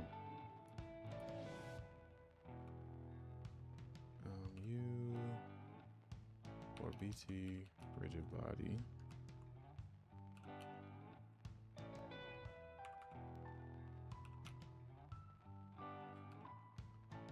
O is equal to BT. Should be const.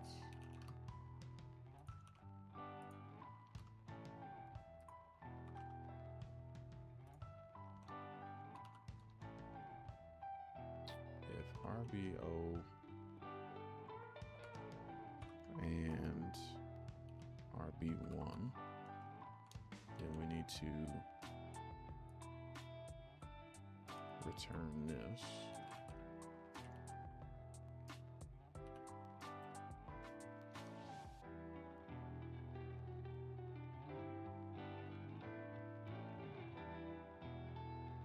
This is kind of trash, but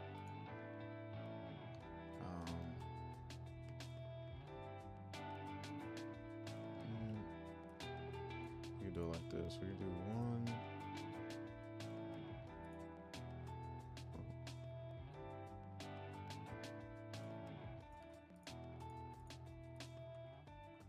We can say ghost 0, BT ghost object.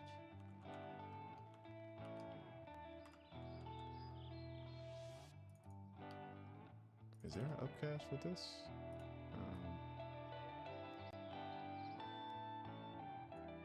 I think we got to do a dynamic cast in. How are they casting in here? This is my code.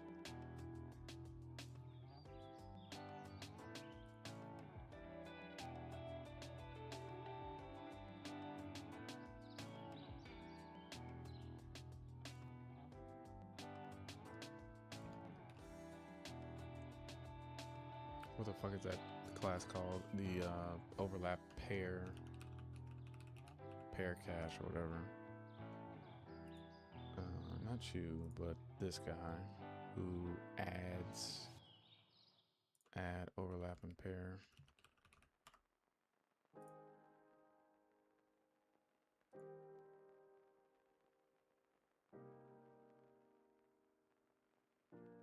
This isn't the one I'm looking for. Where's the UT ghost overlapping ghost or something like that?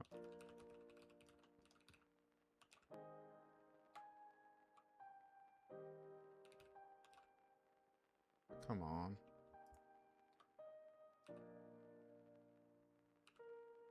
I know I've seen this before. Fuck. Yeah, I don't know if you can. I think you have to do a dynamic cast in this case, but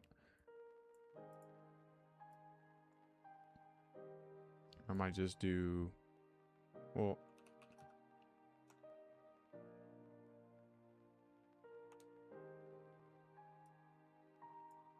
fuck it. We'll see what happens here.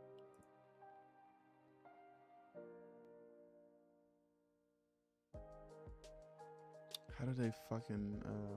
Oh, this is incomplete. That's why.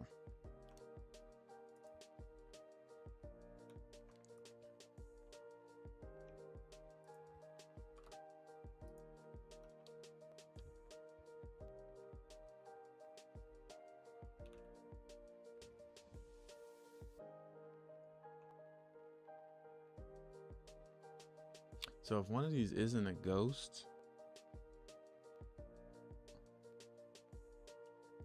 Damn, there's a lot of like if checks you gotta hit. If it's not, if ghost 0 is not a ghost, then we need to we would also need to check if ghost 1 is not a ghost. If neither one of these are a ghost, we need to return a super. But if this guy is a ghost, where we say if RB, but we don't know if it's a rigid body either. That's the thing.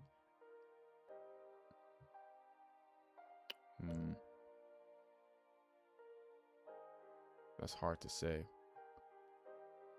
I wonder if this collision dispatcher handles all colliders, or is it just, and let me bring this to the, actually bring this to the header file. Don't want to get fucked by that bug that I just ran into. Yeah, I do wonder if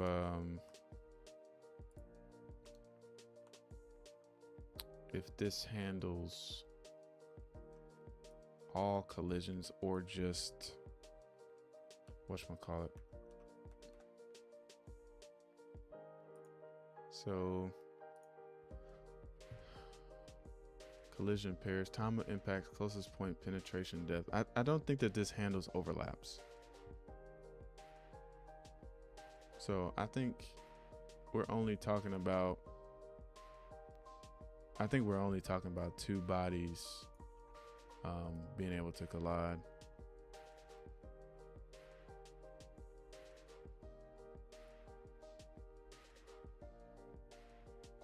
Let's do this first. Yeah, we'll do it like this, and then we'll return this. And in my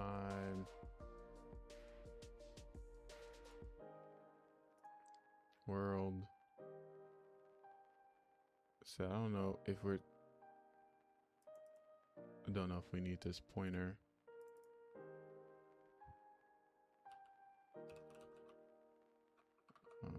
Real collision dispatcher.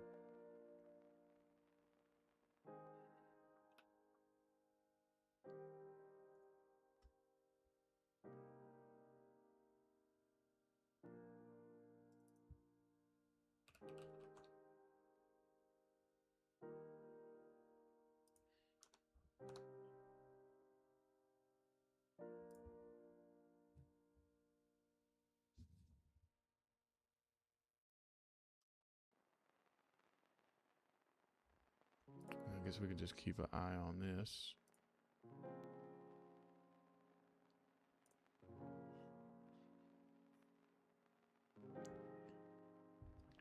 Because like I said, I wouldn't want a blocking collider to block me if it's not supposed to.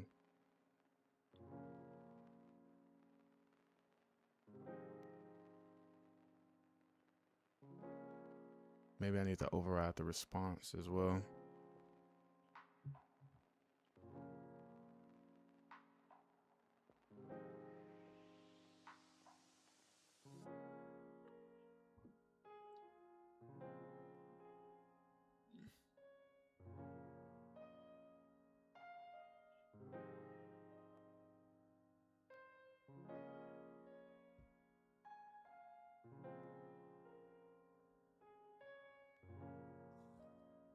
Fuck. This is that issue again where it's weird. I think it might be because I'm trying to export, but I don't know.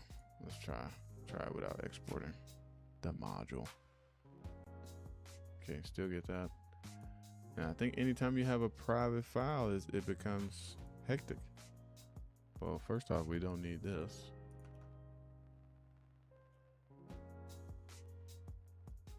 And why is that the case randomly though?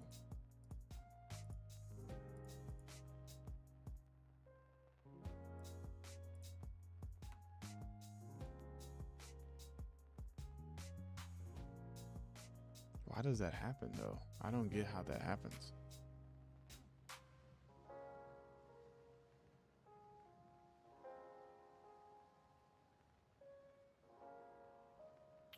Maybe it's because we don't include.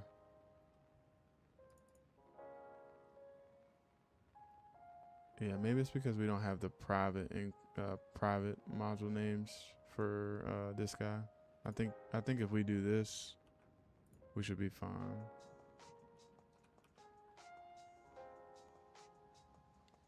But who knows? I'm not 100% sure about that.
Okay.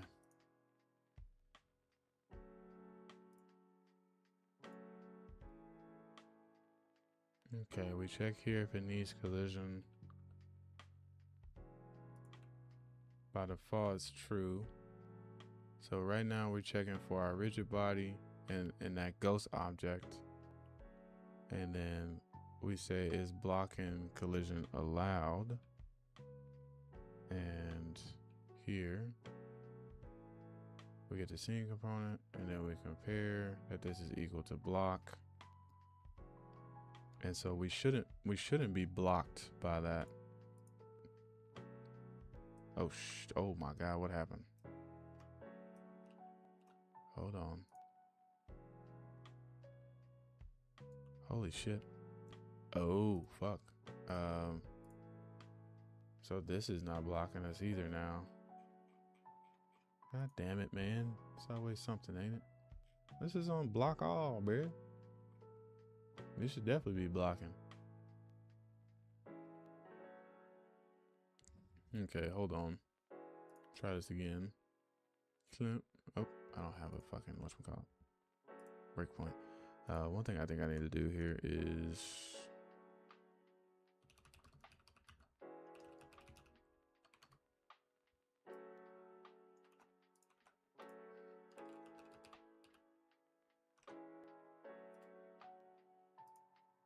one odd thing is that the floor is no longer blocking us when the floor is set to block all.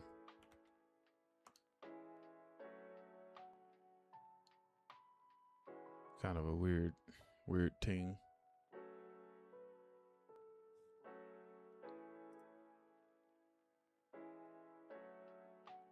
Okay, so this is us checking against the ghost object. Rigid body, ghost object. So result is false, right? And then we go again against our rigid body and the ghost object again.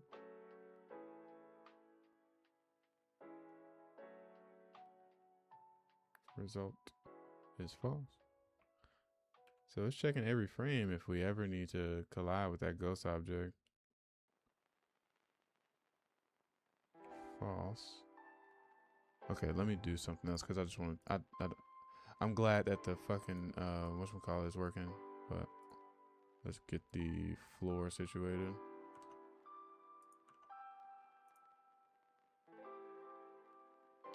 Needs collision. So this guy is a collision object and a rigid body.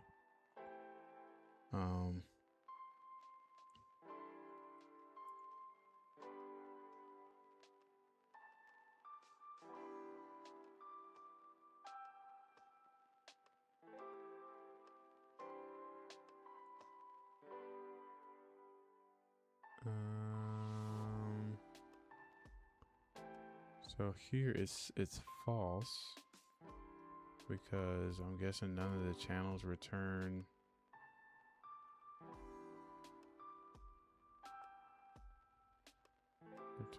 true.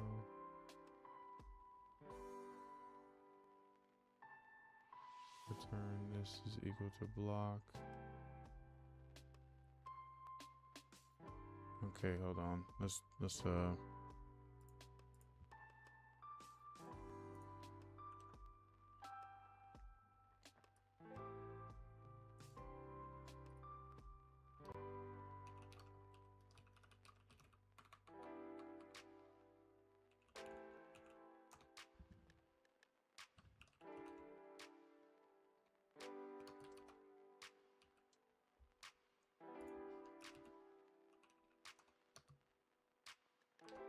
okay.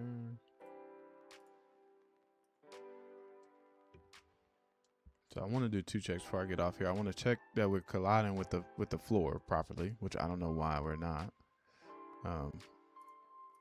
One of these should be block. Oh, you want to know why? Because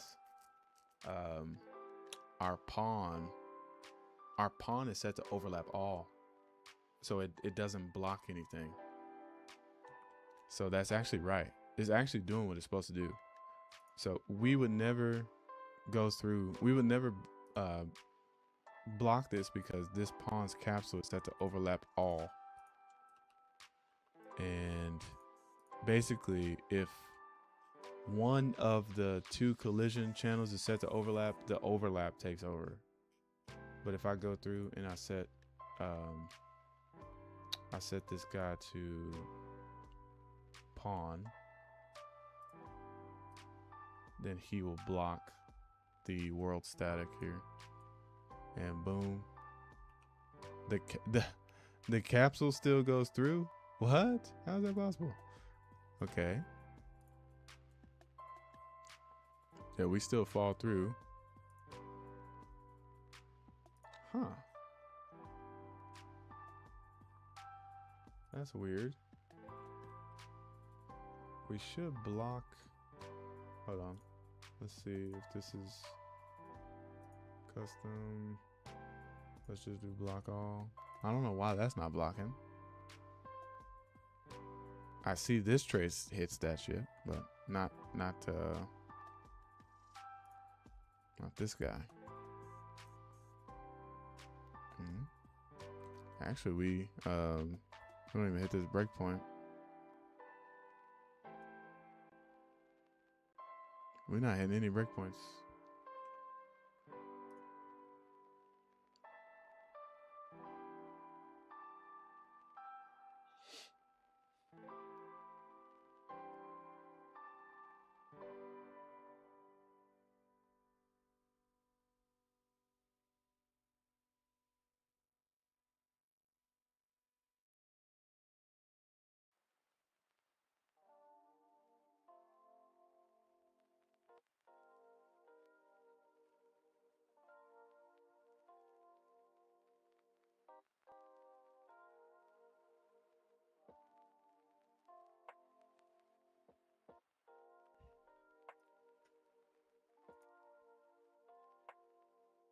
Still not hitting a fucking breakpoint.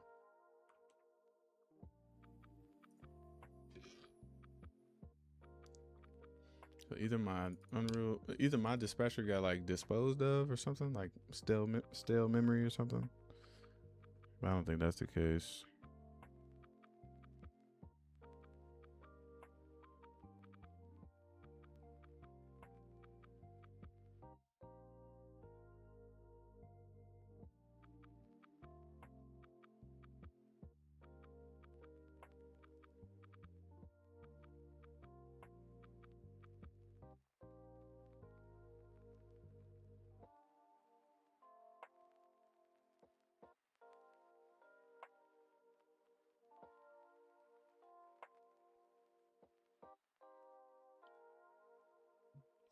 Not sure why my fucking breakpoints weren't hitting there.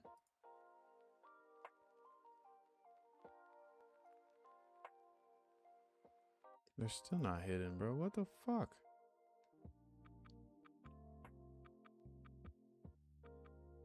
Why all of a sudden my breakpoints aren't working?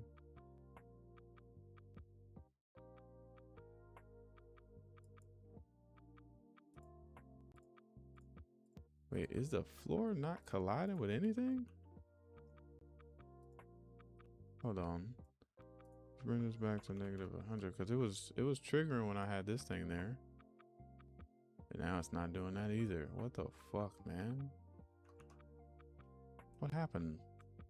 All right, let me see if I set this. What happens if I set this to block?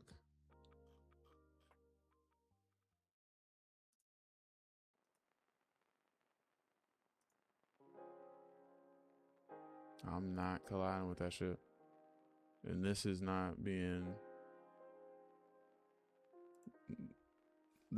called.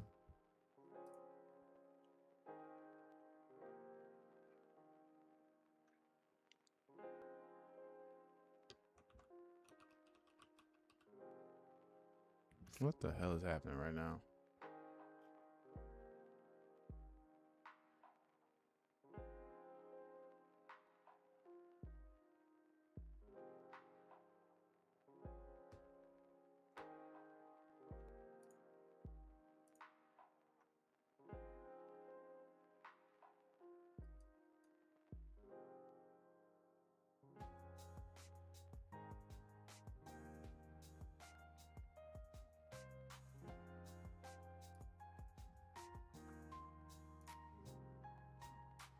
Okay, so breakpoints are working, just not mine.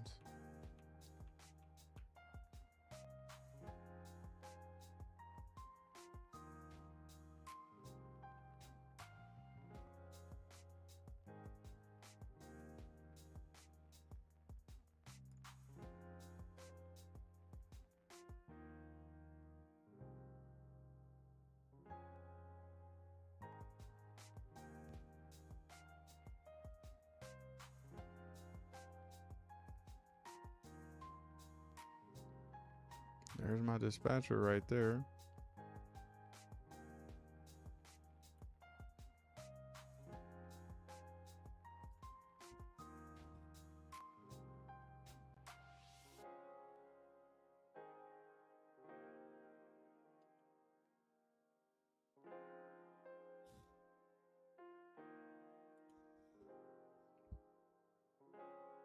What the hell, bruh?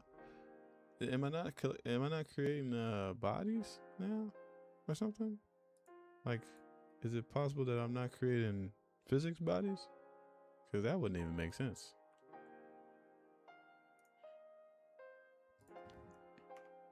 No, we are creating physics bodies.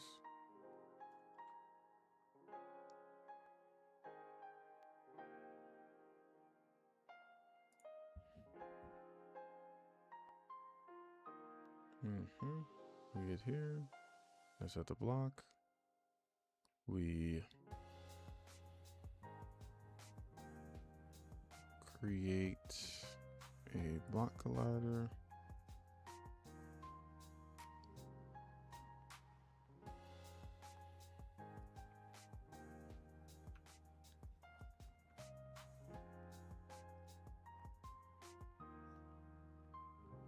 Yeah, technically our world should have colliders in it. They just not even triggering whatchamacallits. That's so odd, bro. When did that just randomly start happening?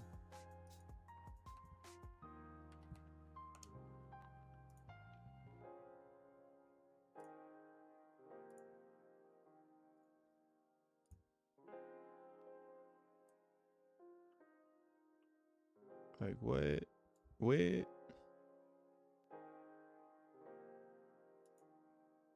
That's so odd. Are we creating ghost colliders? We should be. Actually, we're not. We're not creating a ghost collider.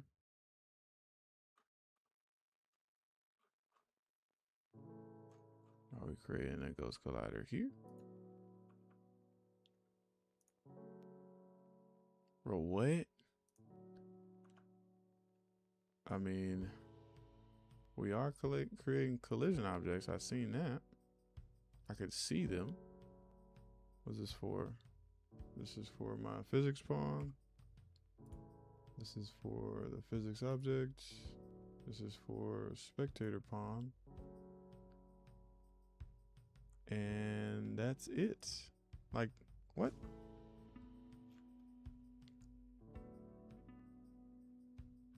I mean, do we even get in here?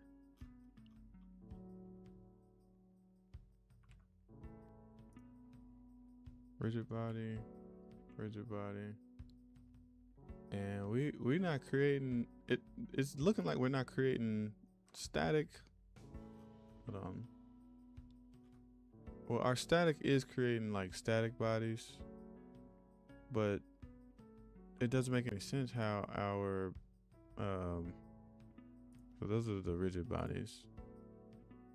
It's not making any sense how our pawn is going through these when they're both like colliders. But I'm looking at this dude, it's not really like creating anything for that. We don't even get in here. So I don't know how we got it, how we're not getting in there. Because it's not a block. Okay, that does make sense. So if we set this to overlap, we should get an object. So that's actually creating the. What the fuck? It does it with an overlap object, but not a blocking object. Is that weird? So needs collision only does like ghost objects. Where's this call from? Default near process overlap. I bet you this is going all the way back to.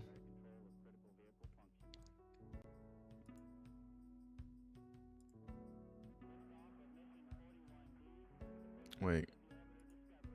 Default near. Collision dispatcher default near. Bullet will use this near callback. Process overlap. Process all overlapping. This is hash overlapping pair cache. And then my dumbass, I have it to where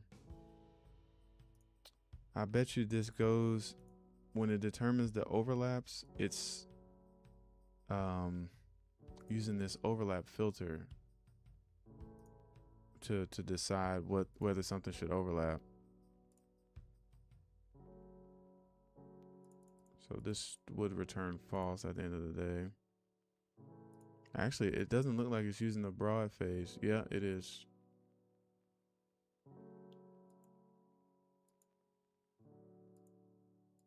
We go to the broad phase. Okay, so in this case, we do get our overlap, but we need to say is any collision allowed, I think. But that doesn't make sense though. I guess you do want to have overlapping pairs if they can block or they can overlap.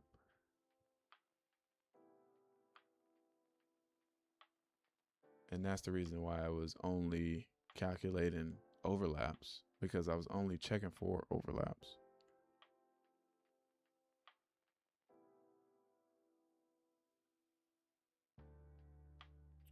Okay. So technically, yeah.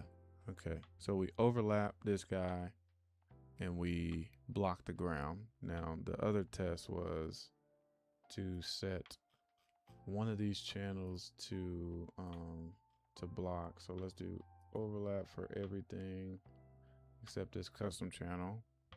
And that means we'll have a blocking collider there, but we shouldn't interact with the block collider. So there's an overlap there that we're overlapping, and there's a blocking collider that we're blocking. But if I were to go here and I were to if I were to block the pawn and set this guy to pawn, I'm expecting him to land on top of the box.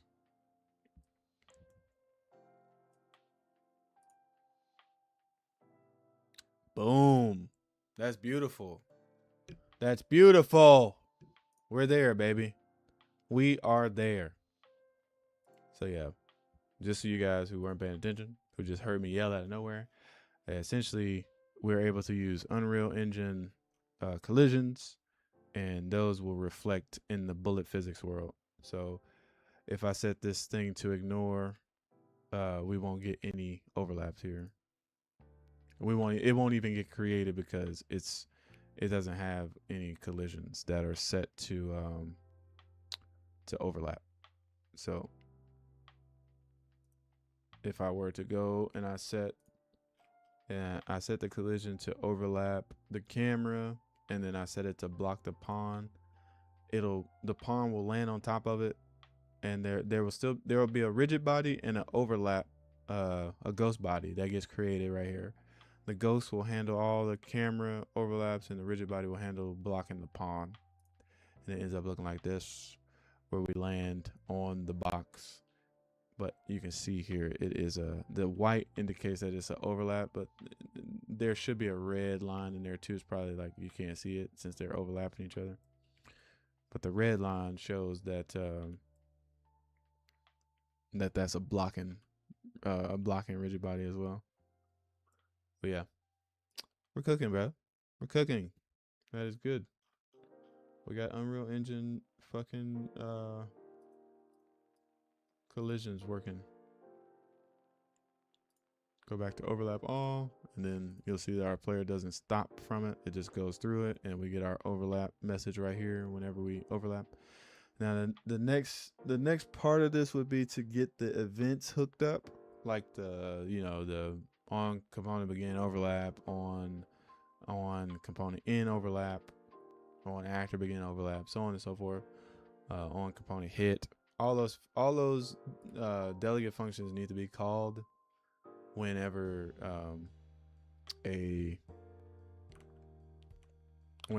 whenever a overlap is added or whenever a collision is added. And so I believe these functions, not these functions, but I believe the where is this at? There's a function somewhere where this actually calls another function in the BT. Hold on. I think I gotta find it here. It's here. So this ghost pair callback, this is the thing that adds the overlap. So in here, when we add, we'll make a custom version of this. When we add an overlap, if that overlap is not in our existing overlap, and actually it's the ghost that does this. But what we could check is we can, before we add this, we can cache the current overlaps. Yeah, before we add this, we can cache the current overlaps, add this overlap, and then compare whether or not that overlap was in the previous overlaps that we just had, like the copy of the overlaps before we added a new one. And then if it's not, we call on component begin overlap. And then here, when we remove overlap, we cache, remove, compare. And if it was in there, on component end overlap gets called on the primary component. So we'll be able to hook up all of those things in our next. So I won't be able to do rollback next time because this took way too long. We'll push rollback to, Sunday or something. But yeah, pretty much that's my day, man. I'm gonna play some COD, walk around a little bit. My butt cheeks are hurting. But having those collisions working that well, that's a pretty good start. Hooking up the delegates and stuff like that, that's gonna be important as well. But that shouldn't take that long. So hopefully it's as simple as, comparing the last state versus the current state. Let me think here.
What's going to be super cool, is that since the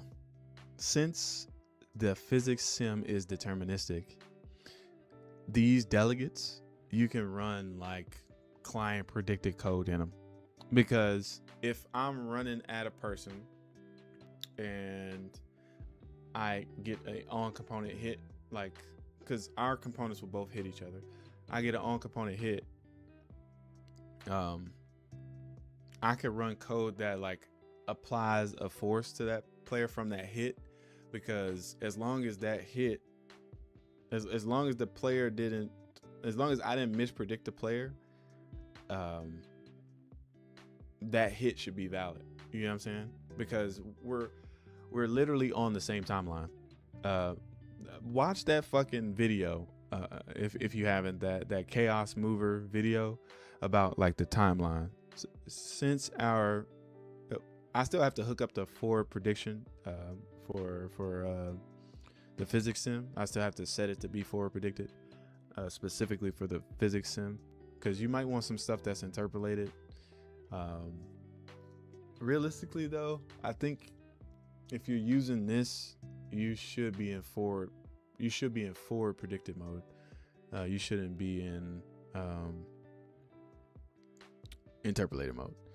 So I might remove that setting so that you can't break anything, because interpolated physics probably won't.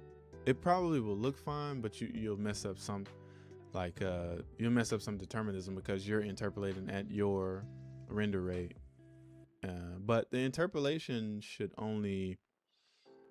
really only affect the fucking skeletal mesh.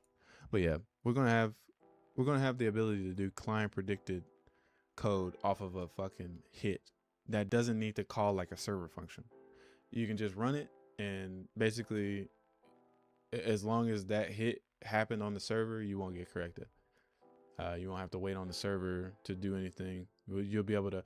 And this was a huge problem with my build before I took the melee out, and because like I said, my game is a combination of football and basketball, so defenders were able to like hit a player like that, and basically you would hit a player and then you would see that player react to that hit like 200 milliseconds later at certain pings. Like if your ping was 100, you would see like 220, 240 milliseconds later the player reacting to that hit.